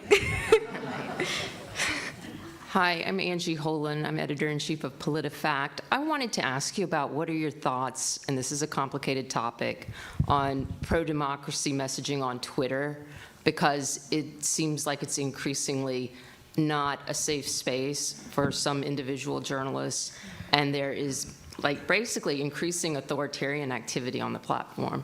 I was curious how you see that in the whole mix of activities around Democracy Day. I think Jessel probably has something better to say, but I think there's a balance between it not being a safe space for journalists and also being where people are. I think the average person who interacts with Twitter doesn't really understand how bad or how dangerous Elon Musk's is. It doesn't really notice or care or think about what the trust and safety team leaving means. It still was pretty much the same platform for them, maybe with a little bit more curse words and porn on it. So like, I think we have to keep in mind that two things can be true. It cannot be the safest space for journalists, but also where a general interest audience is, and that there still is a compelling reason to be there, if that makes sense. Yeah, and I would just add that that's a decision that every newsroom and journalist needs to make, and I can't use all the words I want to describe the state of Twitter right now. I hardly ever use it anymore. I log on it once a day. I found it to be increasingly harmful for my own mental health, just like what my feed looks like. So I totally understand that decision, and that's a discussion that journalists should have with their colleagues, that newsrooms should be having right now. It's really about seeing who your audience is. I think it would be easier for a more niche publication to be like, okay, whatever, screw it, we move over to Mastodon or Post or someplace else because that's where our audience is. But if you're like, I don't know, case in point, the Philadelphia Inquirer, and you have to serve a whole city that has a major digital divide, I don't think you can afford to not be on a platform that big, that captures such a large audience size, especially around an election. So maybe you could, not encourage, certain journalists to post on there, or say you're not required to have an online presence in that way, but your news organization maintains its, formerly verified account. Thank you. Hi, Alice Drager, founder and now reporter at East Lansing Info in East Lansing, Michigan. So Michigan, the crazy uncle You state. have 30 seconds. Sorry. So I just wanted to share with you a really quick story and to encourage people doing local news to go after local election denying stories, because I think at the national level, people get their news, whether it's the left or the right, they're not getting the actual stories. We did a story on an election denier telling us that there was a voter who voted, her name was supposedly Emily Dickinson, and she supposedly lived at a local bar. And so we looked into it. My reporting team was terrified of looking into this, that we in fact would find a case of voter fraud, and we would become national as a case proving voter fraud. There was a young woman named Emily Dickinson, and the reason she was registered at the bar is because she lived in a brand new apartment building, which was not yet given an address, essentially, in the voting system. So when that happens, you're supposed to register at the nearest address, which happened to be the bar next door. So we were able to bring that story, and I think it had a real impact locally on the people who were giving into election denialism, because they were able to see a real story in our town where we checked a case, and we fearlessly checked that case, or we hid the fear, and then we brought it forward. So thank you. That is an awesome comment, and right, it also, please clap. It also demystifies a bit of the election process and voting process and arcana, right? New developments are being built every day. What happens if you do move into a place that's midway through construction and you want to vote, right?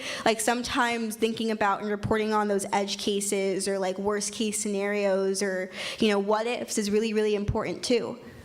And I would just end on a note that the Texas Tribune, that was part of the Advancing Democracy Fellowship last year, they did a story like that, but then they also reached out to the denier and explained to them what they thought they saw or what they thought they read, and explained why it was false. So you can complete the circle, and that is really powerful journalism. Thank you for sharing that.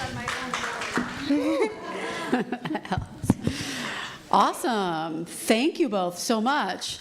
Join Democracy Day. Join Democracy Day. All right. Thanks, Beatrice. Thanks, Jessel. Okay, so continue our election theme. Next up, we have our largest panel of the summit, but that's appropriate because they're representing Philly. Every voice, every vote on Philadelphia. Please come on up to the stage. Sean Mooring, Ali Vanier, Angelique Hinton, and Ashanti Martin. We'll have to reorganize chairs a little bit here, so I might need some help with that. Good? Oh, put that back up. Oh, you got a new one. All right, cool. There we go.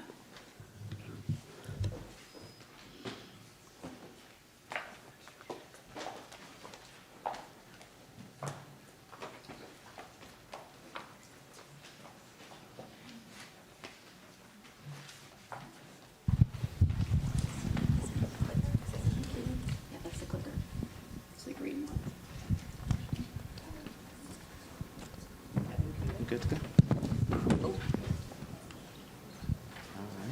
Joe, is that good? Does Alec press the green button in the middle? There's too many buttons. Too many buttons. All right, you're good. All right, great. Well, thank you so much, and I'm glad to be here. My name is Sean Mooring. I'm the head of Philadelphia programs at the Lenfest Institute for Journalism, and just really excited to have an opportunity to talk to you a little bit about our Every Voice, Every Vote initiative, which is a citywide movement of media and community partners that came together to really help us to look at how we inform and catalyze civic engagement ahead of our 2023 municipal election, which will, in November, allow us to elect our 100th mayor. So again, my name is Sean Mooring. My colleague Ali Vanier, who is our program manager and also slide advancer extraordinaire, as well as Ashanti Martin with WURD Radio in Philadelphia, and Angelique Hinton, who are both community media and community partners, one of the 80 plus partners that are a part of Every Voice, Every Vote.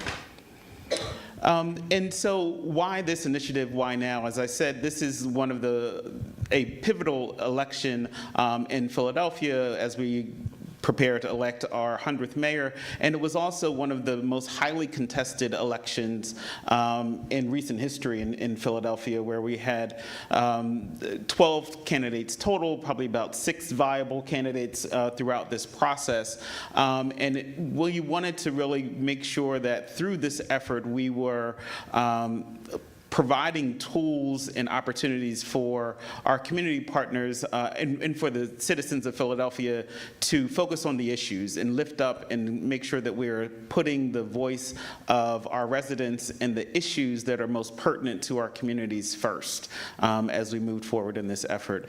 And so as we thought about what it took to do this and really bring this focus together around Every Voice, Every Vote, we wanted to ensure that the notion of democracy and was what was resonating with all of the participants, as well as the city as we looked at this effort. And so we really worked together to ensure that as we looked at it, how do we strengthen the voice of the community and lift up those issues that are most pertinent to them, and not focus on the horse race that had been kind of the tradition in terms of political reporting.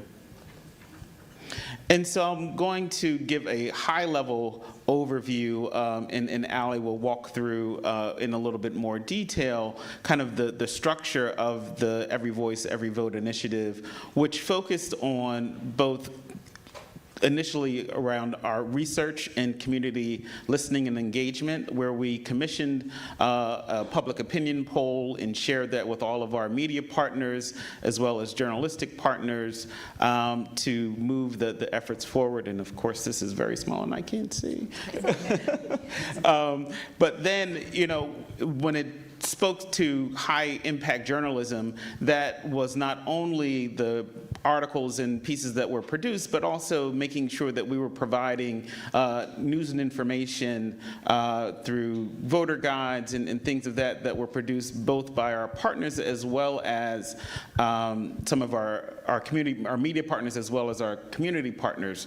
And then in terms of our engagement and community listening, our unified messaging, we not only had our branding around Every Voice, Every Vote, but also engaged social media partners that would, highlight and lift up what's happening, both whether it be articles, promoting the debates that are happening, as well as lifting up the research and helping people to engage around the data and polling information that we provided. And then, of course, community engagement and civic engagement through the high number of debates and community forums that we held throughout that process as well. So I'm going to turn it over to Alan. Yeah, and we'll talk more about all those bubbles. So first, a bit about the management of this project. So The Every Voice, Every Vote is a project of the Lenfest Institute for Journalism. Our mission is to support local journalism through a focus on diversified revenue streams, digital products, and equity and representation. And supporting Philadelphia's news media ecosystem is core to our work, and we see Every Voice, Every Vote as an extension of that portfolio, which Sean leads. But it's also important to understand what our role is and is not in this project. We are not a newsroom. Instead, we leveraged our role within the ecosystem to cast a wide net and convene media partners and community organizations, find creative collaborations, coordinate a citywide messaging campaign, and also serve as a project manager and kind of switchboard operator of this multifaceted project. We did provide some financial support ourselves to this initiative, but our main funder was the William Penn Foundation, which is a family-run foundation in Philadelphia that supports the city's civic life. Notably, they are not primarily a journalism funder. We did also receive support from journalism funders like the Knight Lenfest Fund, the Knight Foundation in Philadelphia, Comcast, and various individual donors as well. So at the heart of this initiative is our partners, which we'll hear from two of them a little bit later. EVEV is a collaborative journalism initiative, but we knew from the very beginning that only engaging media partners wouldn't be enough to truly deeply engage all of Philadelphia's diverse communities. So we put out an open call for proposals from media organizations of all types and community-centered nonprofit organizations in Philadelphia to submit proposals for election-related activities. So we had a specific focus that you see here on a few key areas, but we really left it wide open to them to surface up their ideas. So that included solutions journalism focused on the key issues that matter to Philadelphians, service journalism around local government and electoral processes, translation and multilingual products, public forums, a lot of public forums and community events that engage both communities and candidates in a dialogue, as well as elections products such as texting services and voter guides, and nonpartisan civics education activities. So ultimately, we distributed just over $1.5 million through 63 grants to 26 media organizations and 37 community organizations. Those partners collectively either produced or will produce, because we're in the middle of this right now, more than 70 forums and community events and 20 voter guides. So some of those served specific communities like immigrants and returning citizens. Some of them served specific neighborhoods, and others focused on certain topic areas such as education and climate. Those projects will ultimately reach every single neighborhood in Philadelphia, engage the top 13 most spoken languages in the region, and just serve Philadelphia's diverse racial, ethnic, and affinity groups. So this is small, but this is our full list of media partners, and as you can see here, there's a really wide range, some of which have spoken earlier today or will speak later today. They include large organizations like WHYY and the Philadelphia Inquirer, as well as ethnic media outlets like Fun Times Magazine and New Mainstream Press, neighborhood-specific outlets like the Kensington Voice, and we also engaged all 4 of the major broadcast partners, 6ABC, Fox 29, CBS 3, and NBC 10.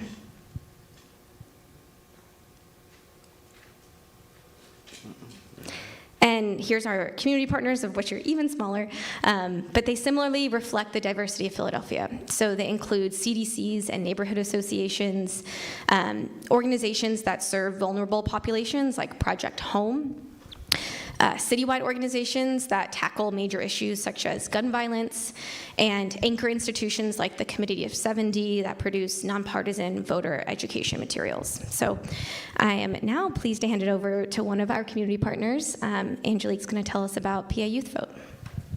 Hi, everyone.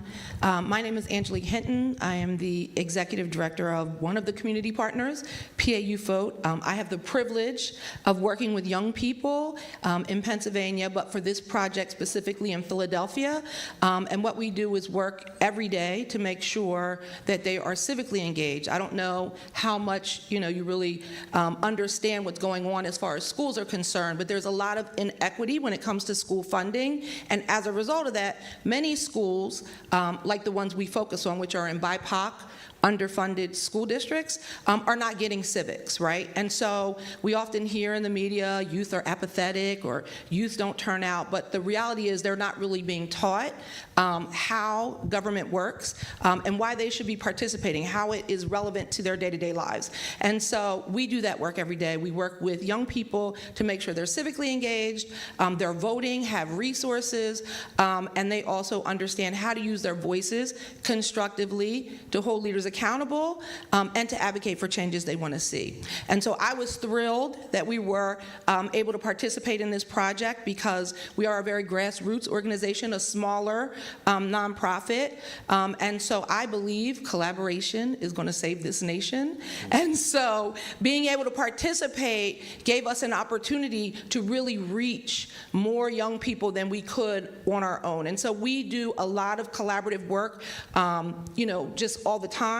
But this expanded our ability. And so through this partnership, we were able to do multiple great events, create more resources than we ordinarily could. And so I have some examples that I'll just kind of run through because I think, sometimes kind of understanding how all of this actually, plays out is really important. And so as far as resources were concerned, through this funding and through this partnership, we were able to create what we call youth voter toolkits, which provide all of the information. We focus really hyper-local, right? And so who's on the ballot, how those offices impact your life on a day-to-day basis, right? Then we provide resources on a nonpartisan basis on where you can find information on candidates, right? Also, how you can apply for a mail-in ballot, right? All of those types of things. And so we partner with many organizations to do that, such as, Every Vote, Every Voice, Every Vote. We partnered with League of Women Voters, like civic organizations, the Commissioner's Office in Philadelphia. So really pulling together a bunch of people that are really interested in making sure that young people are educated and informed and have the tools they need to vote. And so our toolkit was about 9 different partners that are part of the collaborative that came together to create this toolkit that we could then go in, and in addition to the ones that contributed to it, we then took that toolkit and trained other organizations on what was on the ballot, right? So, organizations that were going to do canvas launches, right, when it was time to try to get out the vote. And so it really allowed us to expand, again, the number of people that were getting information about who's on the ballot, how they apply to, their day-to-day lived experience, and where to get resources and information to actually vote. Another thing is we created a curriculum, again, a collaborative project that we were able to do, pulling together with Committee of 70, League of Women Voters, pulling together resources really that allowed us to expand. A lot of times smaller nonprofits like ours don't have the budget to have a lot of staff, so being able to work with other people is really critical. And then as far as you heard a lot about candidate forums, so I just want to speak specifically to one, which was one I'm very proud of. It was called the Philly Youth Listening Session, and so we kind of flipped the script on the candidates, right? And what it was we had young people that, through this, again, funding and this opportunity, we were able to pay to learn again about voting and theory of change. They gave up Fridays, Saturdays, their spring break, and they learned. And then ultimately we put on a listening session where candidates were brought in. We had 20 student facilitators. In partnering with many other youth organizations, we were able to really be intentional about getting getting to those schools that are in the communities that are most underserved in Philadelphia, right? And so those are oftentimes people who are not hearing a lot of this information and are not voting, in all honesty, because they really don't understand how it's impacting them. They've never really seen government work for them, and so they're not all the time interested in participating, and it's just because they don't have that education. So we were able to reach more students that we typically would have had a harder time reaching, and through that we had, I think, in total 15 partners that ultimately partnered on this event. We were able to engage 110 students, which include 20 student facilitators, and then we had 29 candidates actually show up. They had to listen to students, talk about issues that were really impacting them, and then ultimately at the end of the day, they were given an opportunity to speak to what they learned and how that would inform their policy-making decisions, as opposed to just showing up and speaking at young people. So I am extremely grateful for this opportunity because, again, we were able to partner with so many great organizations. Another one was we have a Philadelphia Kids Campaign, which is 80 different organizations that have come together to make sure that we are lifting up voices of those who have, historically been without a voice, right, and really giving them an opportunity to hear directly from candidates, but also to, lift up issues that are impactful for them. So this has been a great opportunity, and I'm extremely grateful,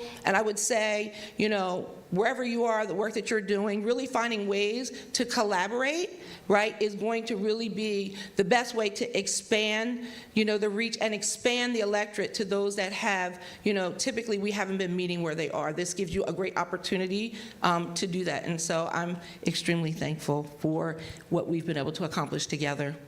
Thank you. Oh, there's another, I'm sorry. The media, I think I spoke to the media, right? One thing I will say, I'll add to that is the media is asking a lot more questions and engaging youth a lot more, right? Again, I think it was historically there was this, misinformation that youth don't care. When you engage them and you educate them, they care a lot, and they're very action-oriented.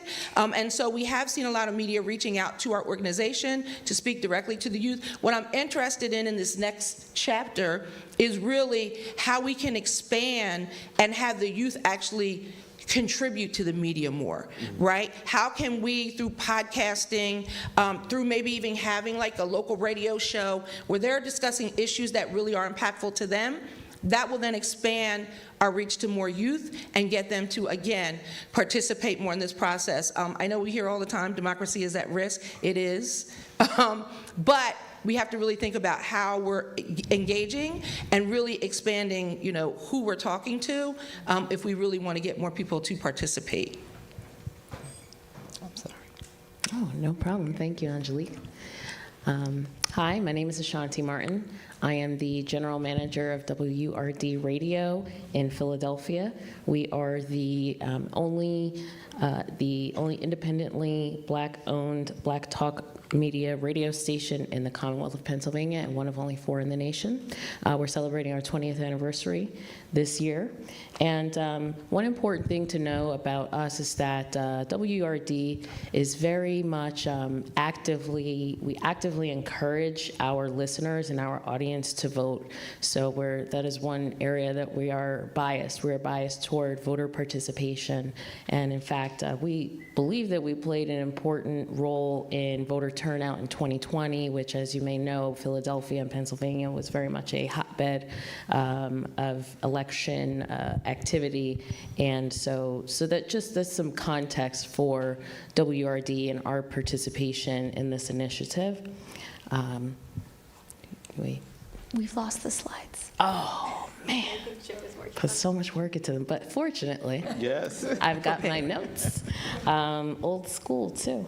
So we have, as part of Every Voice, Every Vote, as a broadcast media company, we partnered with many organizing partners in more than 10 mayoral candidate forums.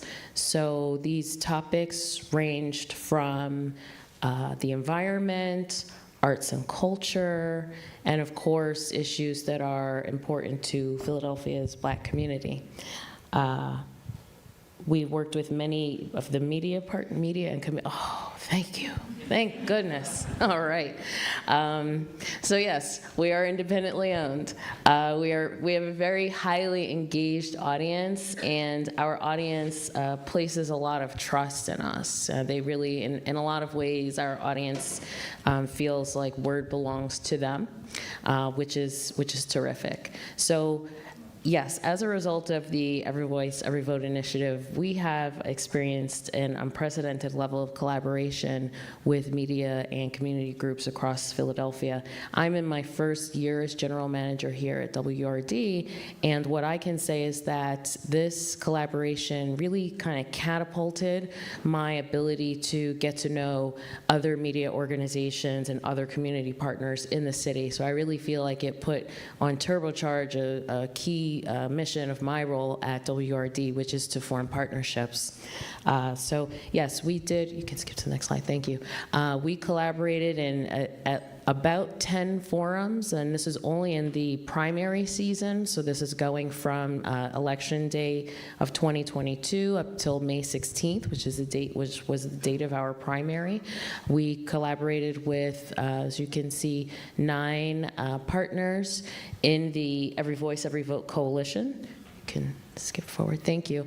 As well as the activities, it really created, what I can say about Every Voice, Every Vote is that it created very much a sort of buzz around Philadelphia. I think that with all of the activity, being new to Philadelphia, this being my first time covering Philadelphia elections as a journalist, my sense was that there had never really been this many opportunities for the public to go out and hear from the candidates, and also before and after really talk to the candidates one-on-one, face-to-face. I really do feel like it humanized the candidates in a way that coverage is really limited in doing. So not only did it expose us to a world of partners as part of Every Voice, Every Vote, but it attracted visibility from other organizations who also wanted to capitalize on this momentum. Skip, thank you. And really what excited me a lot about this initiative, because in addition to working as a journalist, I've worked in marketing, was the Every Voice, Every Vote, really having a strong branding component. I think just calling it Every Voice, Every Vote, and not saying that this is an initiative of the LIVESTREAM Institute, really made it its own concept and gave it a different place in the city's imagination. It also helped us be able to brand our campaign coverage in a way that I don't think we would have been able to otherwise. And as a result, I think it gave us a higher visibility and more opportunities to say, oh, you know what, this coverage that we usually do, this is very relevant, and let's leverage what Every Voice, Every Vote has given us in its branding toolkit, which was very strong and very easy to use. So these on the slide are some of the graphics that we created, but very much inspired by Every Voice, Every Vote. So not only did we broadcast many forums, but we also created compiled interviews and had special interview series on Word, and it all fell nicely under the Every Voice, Every Vote umbrella. So those were big advantages. Thanks, Ashanti. We're running low on time, so I'm going to breeze through a bit. If you want to talk about research more in depth, I can talk about it for hours, so just find me after. But in addition to our partnerships, we also engaged in a comprehensive public opinion research project as part of this initiative, starting with focus groups and then a citywide public opinion poll. The core thing that came out of that was identifying the top issues that matter to Philadelphians, and then that was used by our media organizations on a slew of reporting. So there's a couple of things here, but the Inquirer anchored 7 different pieces in this research, including interviews with the focus group participants, and data visualization. Aldea, which is a Spanish language outlet focused specifically on Hispanic and Black Philadelphians, and Fox 29 actually used the data to frame the only broadcasted mayoral debate in the primary race as well. And the final component here, before I pass it back to Sean, is that citywide messaging aspect that Ashanti just spoke about. We ran a citywide PSA campaign on public transportation, on air through our various media partners, and in print and digital outlets as well. And we activated a network of 59 social media creators who spoke directly with their audiences. They published polls that mirrored the public opinion survey. They encouraged people to go to events. They shared their personal motivations for voting. Collectively, all of those social posts reached over 740,000 Philadelphians of voting age, which is 60% of the potential voters in the city. Yeah, and believe it or not, we're only halfway through our project. As we've now gotten through the primary, and with Philadelphia being a predominantly Democratic city, we, often what happens as we go to the general is that we just get people don't feel as though they need to show up because it's already over. But we will continue in our efforts to hold forums, to focus on solutions, and really engage people around, what comes up and why it's important to continue to show up and engage civically. We're in the process of planning for a civic engagement and accountability initiative that will follow that will be ongoing, not just kind of an election cycle initiative.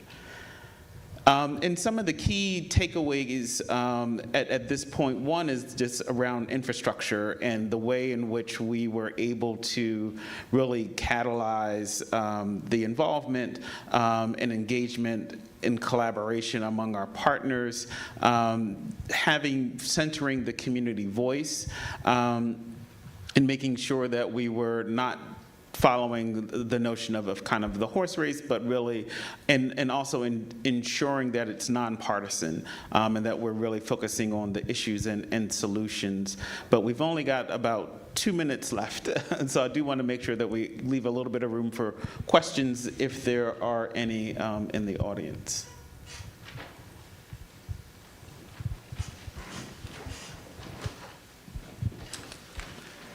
I have a question about convening and agenda construction and how you all logistically manage the whole apparatus and making sure that people are part of the collaboration, had voice, input, engagement.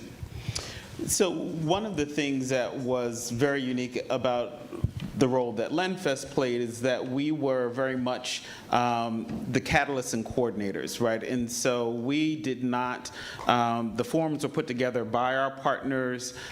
We did have the benefit of having some folks like Committee of 70 who were very seasoned in some of those efforts that we did, because we held monthly meetings, which had about 60 to 80 people, in every meeting. We were able to kind of convene folks to put forums together and share best practices, what worked, what didn't work, and so in that regard, and in how to best engage.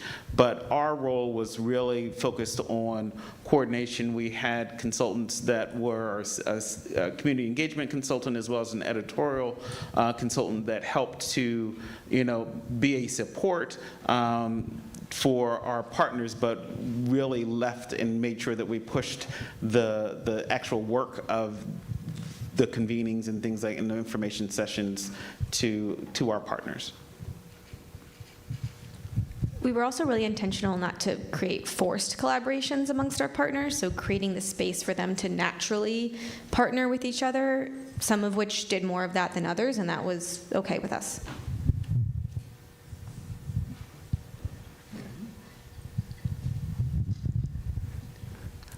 Hi, I have a quick question for you guys. What are like the big, I guess, the important lessons for other other cities that might be inspired by this and want to try to emulate some of your successes?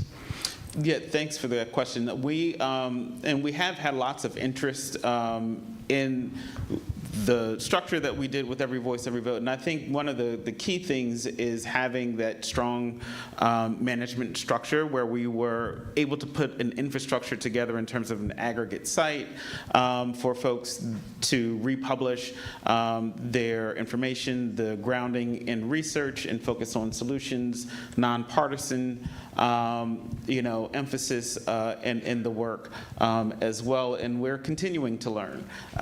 But the kind of key things that we took away were one, kind of establishing that infrastructure for collaboration that helped to spur collaboration and being really focused on the nonpartisanship and focusing on solutions. Yeah, and I'll add too, I think it was, for the partner side, it was super helpful to have that infrastructure, right? And we could look to that to see kind of what other organizations were doing, so we could partner where we felt like it made sense, but also having the autonomy to kind of really focus like on engaging your community and meeting them where they were. So not having that forced, like, you're going to work together, but having the support when you do was critically important to a lot of these organizations that are doing grassroots work in the community and just don't have the resources to create that sort of infrastructure. Thank you. Thank you so much. Thank you. Thank you all. And hopefully that your work gets replicated other places, replicated or emulated other places, because you've been doing amazing stuff. So thank you. Okay, and to round out our election conversation for this afternoon, we are going to hear about the third iteration of America Amplified. This session is sponsored by the Corporation for Public Broadcasting, and I am so grateful for the ongoing support of CPB, which, if you didn't know, which I know many of you do know in this room, CPB is one of the largest funders of collaboratives in the United States. So I'd like to welcome Joy Lynn to the stage, who will introduce our speaker, Elisa Barber. This session runs until about 2:45. After that, we're going to take a break, and then we'll be back in here for lightning talk. So if you need caffeine or anything, that break in between this and lightning talks is your time to go. So Joy? I think we were thinking about the chair setup. Oh, yeah. Is that okay? Yeah, we can move around.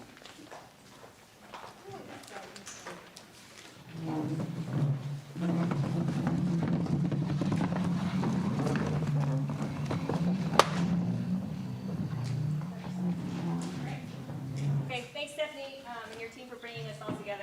I love the discussion that we've been having so far. I think the whole concept of civic on-ramps is really important.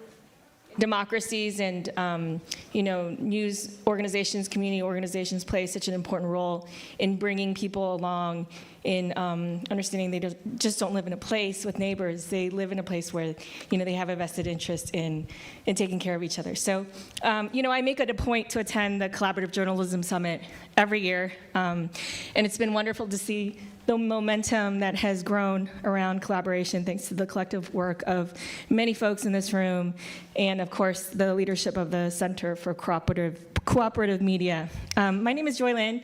I work at the Corporation for Public Broadcasting, and as the steward of the federal appropriation for public media, CPB supports more than 1,500 locally owned and operated public television and radio stations whose signals reach 99% of the U.S. population, ensuring that nearly everyone living in America has free access to high quality and diverse content in front of a paywall that educates, informs, and strengthens civil society.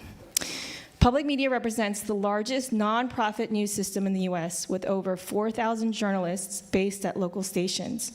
Over the past 15 years, CPB has helped sustain this ecosystem by investing more than $150 million in discretionary funds to journalism, and $44 million of that has gone towards supporting over 40 local and regional news collaborations, connecting 150 public media stations in 43 states and the District of Columbia, fostering a vibrant network of local and regional newsrooms with national reach. It's my pleasure to introduce America Amplified, an engaged journalism initiative that CBB has been proud to support beginning in 2019, when a group of public radio stations approached us with a collaborative proposal to strengthen local election coverage. And fast forward to the recent midterm elections, America Amplified's central team worked with television and radio stations in 25 states to equip the public with information on the voting process, on the air, on digital platforms, in places where people gathered. Stations asked what people didn't understand or wanted to know about elections and provided them the information they needed. And as you'll hear from Elisa shortly, ambitious plans are underway for 2024. And as we approach the 250th anniversary of America's independence, democratic values and systems, as we've discussed here, are being challenged. And public media newsrooms, which are among the most trusted and well-known institutions at the local level, are ideally situated to strengthen a shared understanding of the facts in their communities, facts that are critical to facilitating civil dialogue among people with divergent political viewpoints. And in an era of digital polarization, active disinformation efforts, and historic levels of distrust in institutions, we believe that America Amplified plays an important role in helping ensure that the public has the necessary information to fully uphold and participate in free and fair elections. And I'd like to now bring in the leader of the effort, Elisa Barba, Managing Editor of America Amplified. Thanks, Joy, and hi, everybody. I'm really excited to share with you what we've been doing at America Amplified. But first, I want to say, give it up for Philly. Man, with Resolve, Philly, woo! And every voice, every vote. I spoke to the folks at Resolve Philly earlier and said, you guys are just like a Petri dish for experimentation. I love what they're doing. And if we were to realize what our ambitions are for America Amplified, we'd love to see this replicated in every community across the United States. But we'll get there slowly but surely.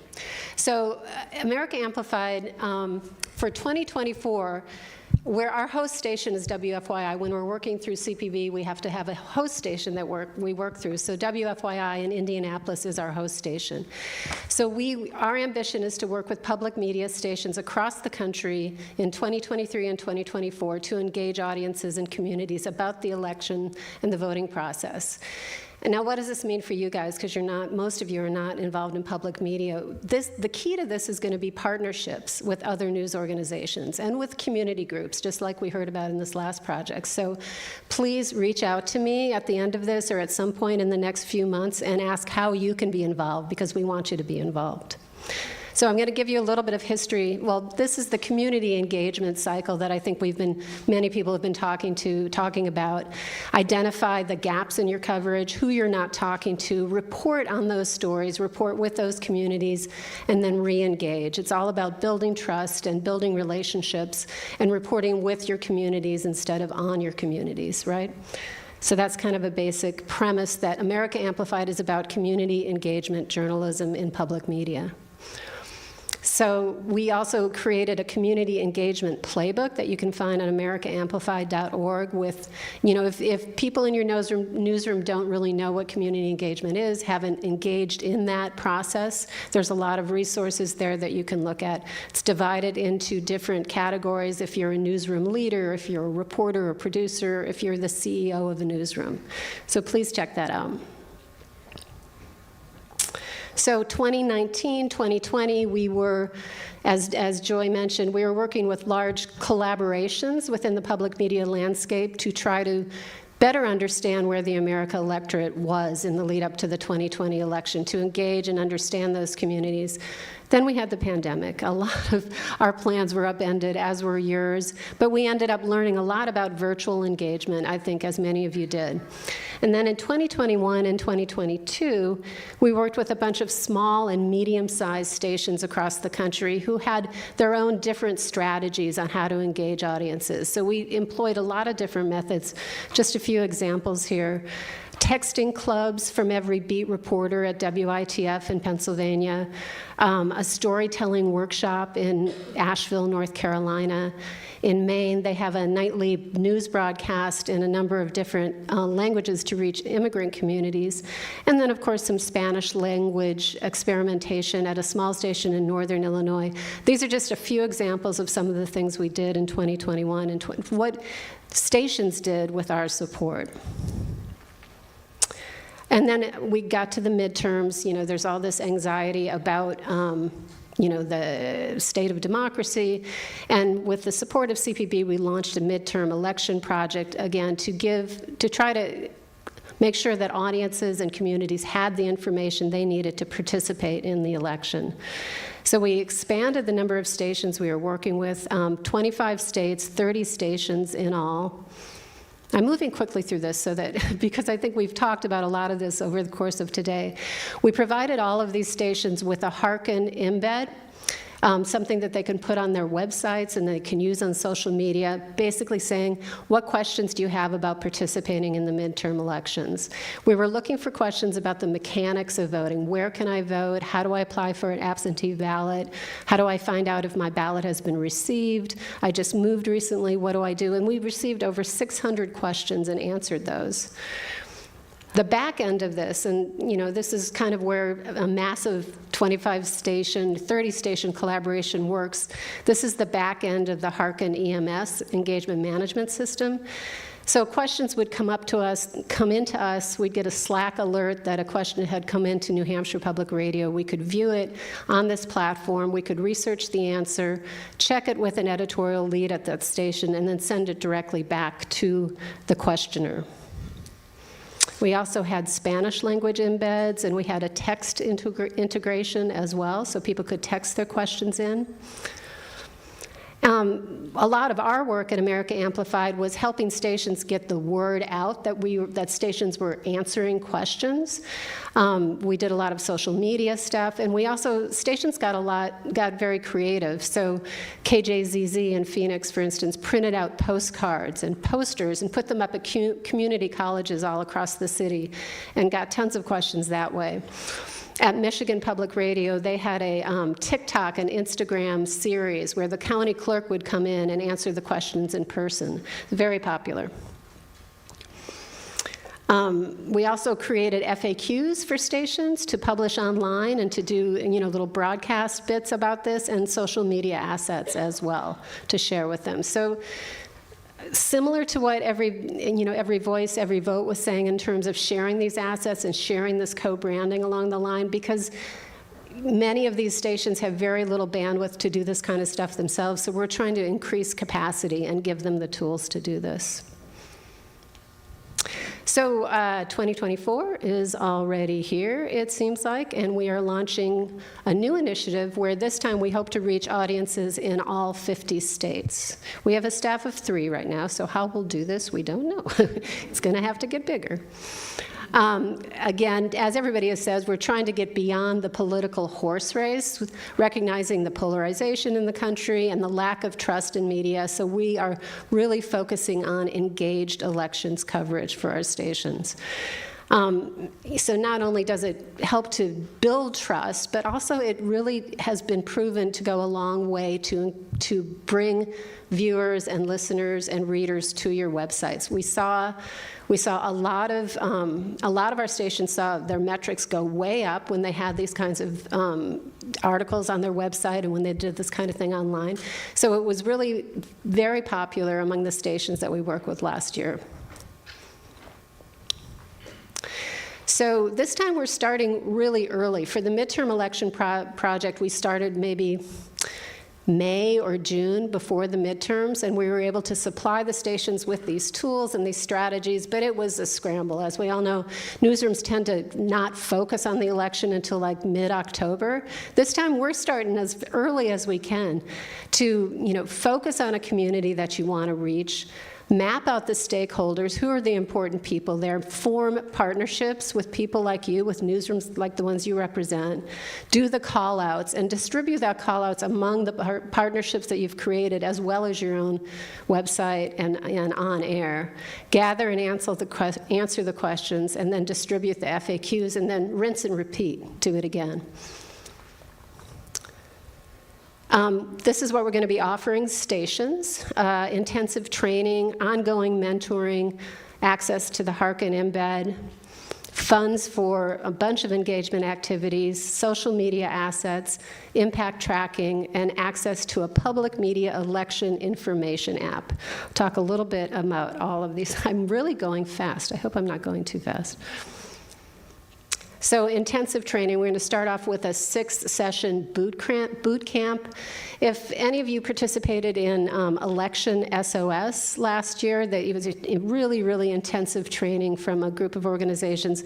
This is going to be an abbreviated sense of that, but the idea is to get newsrooms, we're hoping for one newsroom manager and at least one reporter producer, to get them on the same page for thinking about what their political coverage would be. The idea is to center community in your coverage rather than the politicians, and then how to do that.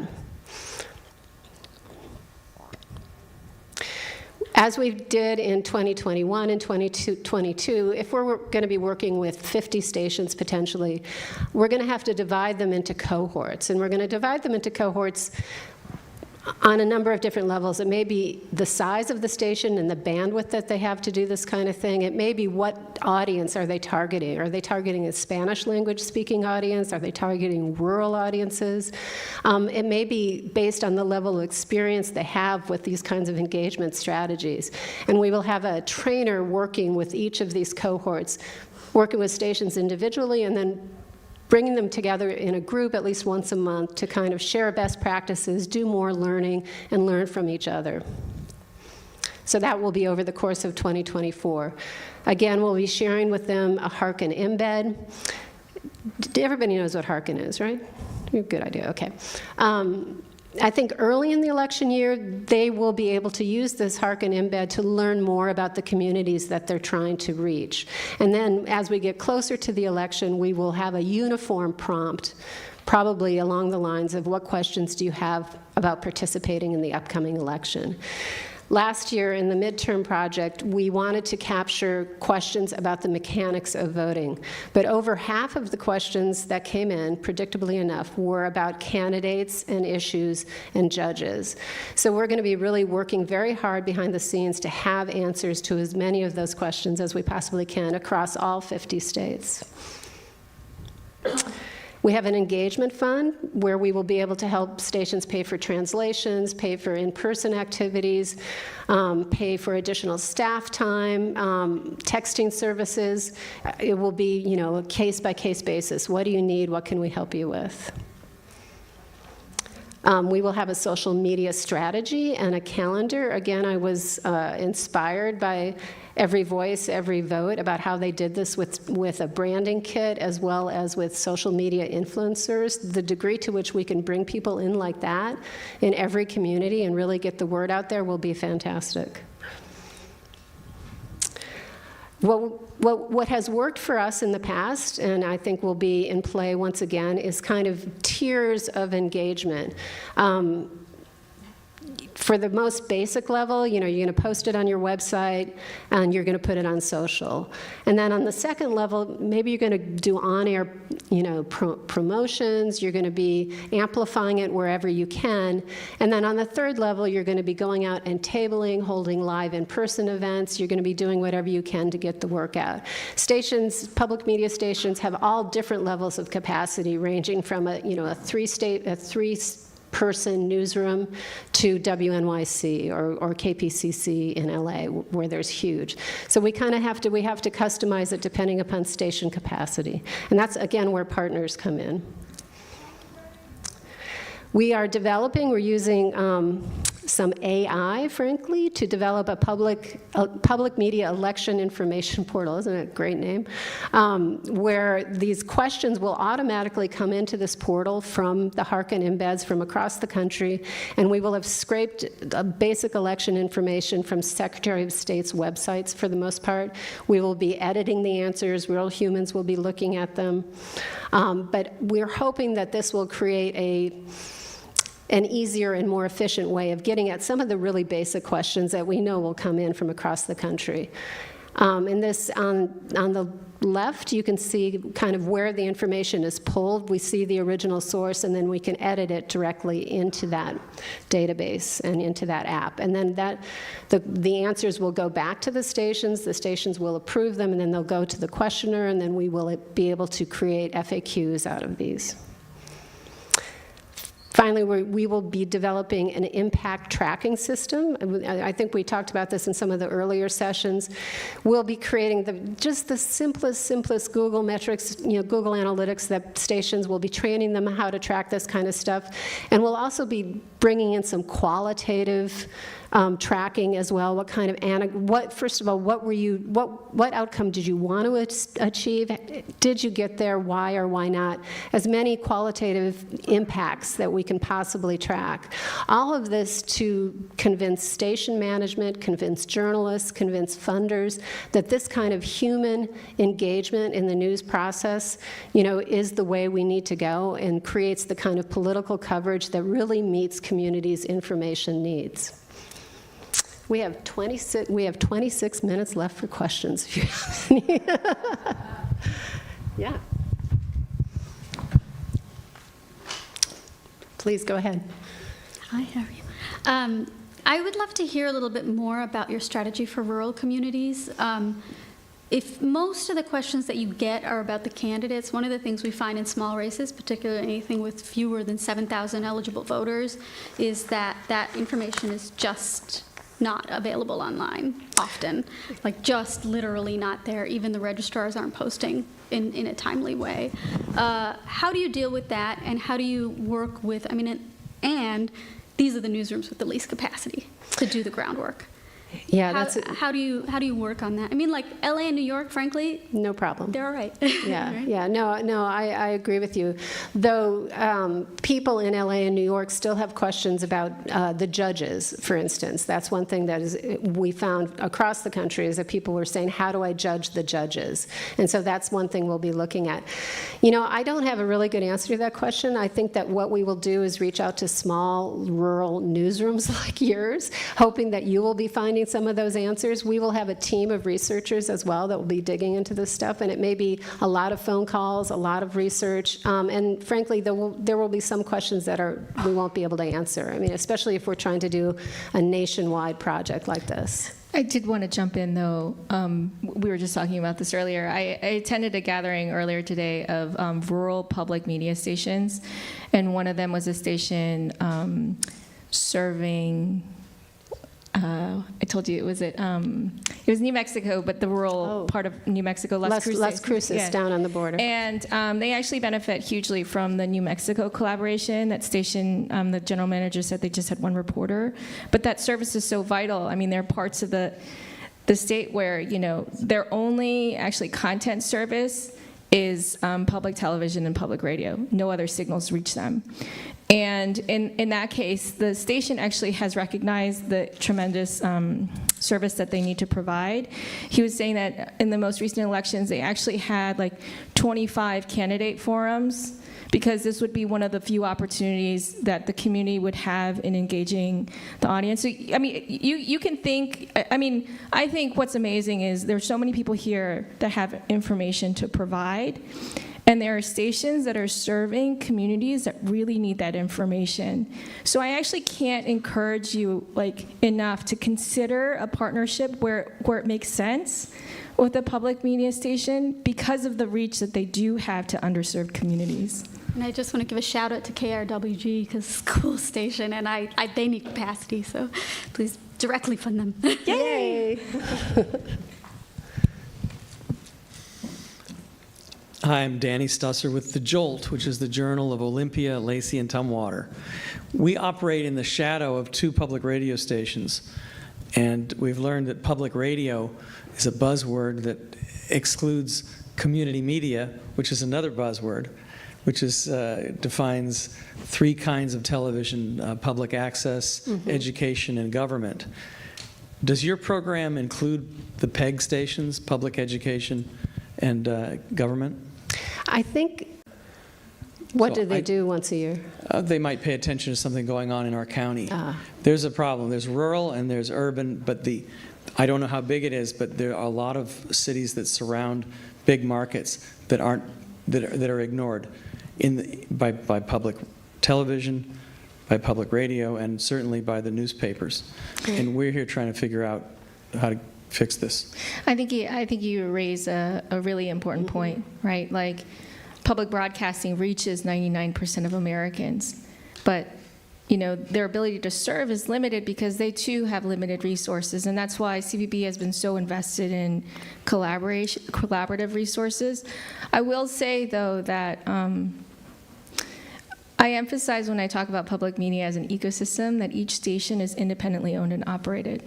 And actually, even though it can be frustrating at times, it actually makes public media stations more tethered to their local community in a way that, like, nationalized media outlets can easily, as you've seen with the financial constraints, really make them overemphasize national coverage. And so I do hold out that belief that stations that adhere to their mission and recognize their service would welcome the ability to partner, but I just can't speak on behalf of them. CPB is an editorial firewall, but between the appropriations process and what content makers make. But I think that it's worth having a conversation. Thank you. Thank you. Thanks. It was a great question. Hi, my name is Rashad Mahmoud from the New Mexico Local News Fund. That's funny coincidence. Diana, the project coordinator for that collaborative that you mentioned, is here too, so that's great. Joy, thanks for the shout out. And relatedly, my question was going to be, obviously, the public media stations that I'm familiar with are so grateful whenever there's an initiative like this that comes down the pike and that provides them more resources to do something. But obviously, especially for the smaller stations like KUNM, KRWG that we work with, like ongoing sustainable resources is the real challenge. And so I just wonder how you guys think about it. Like, obviously you did 2022, you're going to do 2024. Is it possible to make some sort of ongoing regular commitment so that participating stations will know that they have these resources coming down the road, or not? Well, I mean, so going back to the, public media in the U.S. was designed as a public-private partnership. Yeah. And so actually, when you look at the way the appropriations is distributed, we're getting super into just like the act, but 70% of it actually goes directly to stations in the form of unrestricted funding. And so in that way, they do have a consistent flow of funds.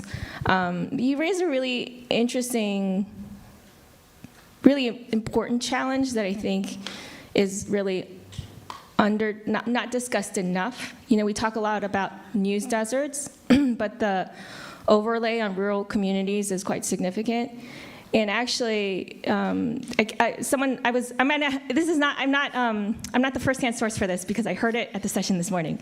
But I will say that a person of authority said that for every taxpayer dollar, a public radio station can usually raise about $8.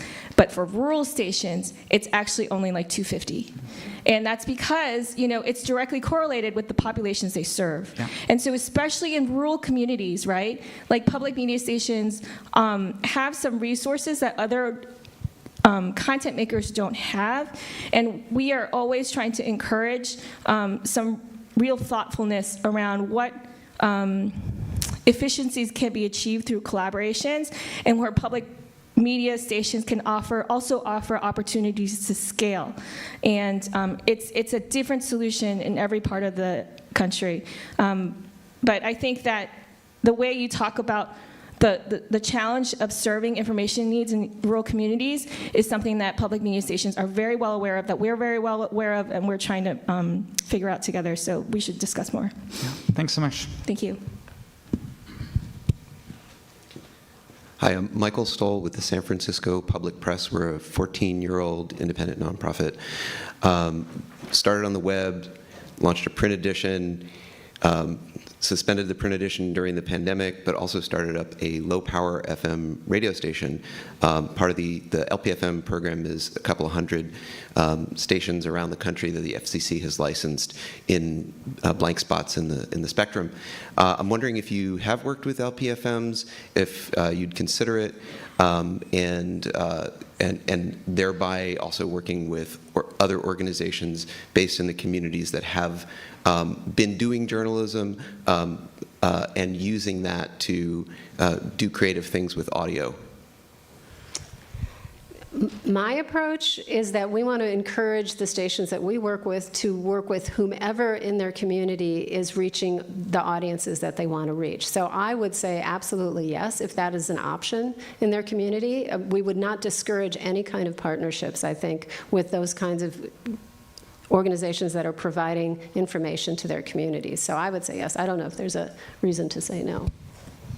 No, I mean, no, I'm talking about information needs. I think,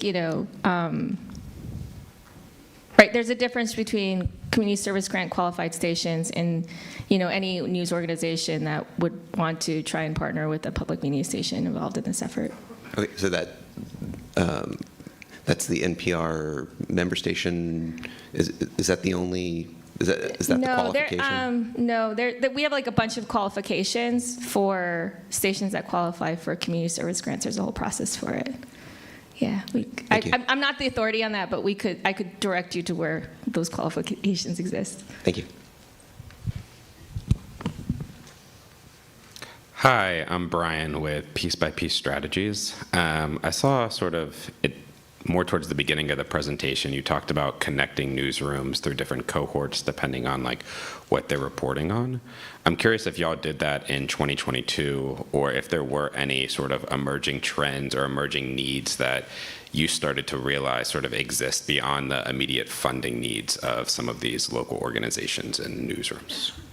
Do you mean, were there audiences or communities that needed the information that we recognize across the country, that kind of thing? Yeah, or I think like particular trends with connecting organizations that might be reporting with rural communities, or in particular, I think you also mentioned language, right? Are there particular gaps or particular needs, either internal in some of the affiliates or sort of external in the audience that you think is really important, particularly as we move into 2024, to like be aware of or to start thinking about how to fill some of those gaps? There's a lot of, I would say, interest on the part of many public media stations on reaching Spanish-speaking audiences or audiences of Latino descent. That's a huge group of people, but there seems to be a lot of communities where there's low voter turnout that happen to be predominantly Spanish speaking, so a sense that there's a lot of information that needs to get out to those communities for sure. It might be a very good time to be part of this project and to be able to, tap into some of these resources. The mission is to make sure that our communities and our audiences have the information they need to participate in the election and to increase civic engagement across the country. So we're doing what we can.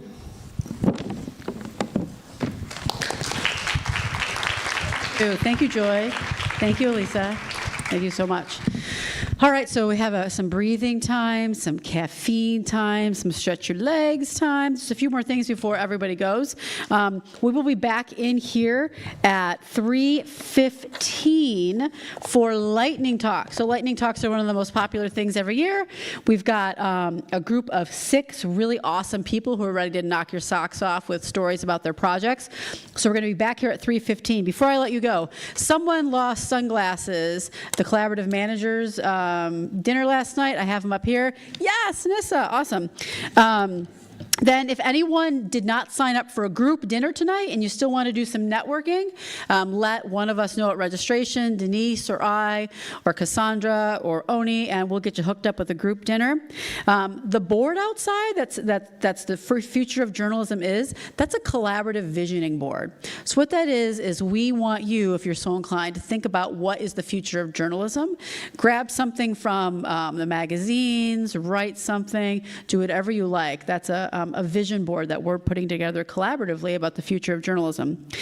And then don't forget on the dashboard, collaborativejournalism.org/dashboard, upload any photos or videos you took of you and your friends here. We're happy to share them on social media. And that's also where the asks and offers board is. So if you're looking for a job, looking for a consulting gig, have a job open, want a partner, want just, someone to think through an idea with you, drop it on the asks and offers board, and that's open only to attendees of the summit. And last, is anyone here from CivicLex? CivicLex? No, damn. They just signed up for Democracy Day. And so if they were here, I was going to call them out and say, yeah. So you should go and sign up for Democracy Day on your break. We'll be back here at 3:15. All right, thanks, everybody.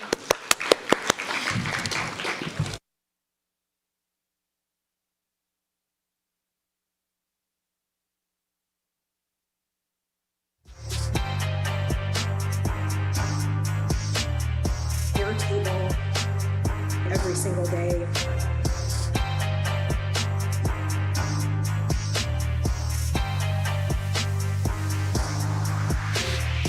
It grew.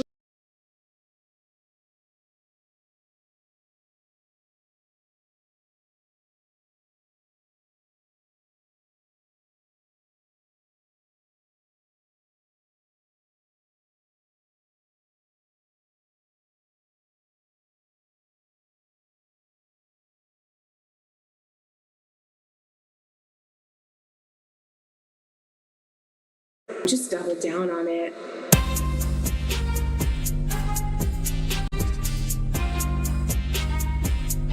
Double down on it.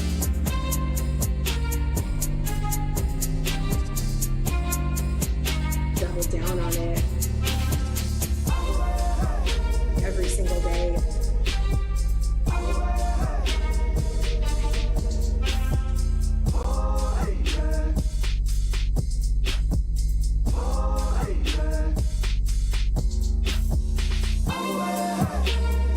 Every single day.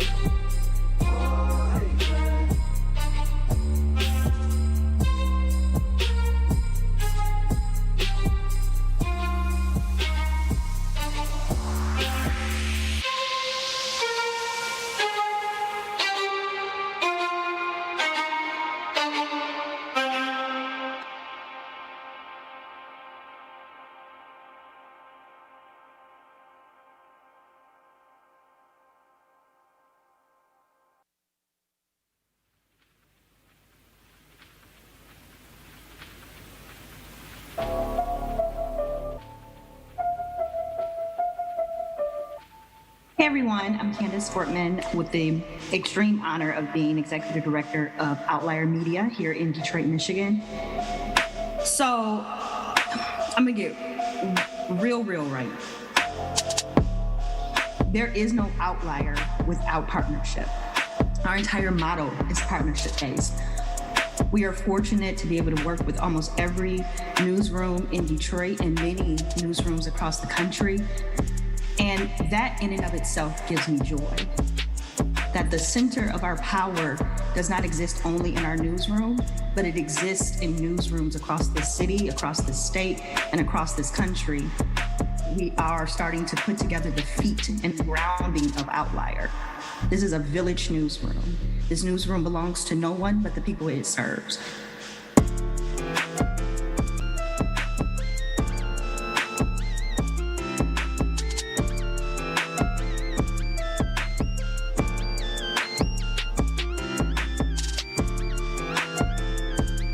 As I lean more and more into those village principles, more and more to the way that my community raised me, the people who got me to this place, more and more small lessons in some Bible school in the back of a hot church during the summer, I am becoming better at being able to lead a newsroom that thinks about the collective, that wants the collective to be a part of it. And that part is really hard because that is not how this industry is set up. There is no reward in operating that way. However, when I see what we're able to build with our friends at Detour Detroit, our friends at Planet Detroit, what we're working on, how we're re-envisioning the future of journalism, even on the business side of how we do this work, it is the only thing that keeps me here. Because if I had to operate under the systems that typically govern journalism, I probably would have left long before I ever got to Outlier. And so the thing that keeps me going is that I am envisioning a new future. It is not enough for Outlier to succeed alone. We need the other organizations that exist in this ecosystem to be as strong and even stronger than we.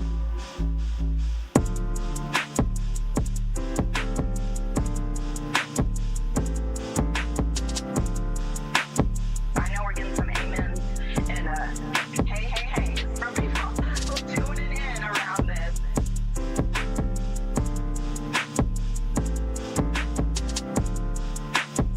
We are really thinking about how do we grow our organizations, not as competitors, but together.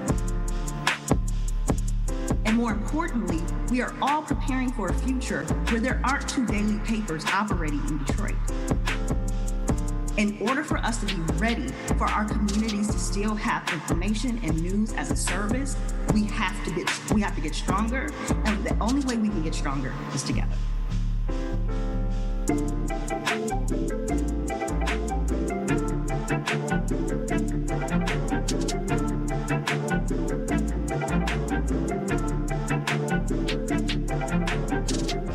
Remember what it felt like in April of 2020 to live anywhere in this world. We were all stuck in an information gap. Every single person, regardless of race, creed, how much money you had in the bank, you had a need for information. Now remember what it would feel like to live like that all the time. That feeling, I don't want anyone to feel that way. I don't want a future where people feel like they are constantly in a tornado where they can't figure out how to get from A to B.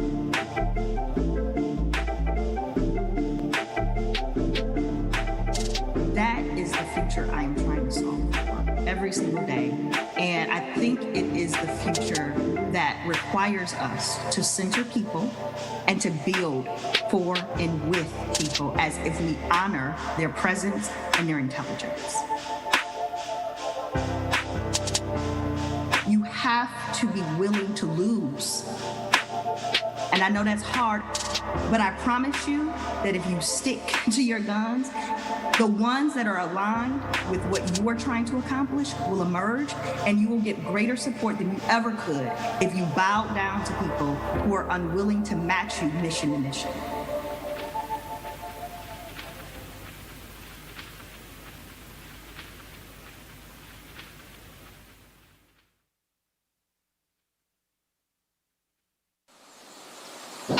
Testing, 1, 2, 3.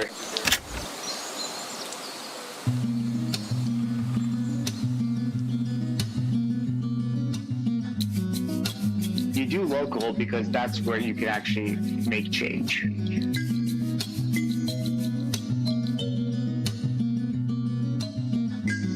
The chance that you're gonna change the world, however you want to measure that, is relatively low. At a local level, it's much easier to feed people. It's much easier to ask people what they need. It's much easier to provide information for people, find it, hand deliver it to them.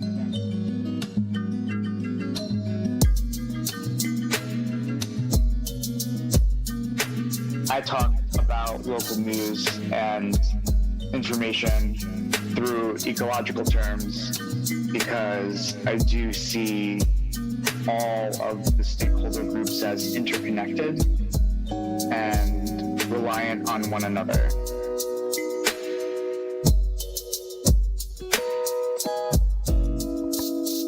I think a lot of us have climate change on our minds, So I think about the metaphor of the exploitation of the Earth's resources and the resulting destruction and destabilization that has occurred. And I think that that is a trend throughout our economy, including in media, including in news and information. We see that with sort of the monocropping of major platforms. We see that with the exploitation of communities for stories. When we're looking at news deserts, we're looking at places that have just been depleted of resources. We know we have to begin restoring the ecosystem so that we can begin to grow towards those really more meaningful changes. But before you can plant a forest, you need to start by planting grasses. Before you can plant the grasses, you have to make sure the soil has nutrients. So like you have to take this step-by-step approach.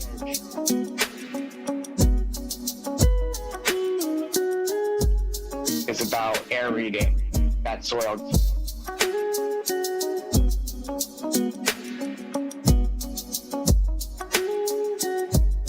We don't need to convince 50% of people to come along with us. We already have the plurality of folks. We need another 10, we need another 20. And we can go so far if we just had a baseline access to local news and information that enabled the sort of civic participation we all wish we had in our communities. But we haven't realized that we actually just need to build towards.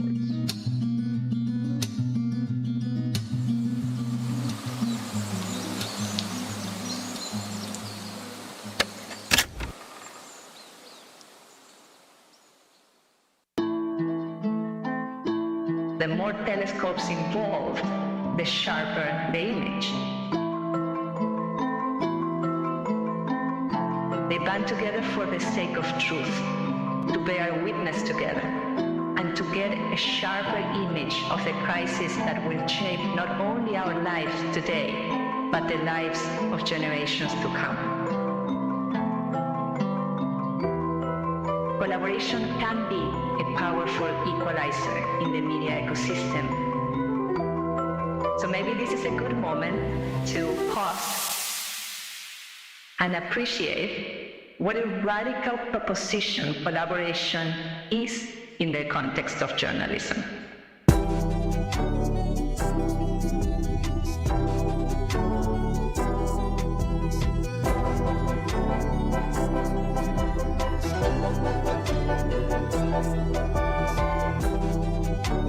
The more telescopes involved, the sharper the image.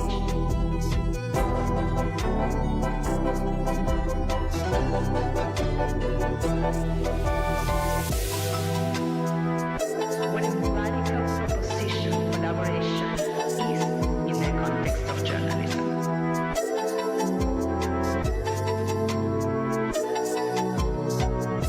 Trust is confidence in the face of risk that the other person will do the right thing. Do the right thing. Do the right thing.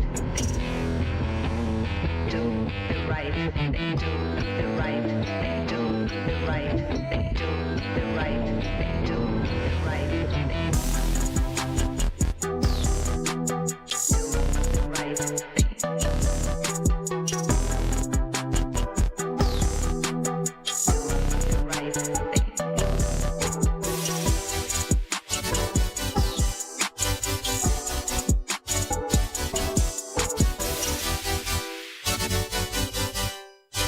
When people ask me what was the key, I say the people.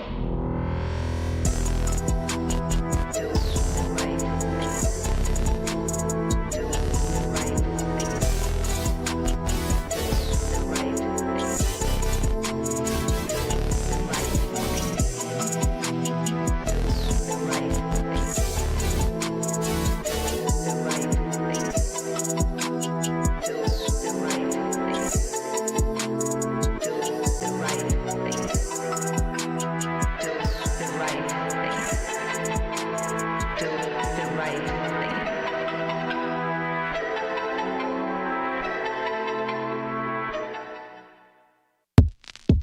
My name is Evan Sanchez. I'm a local entrepreneur and Atlantic City resident.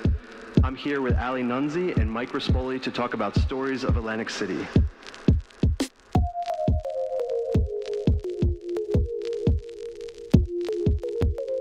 So why Atlantic City?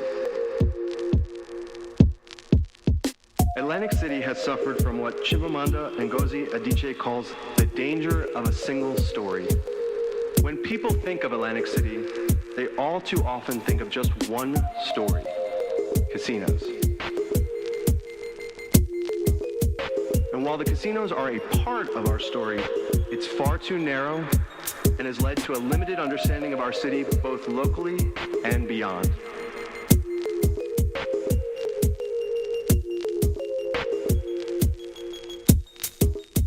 Atlantic City is a microcosm of the world, filled with schools where 40 languages are spoken, natural beauty like our free beaches, and a wonderfully rich history that includes a legendary jazz legacy. It is true that we have problems of all cities: poverty, homelessness, addiction, and more. But with a population under 40,000, it means we have an incredible opportunity to be a hub for experimentation, to solve the problems that are facing all places in a very small place.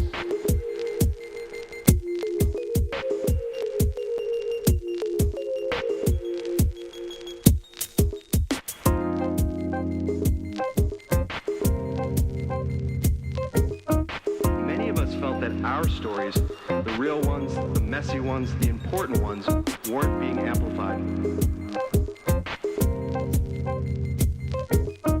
I'm incredibly proud to say that the movement started that night has surfaced and spotlighted previously untold, important Atlantic City specific stories through the Stories of Atlantic City initiative. The work must continue because Atlantic City is so much more than just a casino city. It is diverse, it is beautiful, it has the potential to solve big problems and once again become a world-class city. But only if we change the story.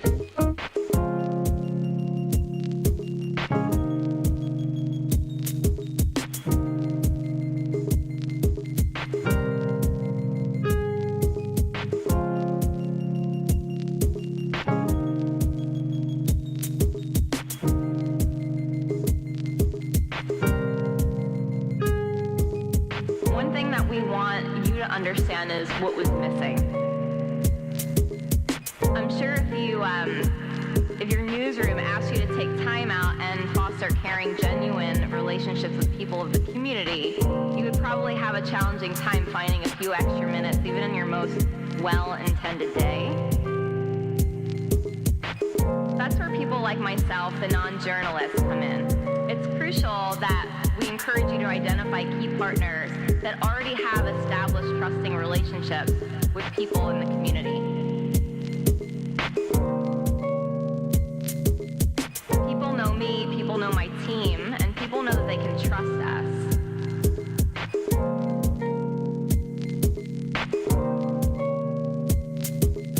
We're here today to point out the not so obvious. The forgotten folks that have been raising their families in these neighborhoods for generations. The people that care for their neighbor even when the city seemingly doesn't. The people championing their environment with every card stacked against them. People that promote the human spirit even when basic needs aren't even being met.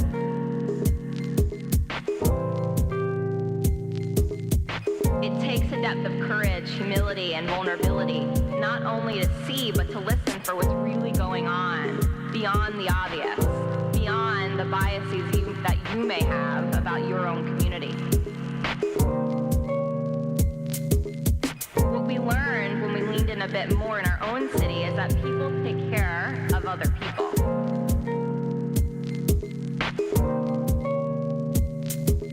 So my question to you is, can you identify key partners that you might work with as an access to more authentic conversations in your community? What we know is that our words create our worlds. The stories we tell and what we tell our children is what they live into. We're accountable for better stories that share the fullness of who we are.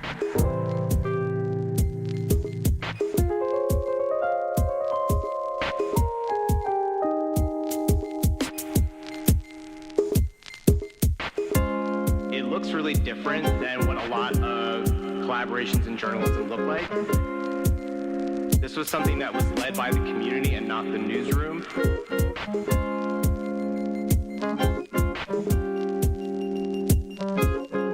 As someone who is a former journalist and is now a community organizer, I think that there's a lot of things that journalists who are interested in doing collaborations can learn from organizers.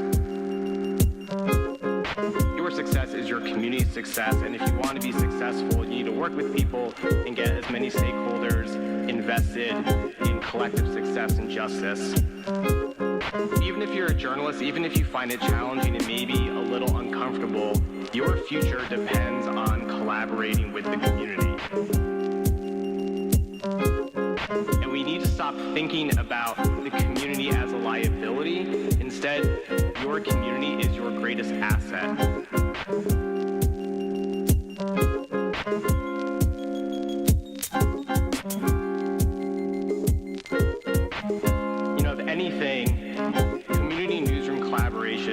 Strengthen journalism, and it makes it more reflective of the democracy that it's supposed to uphold.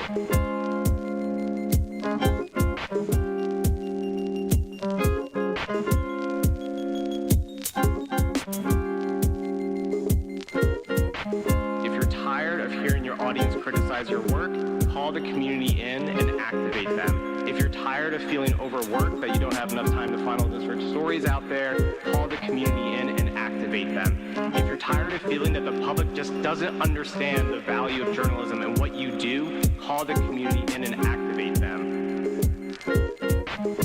What's exciting about community newsroom collaborations like this, like the Stories of Atlantic City project, is that the community stops just being news consumers, instead they're constituents for local journalism. Thank you.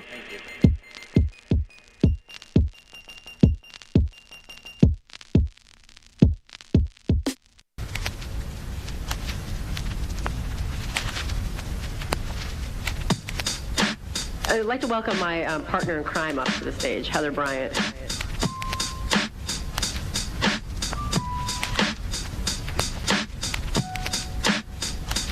Thank you very much, Stephanie. So yes, my name is Heather Bryant. I work on Project Facet, which is an effort to build and support the infrastructure, the ecosystem, and the community around collaborative journalism.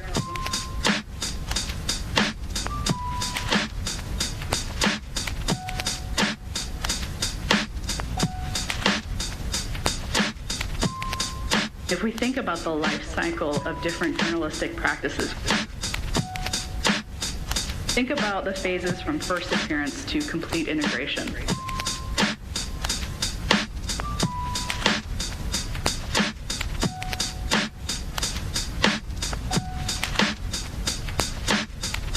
There's when a practice starts to occur in a more noticeable and frequent way than just an experiment or an aberration.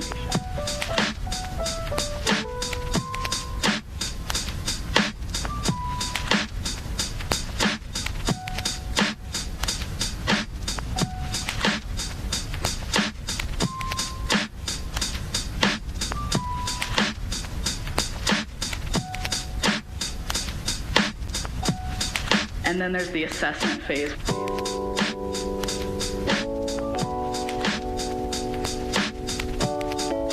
This is when early adopters are leading, putting the practice into action.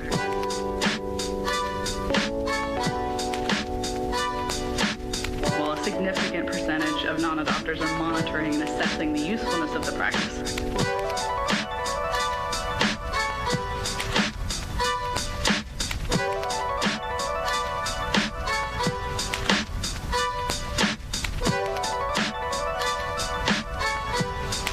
Is this going to be valuable?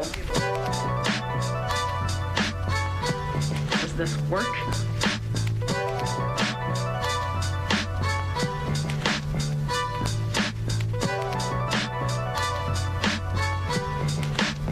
And of course, there are always people who are standing in the back of the room going, you're going to to make me do that eventually, aren't you? My name is Mario Eliza, and I'm a journalist.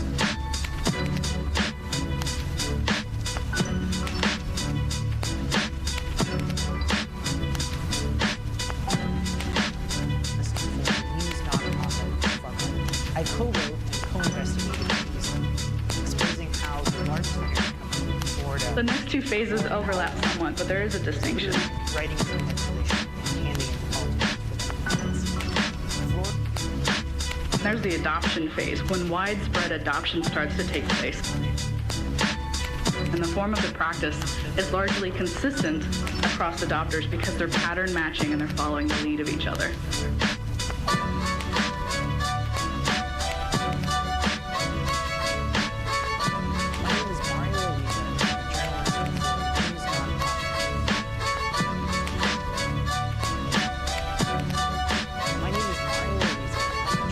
Then there's the adaptation phase.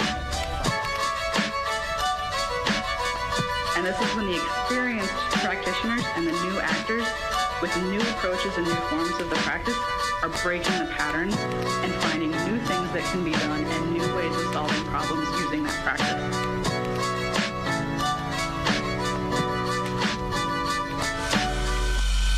And then there's integration.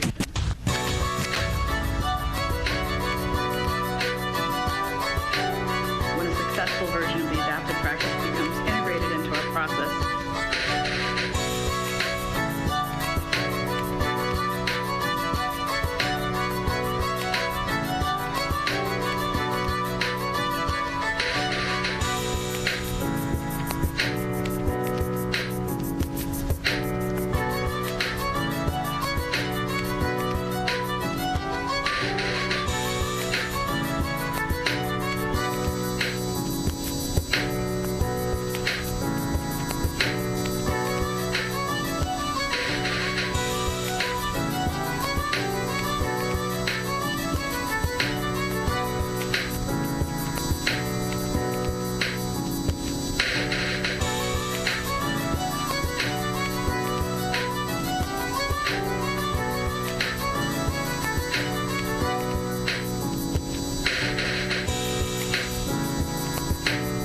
Eventually to the extent that it's no longer a distinct practice. And what's thrilling for us is right now we're in that adoption adaptation phase. More and more organizations are collaborating, and a subset of the most experienced and the newest practitioners, they're starting to stretch our understanding and our ideas of what's possible by trying these things in different ways.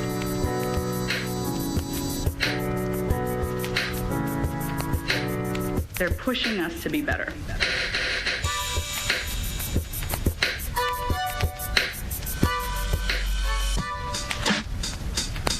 There's so much to do, and it can't be done alone.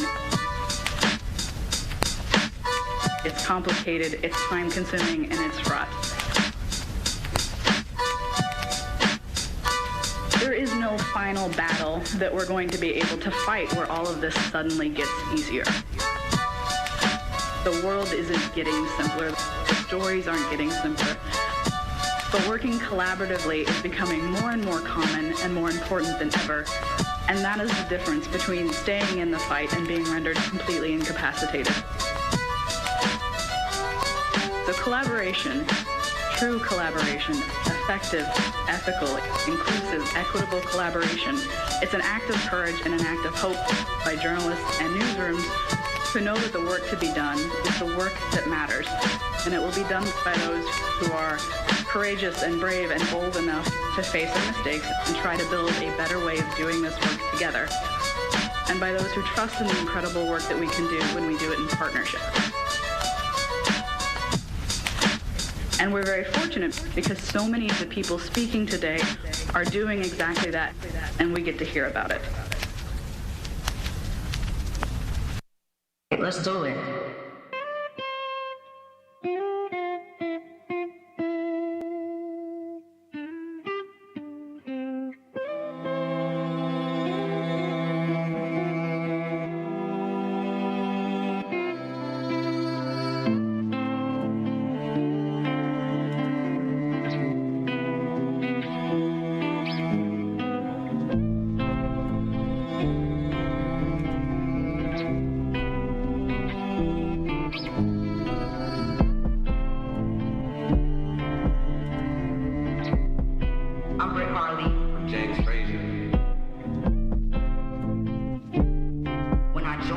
my local public radio station in North New Jersey, as a North resident, to think about how to bring in different perspectives from residents, how do we tell other stories, and really center that in our news coverage. And I couldn't imagine doing that work and not including community as part of that. So I thought, why not have residents come and not just share their stories, but we equip them to tell their stories themselves? And how do we also use that training and this space to ultimately look at how we can fill information gaps across the city of Newark? And there's a question that we all seem to have, which is, why isn't the city producing more superstars? And I'll answer that question with a quote by a great philosopher named Grant Cardone. The entrepreneur's biggest problem isn't product, it is ambiguity. They're simply unknown.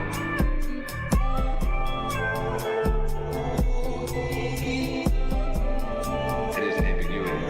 They're simply unknown.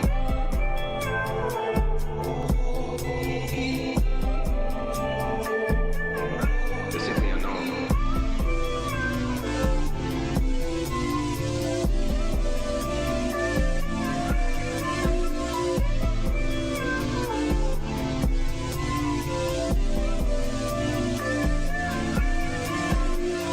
As we've gone on, what's been happening is that folks are launching projects, impact projects in our community.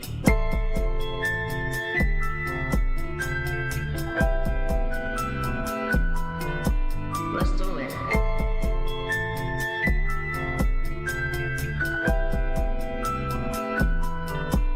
Let's do it.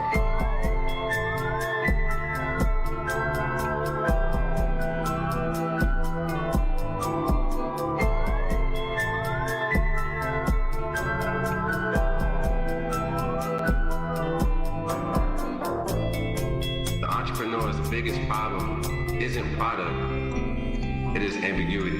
They're simply unknown. We use storytelling and media to share power and build power.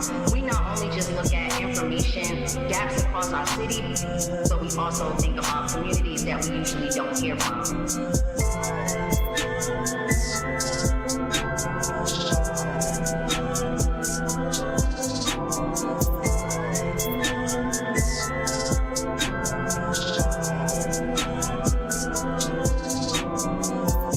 Not just, content for folks to engage with, but something tangible.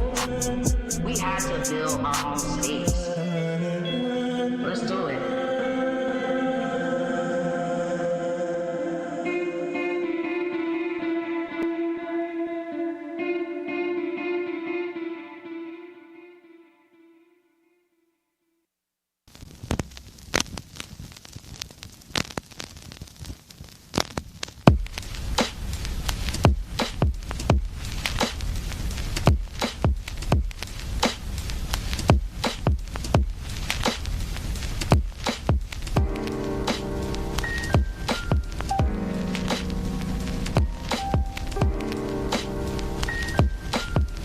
Common thread in these projects is that organizations reap the benefits of content sharing while maintaining a high level of autonomy and editorial independence.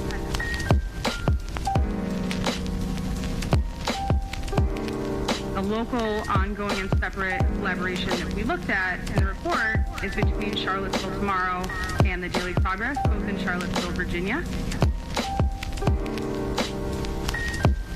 And here, Charlottesville Tomorrow began as a newsletter focused on education issues, and the Daily Progress is the area's legacy print newspaper. The Progress began to print some of Charlottesville Tomorrow's education stories when their newspaper was downsized, and now, hundreds of stories later, they're still involved in a collaboration that's been mutually beneficial.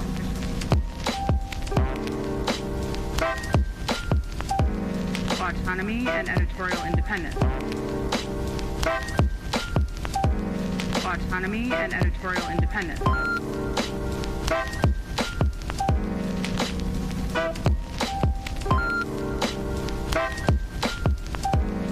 autonomy and editorial independence.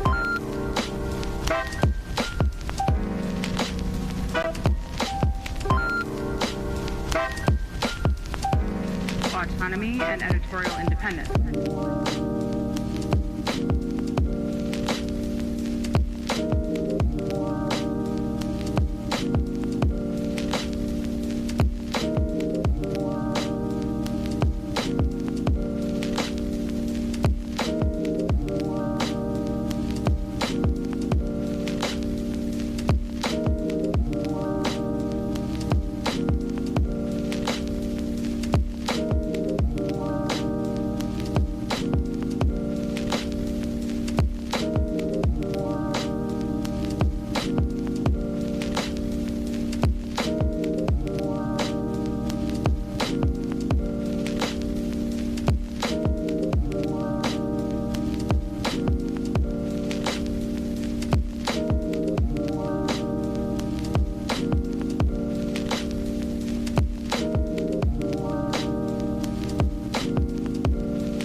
The next model, ongoing and co-creating.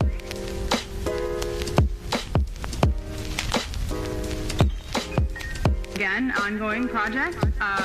Co-creating means they're producing the content together.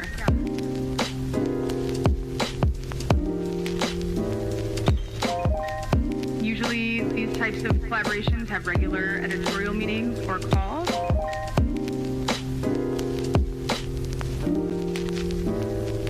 And the most successful in this model have a project manager who oversees the collaboration.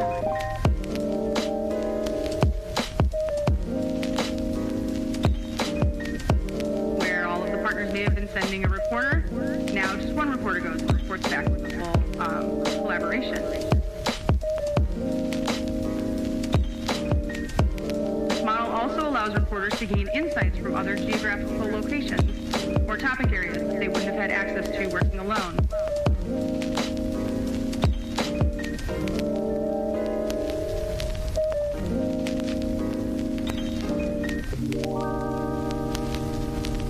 Autonomy and editorial independence.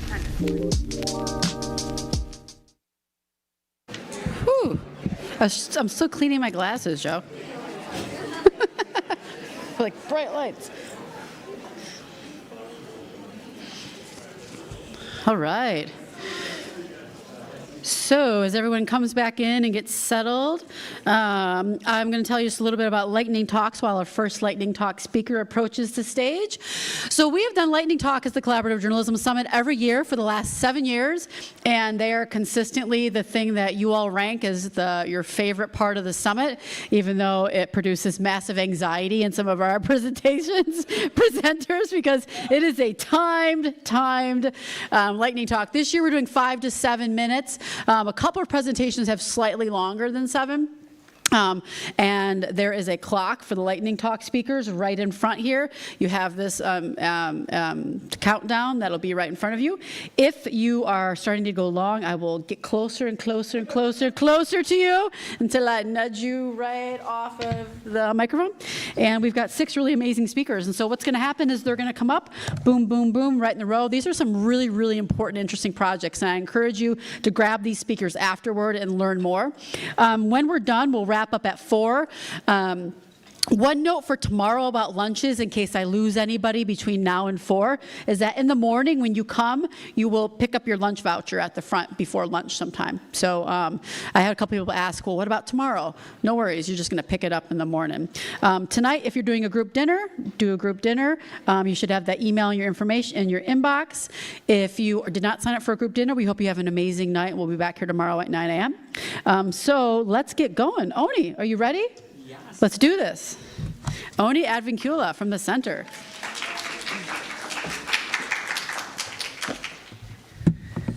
Hi, everyone. My lightning talk today is about collaboration through a Spanish translation news service in New Jersey. Since I have only 5 minutes, I will get straight to the point so you won't get lost in translation. In New Jersey, where Latinos are about 22% of the state's population, news deserts still exist in the Spanish-speaking community. Is it surprising? Maybe, or maybe not. Since many online tools related to prevention and emergency services, school, health, and legal systems, or even basic access to government news and information are only or mostly available in English, many Latinos, especially new immigrants in the state, have limited access to first-hand sources in Spanish and face the real challenges of overcoming misinformation. And since the major English language or mainstream media outlets, which mostly have more resources and much bigger operations than their Spanish language counterparts, rarely translate stories, if any, that also compounds these challenges. Most Spanish language news organizations in New Jersey often do not have the staff to cover the state capital or statewide breaking news that affects all New Jerseyans. Remember, we're talking about the whole state, not just one particular city. Because of these language barriers, many Latinos in New Jersey have been thrust to the bottom of the information chain. In order to address this divide and mitigate the negative impact on the community, the Center for Cooperative Media launched last year the New Jersey News Commons Spanish Translation News Service. Over the last 10 months, I've been spending at least 15% of my time on this project, working tirelessly to make statewide reporting available and accessible to news organizations that serve Spanish-speaking communities in the state. The center has brought together the largest Spanish language and English language media outlets in the States to share news content, especially breaking news, coverage of the environment, elections-related content, and voter information by translating articles into Spanish. And through this translation, this resource exchange allows Spanish language publications to get news to their audiences, that otherwise they might not have been able to share. It also fills the vital gaps in local news. The mainstream news outlet partners include NJ.com, which is owns the Star Ledger, NorthJersey.com, Asbury Park Press, the Press of Atlantic City, and NJ Spotlight. And the Spanish language media partners in the state include Reporte Hispano, Americano newspaper, Kata Radio, that serves farm workers in Vineland, New Jersey, very interesting, Front Runner New Jersey, The Latino Spirit, and New Jersey Hispano. How does this translation project work? Every week, the center selects about 6 stories published by the mainstream media partners, and they get translated into Spanish. And we make them available to the Spanish language media partners. But both the mainstream, or the English language, and the Spanish language media partners republish the translated stories. We have selected editors and reporters who work or freelance for major Spanish news organizations to serve as translators. And there's a reason for that. In addition to accurate translation, this helps ensure that the stories would run in their publications, so they are already insiders. Since the New Jersey Translation Service started in August 2022, about 150 news stories and opinion pieces have been translated into Spanish, and about 400 stories have been republished in both the English and Spanish language publications in New Jersey. This means that on a weekly basis, on average, about 12 stories were published or republished in those language news sites. If all the partner news organizations get 50,000 clicks a day, for example, that's just their online edition, that's about 500,000 views combined, or roughly 3.5 million clicks a week. That number would be much higher if subscribers to and readers of their print edition are added.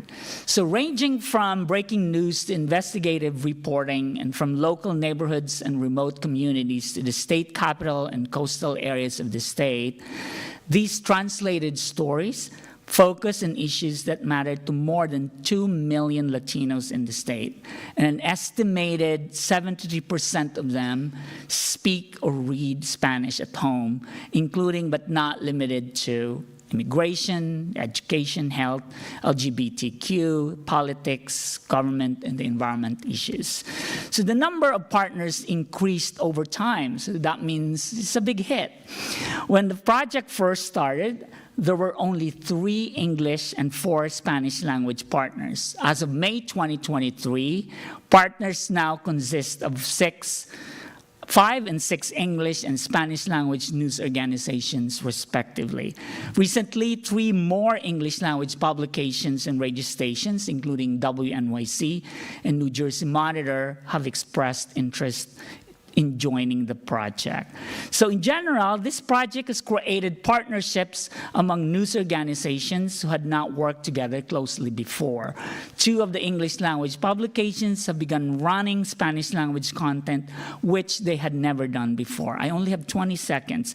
And one of them, as a result, created a landing page where it posted all stories translated. The English language media partners have also been able to expand the reach of their audiences to Spanish-speaking communities. We predict down the road that these news partnerships and news content opportunities will result in more diverse and better informed audiences. Thank you very much.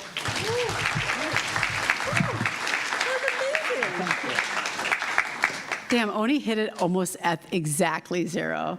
Nice work, sir. All right, so coming up next is Karen Magnuson. She's going to talk about the collaborative that I think has the coolest acronym, Naimai Sojo. And she'll tell you what that means.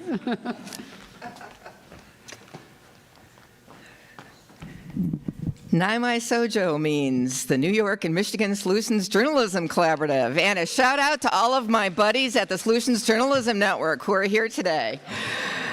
Okay, so staff, do I push this little green button here, or how's that? See Joe up there, he'll tell you. Okay, 1 minute, he says, right? No?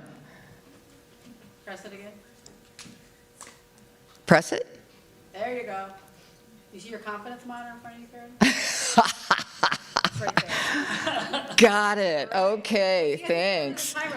You have to explain to these print people what's going on. But okay, so the New York and Michigan Solutions Journalism Collaborative is shining a spotlight on an undercovered topic with a solutions lens: challenges faced by caregivers of older adults. This unique interstate partnership of 19 news organizations and 5 community partners is raising awareness and fostering community conversation.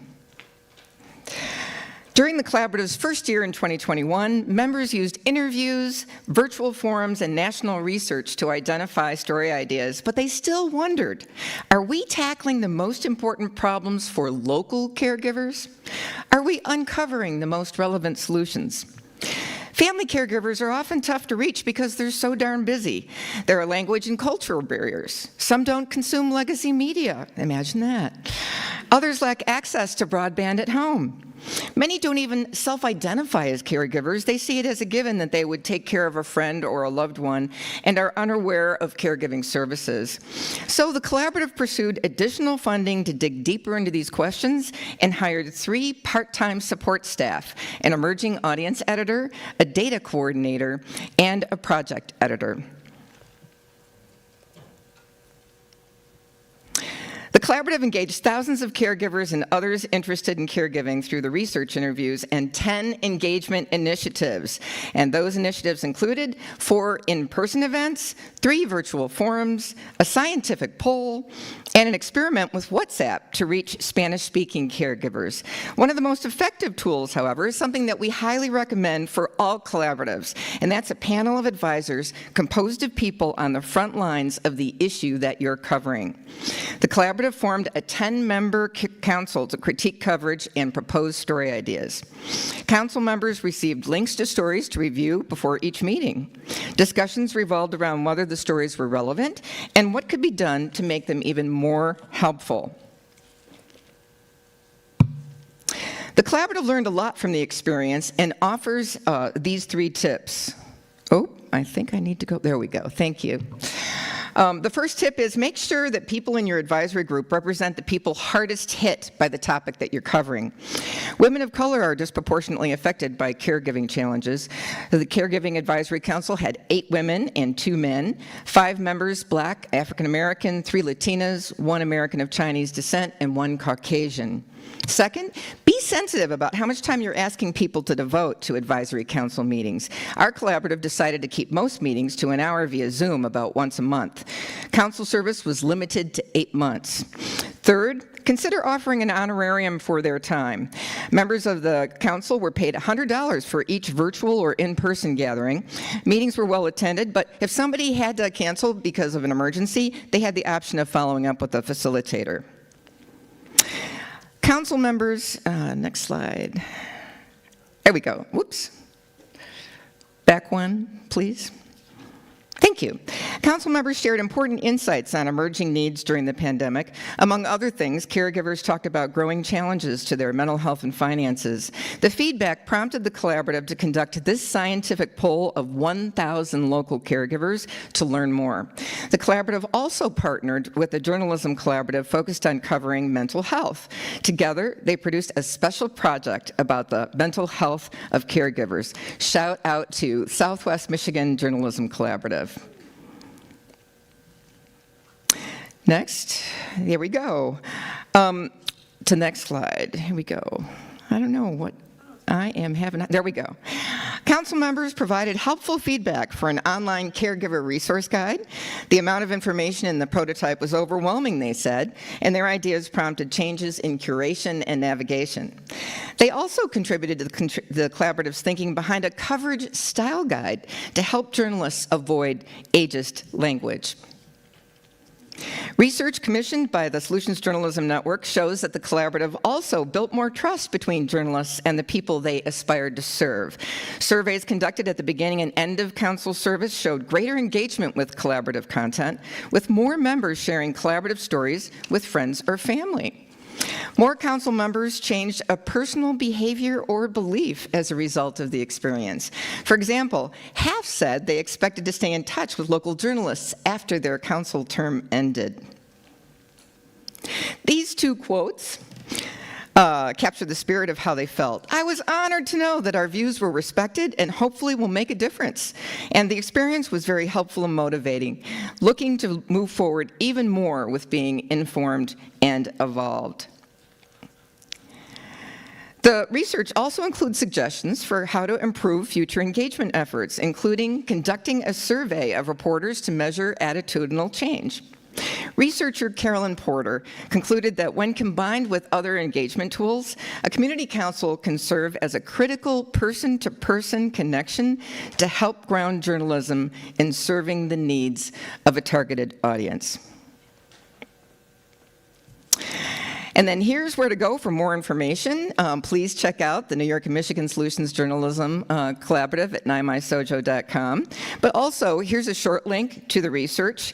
And also, look out for a story that was published by the Solutions Journalism Collaborative just last night that I know is being cross-promoted by our friends here at the Center for Cooperative Media. Thanks so much for your time. Go Collaboratives.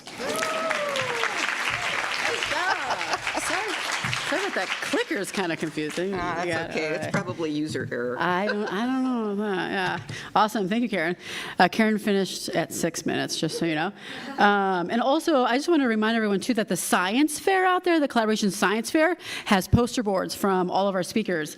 So make sure you go out and check it out. And there's some giveaways out there, too. So next up, Floodlight. Where's Emily?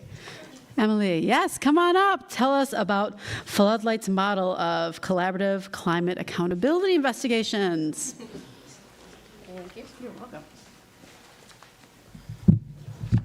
Hello, I am Emily Holden. I'm the founder of Floodlight. We're a 2-year-old nonprofit investigative newsroom that focuses entirely on climate change.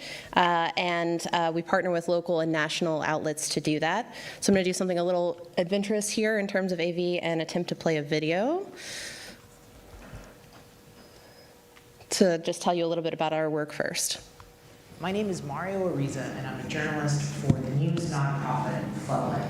I co-wrote and co-investigated a piece exposing how the largest energy company in Florida, Florida Power and Light, was literally writing its own legislation and handing it to politicians for them to pass.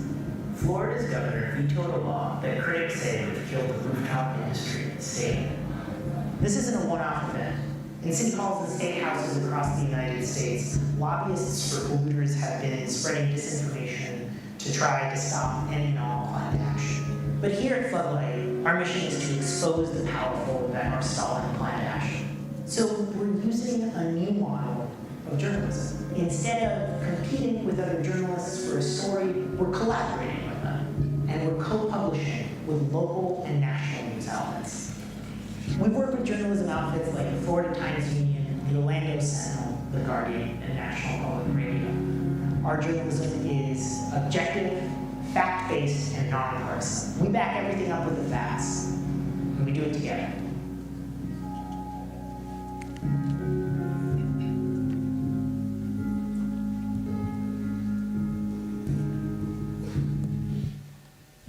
So you heard a little bit about our mission, but just a bit of how we got started. I and also our investigations director, Miranda Green, our background was that we were both DC environment reporters for about 10 years before starting Floodlight. And we realized that we had our dream jobs, we were covering these big stories day to day, but we were also having a lot of overlap with all of the other reporters that we worked with here in DC and around the country. As climate journalism grew, we were writing about the science, the tech, the regulations that were coming down the pipeline, but what a lot of us weren't writing about was, why isn't this getting any better? Like, what are the systems in place that are keeping us from having significant climate action, and what does that mean for people on the ground? So that is the whole focus of Floodlight. And the way that we do that, our method, is in partnering with local and national outlets. Usually for most of our stories, we have one of each on every story, and often we're coming in with the idea, kind of like the pitch, but sometimes people come to us with something they want to work on, and we start with a scoping call where we talk about who's going to do what. Like, what kind of capacity do you have? Do you want to co-report? Do you want to edit it? What does your audience need? Do you agree on the story? Do you want to help us find documents? Kind of like, where do we feel like our resources and our abilities best align? These are some of our partners, and so we tend to have more kind of one-off collaborations rather than having like an ongoing set of stories or a group of outlets that are always publishing together. Sometimes it's one story, sometimes it's a series, sometimes it's sort of organic and we don't know how long it will last when it begins, and we're just kind of along for the ride. But we're looking to work with outlets that have really wide variety of audience, and that's both in kind of size and where they are, and what people need to know where they are, and also demographics and political leanings. So this is just the number of people that we know our stories has reached from the national side. So we know that the number is probably a lot bigger. Most of these are longer-term enterprise investigative stories. All of them are focused on like accountability. So like, what is happening behind the scenes, stories about disinformation, dark money, attempts to sway public policy. And this number also doesn't count all of the kind of people that we've reached through radio stories too, which is a lot harder to kind of quantify. So I just wanted to go through a little bit of a case study. You saw Mario a second ago, and Mario and Miranda worked on this story that kind of followed that first one he was talking about in Florida. We started out working with the Orlando Sentinel. We'd hired Mario around the same time that the Sentinel lost one of their 2 investigative reporters, and we both wanted to work on this story that Orlando had been on for a long time about how basically power companies were using political consultants to do a lot of things behind the scenes that the public probably wouldn't like. What they had covered to date was, at that time, was mostly about this ghost candidate scandal where they essentially, industry was able to put a candidate on the ballot who had the same last name as the incumbent Democrat, confuse voters, siphon votes away, and get that person kicked out of office. So we expanded from there to write a lot more about the playbook. Like, what are all the other things that they do? How are they getting social license with the public? How do they influence the media? What else are they doing with that money that people don't know about? So we published that with both the Orlando Sentinel and The Guardian, and in the process, we worked with a bunch of other Florida reporters in a lot of other ways. This is just an example that I really like to show people because these stories were investigative and document focused. This is the sort of thing that readers wouldn't have seen otherwise. So this is basically the CEO of a power company saying, I don't like this lawmaker, I want you to make his life a living hell. So after that, we then partnered with NPR's media reporter, David Folkenflik, and we went a little bit deeper on a part of the story that was about basically how media influence is employed with the industry, or from the industry. And so we were able to find that there were 6 news outlets in Florida and Alabama where they were getting paid by industry or owned by industry through third parties, essentially, in a way that you couldn't really say that industry was influencing it directly, but they were able to be like dictating kind of headlines, messaging, what was covered and what was not covered, excuse me. This is the second story we did with NPR. And ultimately, the impact was that the CEO of Florida Power and Light stepped down. The story reached 2,000 people, or 2,000 people through 2,000 websites around the country, and 80 of those were in the target states. And we also were finalists for the Goldsmith Prize from Harvard for investigative reporting. Our team, we're 9 people, but we do a lot. And we also have a focus on the Gulf Coast.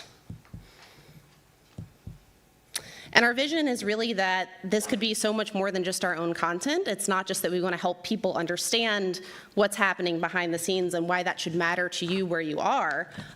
We want to see other outlets doing this kind of work, whether it's with us or without us. We're hoping to really try to spur a shift of resources toward this kind of reporting in addition to all the other kinds of great climate journalism that's already happening. That's it.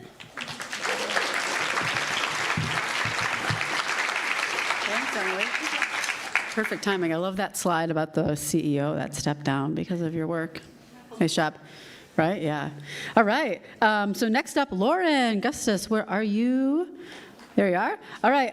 Who's going to discuss the Great Salt Lake Collaborative? This is one of the latest solutions journalism supported collaborative. So Lauren, welcome to the stage. Thank you, Stephanie. Yeah, sure. Does this move? It does. Okay. I don't have a deck. Yay.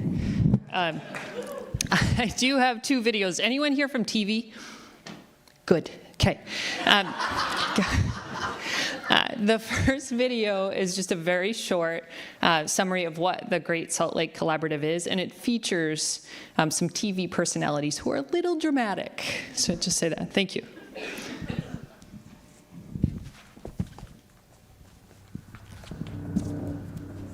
A looming environmental nuclear bomb in Utah. The mighty Great Salt Lake is drying up. I'm not being hyperbolic when I say that the Great Salt Lake presents an existential crisis. Potentially deadly down the road, as this dust is filled with cancer-causing, naturally occurring arsenic. So the predictions for these species are really dire. If we can't get water to the lake, this ecosystem crashes. The Great Salt Lake Collaborative is a coalition of news media organizations, academic institutions, advocacy groups, calling attention to the lake, why it's so important, and why we need to save it. Okay.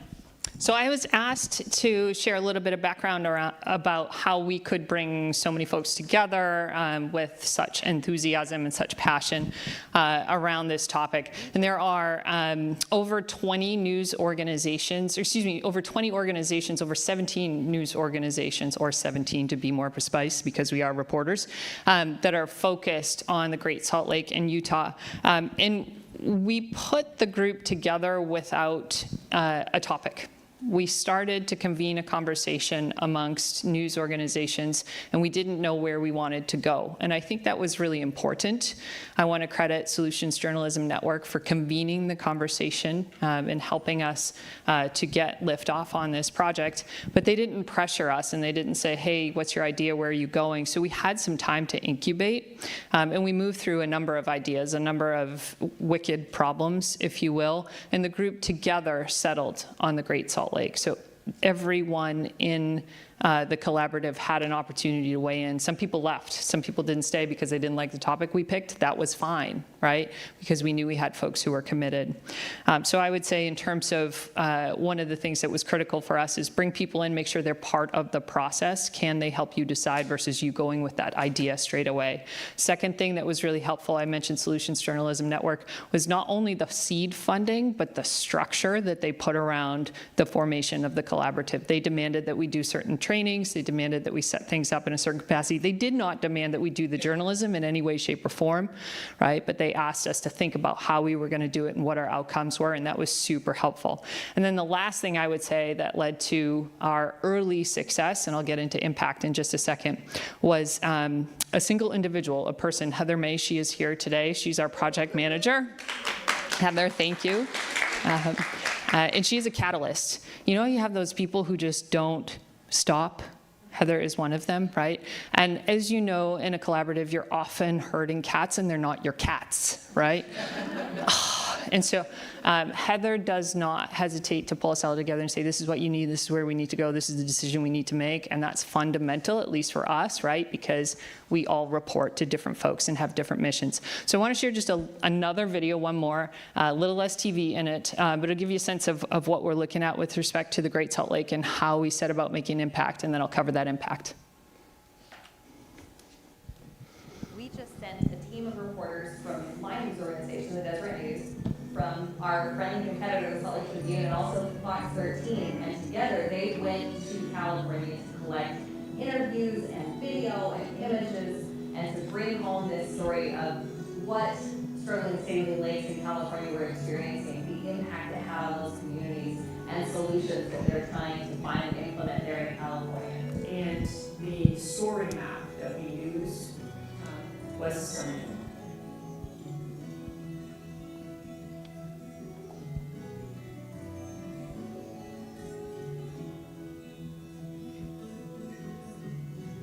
And it would not be possible for us to produce that story map on our sltrip.com platform.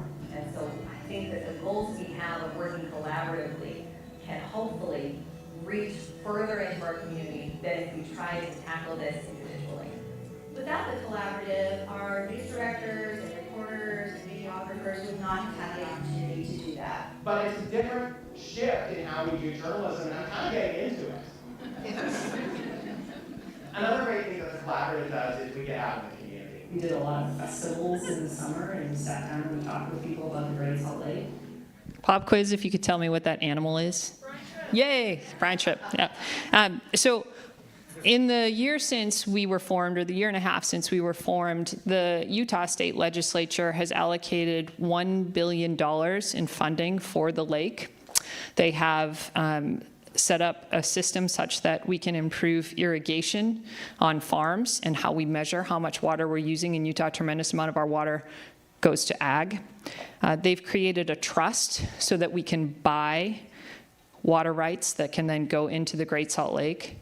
They rewrote legislation such that if a farmer doesn't use her or his water, it goes into the Great Salt Lake and it's not lost the next year. We have this weird system of water rights in the West, some of you may be familiar with. And they've limited the use of mining companies' water on the Great Salt Lake, which is another significant source of water usage. Utah students hosted a die-in at the lake to create awareness, of where we are headed at the Great Salt Lake. And the lake, thanks to our efforts, I'm just kidding. Okay.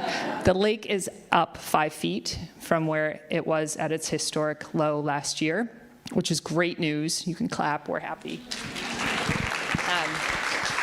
We had a historic winter, and so we bought ourselves some time, which is good, because all of the policy changes and all of the money that we have allocated to the lake will take time to make change. So I want to leave you with just a couple of comments. The first is from our governor, Spencer Cox. Everywhere I go, he said, I can't believe I'm quoting Spencer Cox. This is the question I get. What are we doing to save the Great Salt Lake? And then our mayor, Mayor Erin Mendenhall, said, "This is my 10th year at City Hall. I've never seen a local environmental issue rise to public and international consciousness as swiftly and broadly as the shrinking of our Great Salt Lake. I need to cite our great local reporters at the Great Salt Lake Collaborative." So, yeah.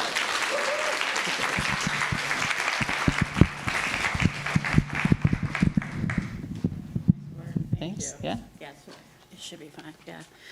And when did y'all form, Lauren? When did it start? I think we started in 22. Yeah. That's some great impact in a year-ish. All right. So next up, we've got two more lightning talks. Nissa Ray, Madison Saavedra, come on up. We are going to hear from them about After the Buses, a collaboration in Chicago. And Joe, make sure Joe sets your timer at 10. Yep, you're good.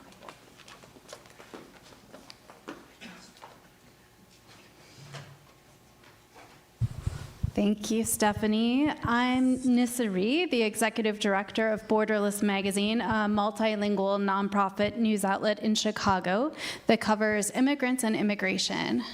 And my name is Madison Saavedra. I'm a reporter with Black Club Chicago. We're a nonprofit news outlet that covers Chicago's many neighborhoods. So last year, Borderless Magazine and Black Club Chicago spent over 3 months interviewing migrants in Spanish who had been sent to Chicago as part of Texas Governor Greg Abbott's political stunt. So the result of this work is our bilingual series, After the Buses.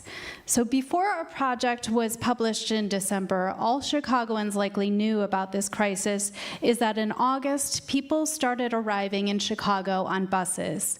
We did this project together because we wanted people to know what happened after that.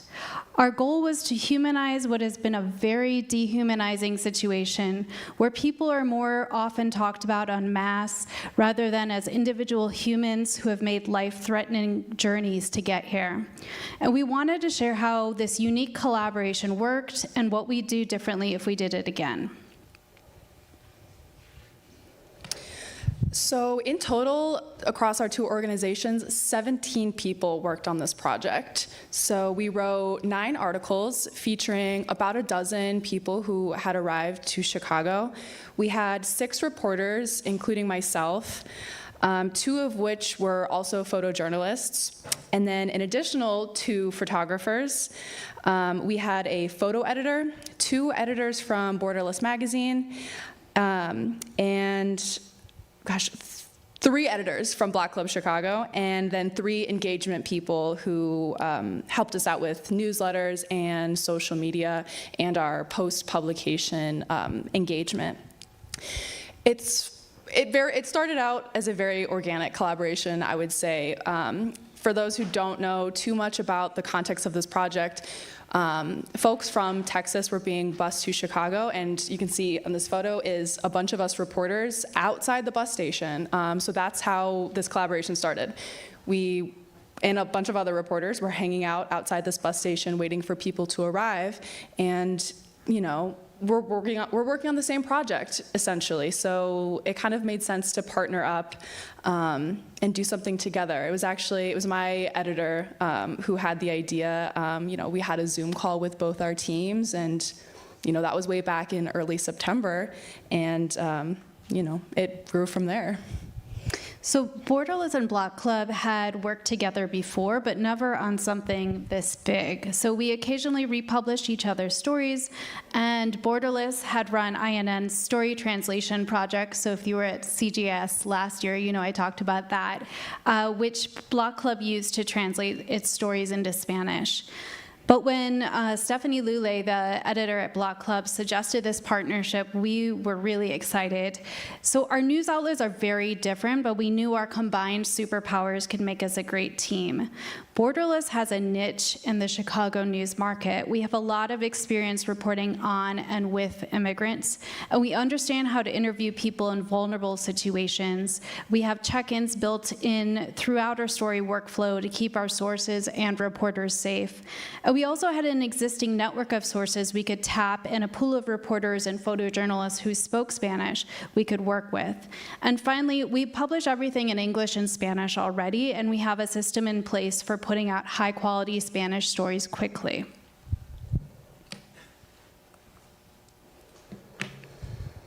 So I think it's safe to say that if, my outlet, Block Club Chicago, had tried to do a story like this alone, it would have taken us double the amount of time. And this was already a project that took us over 3 months.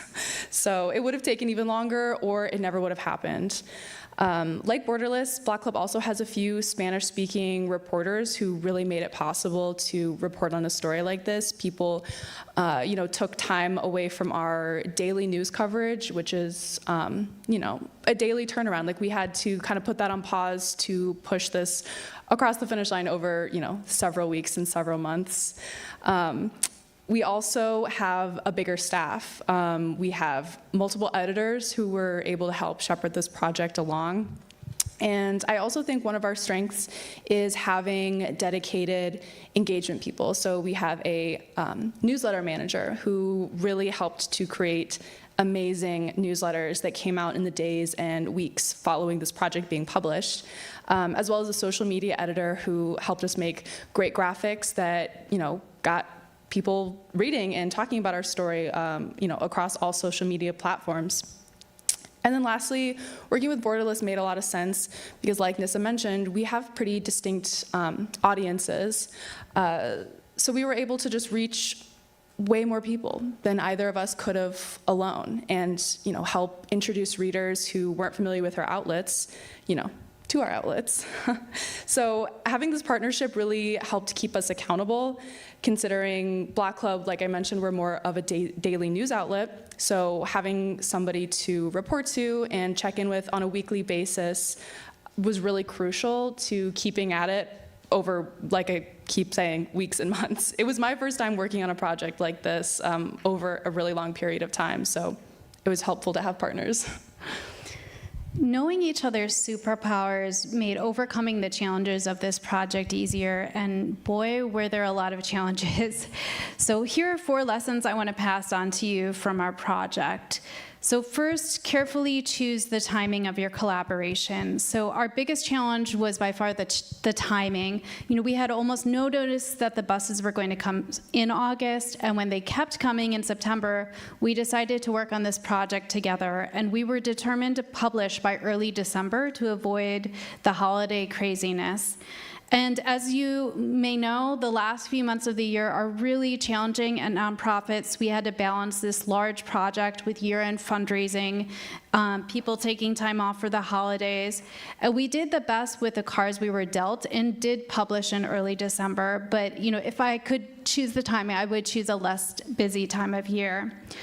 Second, my tip was start work on the publication rollout well in advance. So because of our timeline, we had to rush some of the pre-publication prep, like designing the series logo and websites, and some of the post-publication engagement.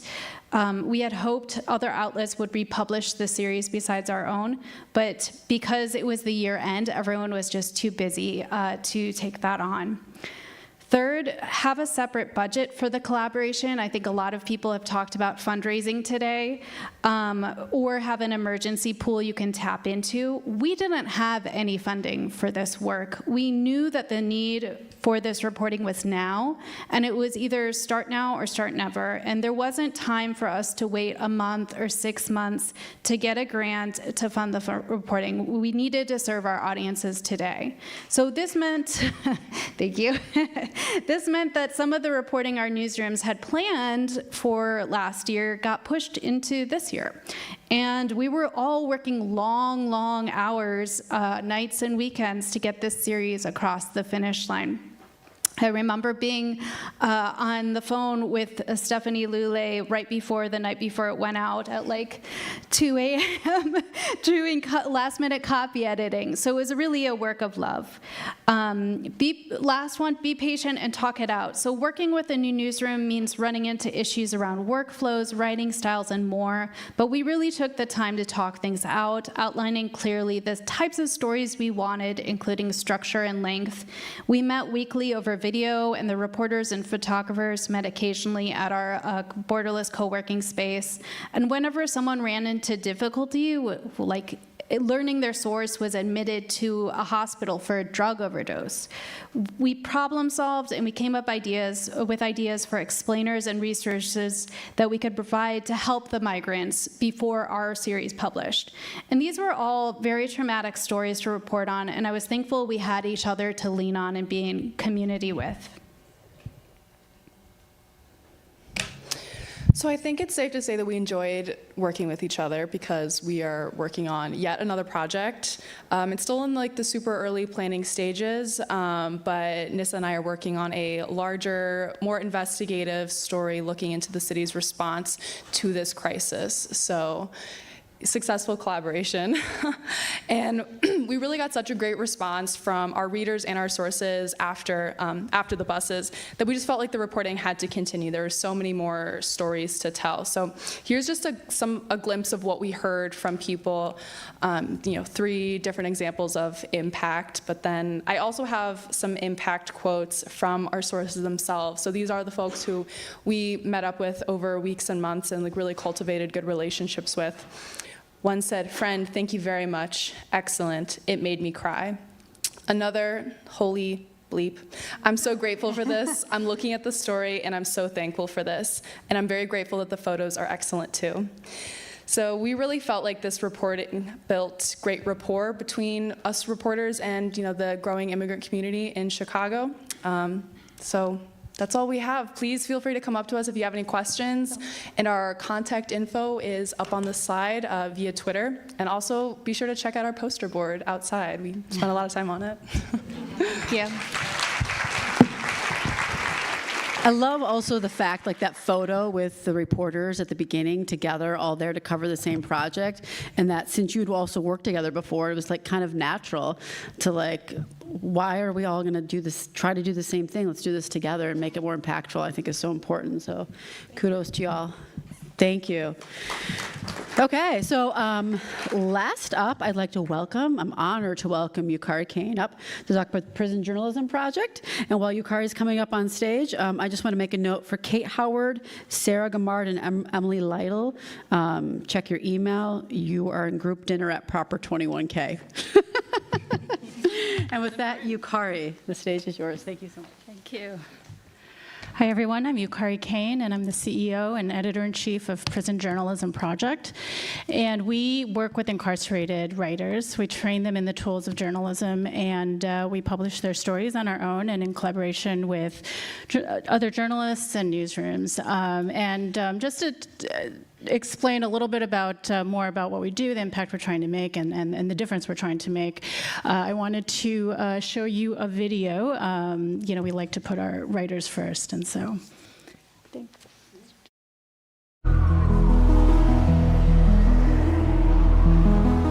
It's so hard to, especially in the media, to feel like anything that you've done individually has really, that changed policy, that changes.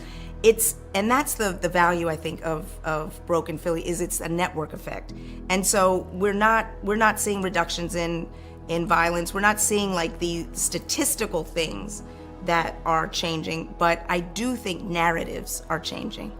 And I think that that's a very powerful part of what media can do. If we want to produce news that people can use in their lives, like really use, then we have to be working together. We have to be doing a better job listening. We have to be doing a better job focusing on solutions, not just the problems themselves. I mean, now, like almost all of the major and minor media players are a part of Broken Philly. And so that to me is an incredible win. Why don't you talk a little Yeah, more, okay. and then I'll run up there and get the right video. Okay.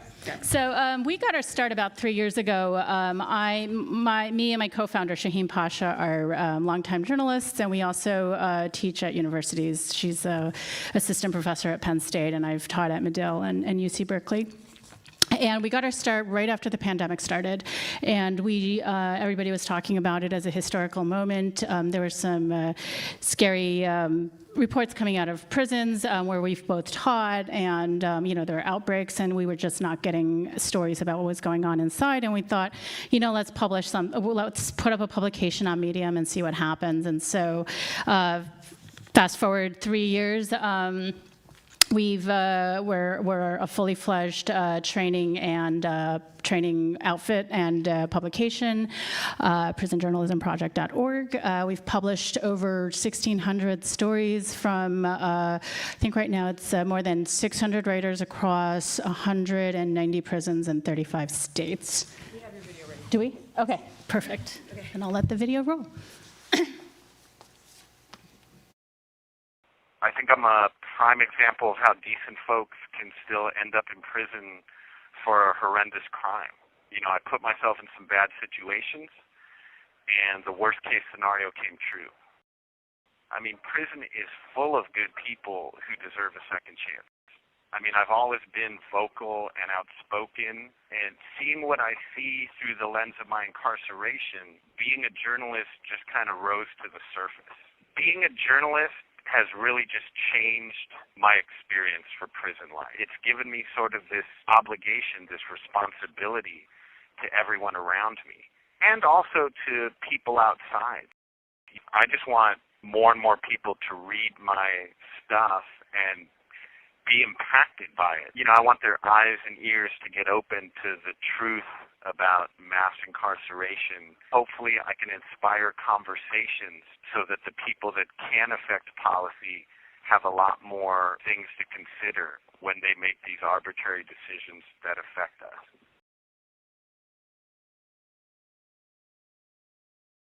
Who was one of my first students at San Quentin State Prison. He's been working with me and us for about 5 years now, and right now he's working on a story with the New Yorker. So that's where it really says everything about what we do, what we're trying to do, and where we're trying to go. And I was asked here to talk a little bit about our model, and just as one way to work with marginalized communities and people who don't get their voices heard very often.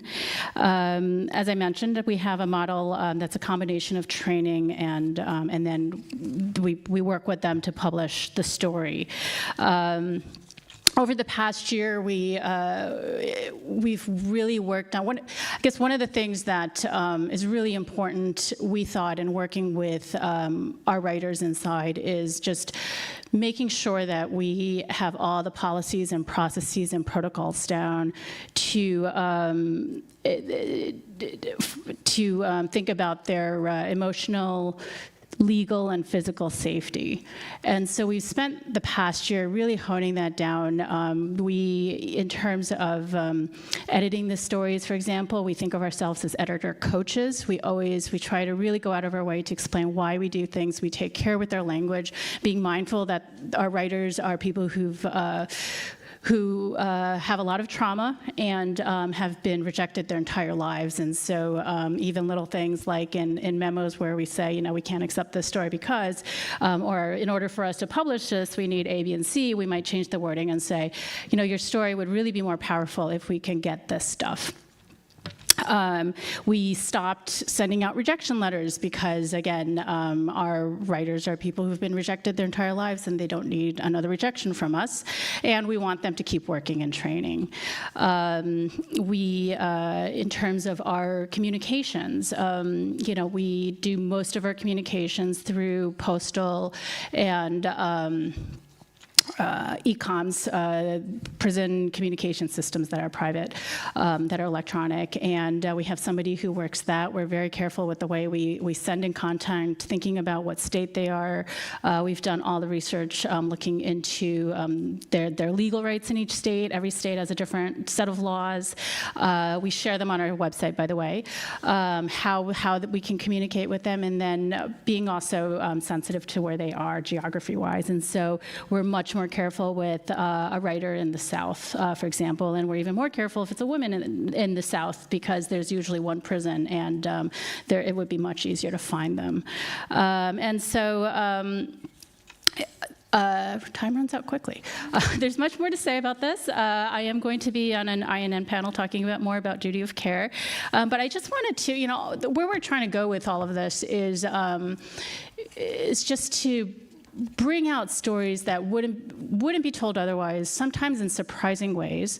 Where we're trying to go with this is, ultimately, I think the power of this collaboration is not just our work with our writers, but also work with journalists and other newsrooms, combining inside reporting, outside reporting, sometimes just outside production of inside stories, and also being able to connect the dots between the stories that the writers are sending us. And so with that, I just wanted to give you an example of a story, a story a little bit unconventional that we did.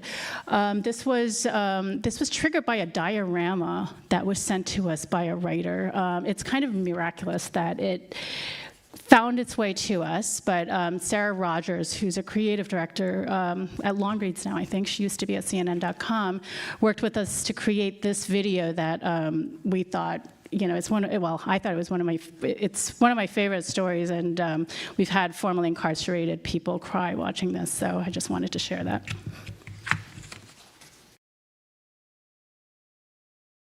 My name is Jesse Milo, and this is House of Milo.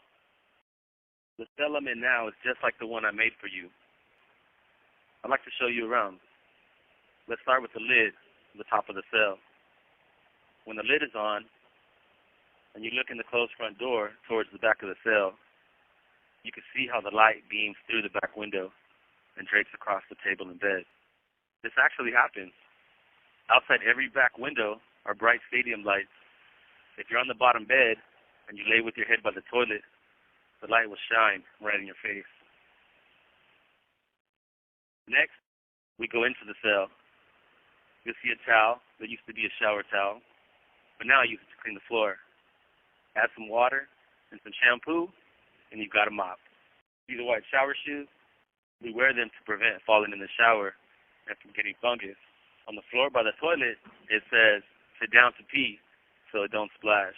Because when you pee standing up, droplets will bounce out of the toilet and land on the cell wall. Next to the toilet, it says, drop one, flush one.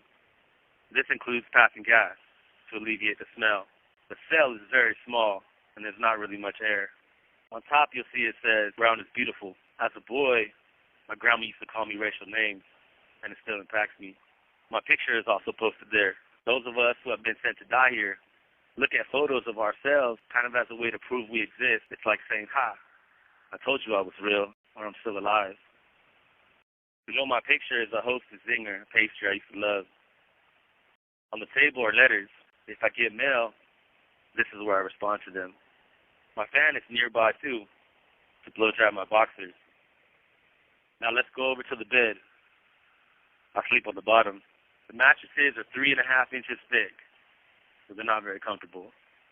The metal bed frame is 30 inches wide. Lying down, you can't even stretch out both arms.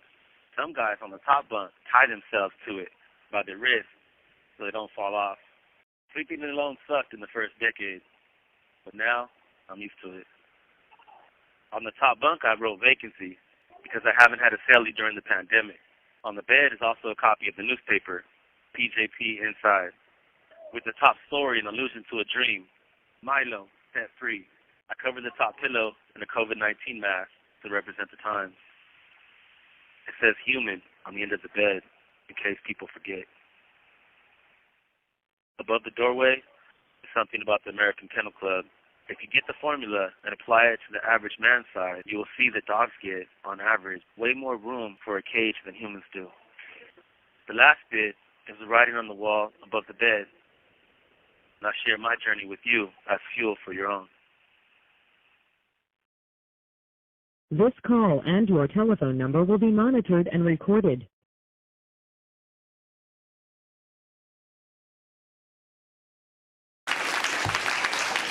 Thank you.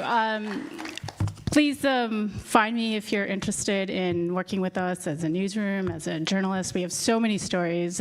Most of them are print, but this was one that was just really special to us. Thank you so much. God, what a powerful way to end today. Thank you, Yukari, for that. Thank you so much. Talk about marginalized people, ignored. Yeah, I have tears in my eyes from that. So I'm so grateful for you all for being here with us today. That is it for today, and we're wrapped up 4 minutes early. What? What? It's 4:11. Nice, you get 4 minutes back. So remember, we're back here tomorrow, 9 a.m.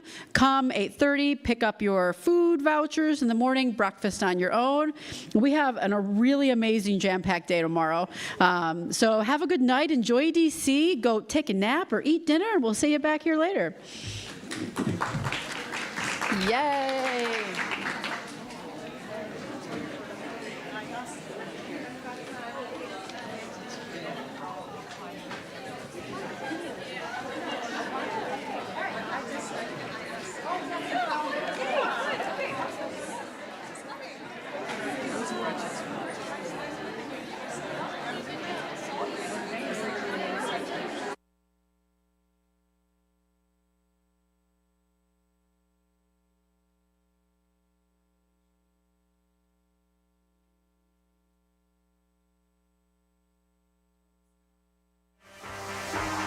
We are absolutely still learning every single day. Every single day.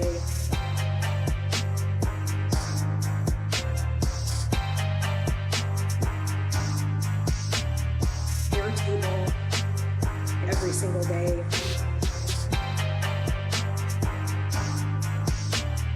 Airtable. Every single day.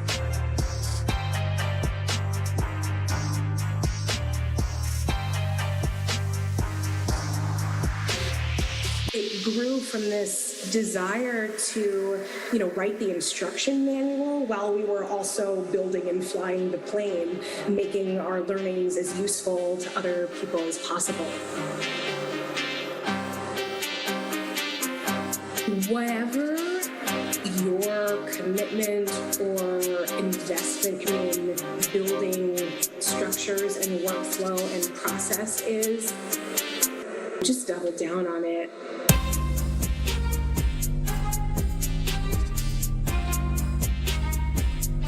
Double down on it.